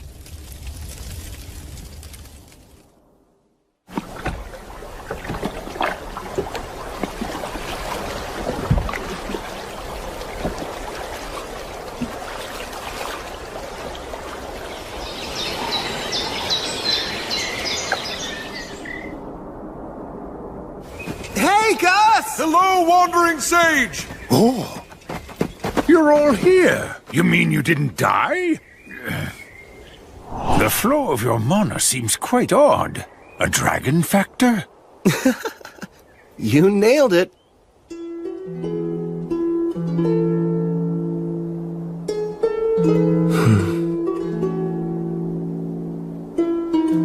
That's actually a curse, you know. Yes, I know. But I accept it. Well, just so long as you understand what you're getting into. More importantly, go on, let them know. All right. I'm home. I made it back from defeating the dragon. The two of you saved me yet again. Thank you.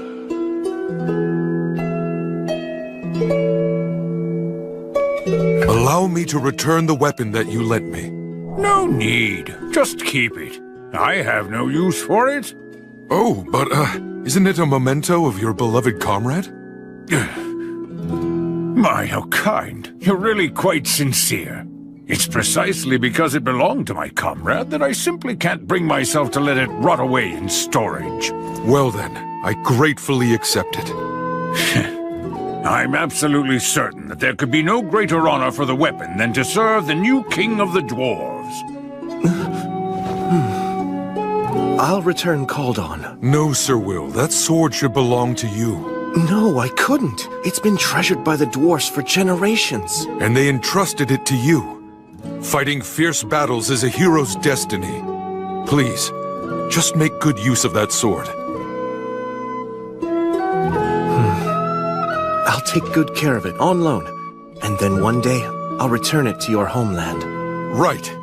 Although, what you said makes it sound like even more difficult enemies are going to be coming my way. Hello? Well, you know. Try to live strong. I'll help you out when I can. That's not reassuring at all.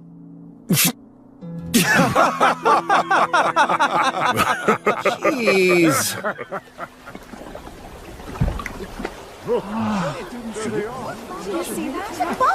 Is that them? Welcome back, all of you. It went well?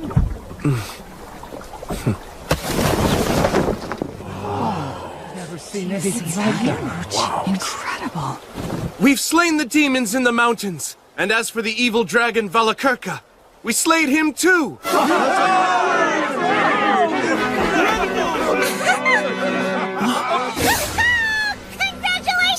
B! And everyone's okay? That's so awesome! What's that? Is that a dragon horn? Let me go see! I'm gonna write a song about it! Whoa, what's that? New equipment? Cool! Where did you get it? Young master, you've grown into quite a fine young man. There are so many things I want to tell all of you about. About our Iron Country home. About its courageous warriors. And also about our great king.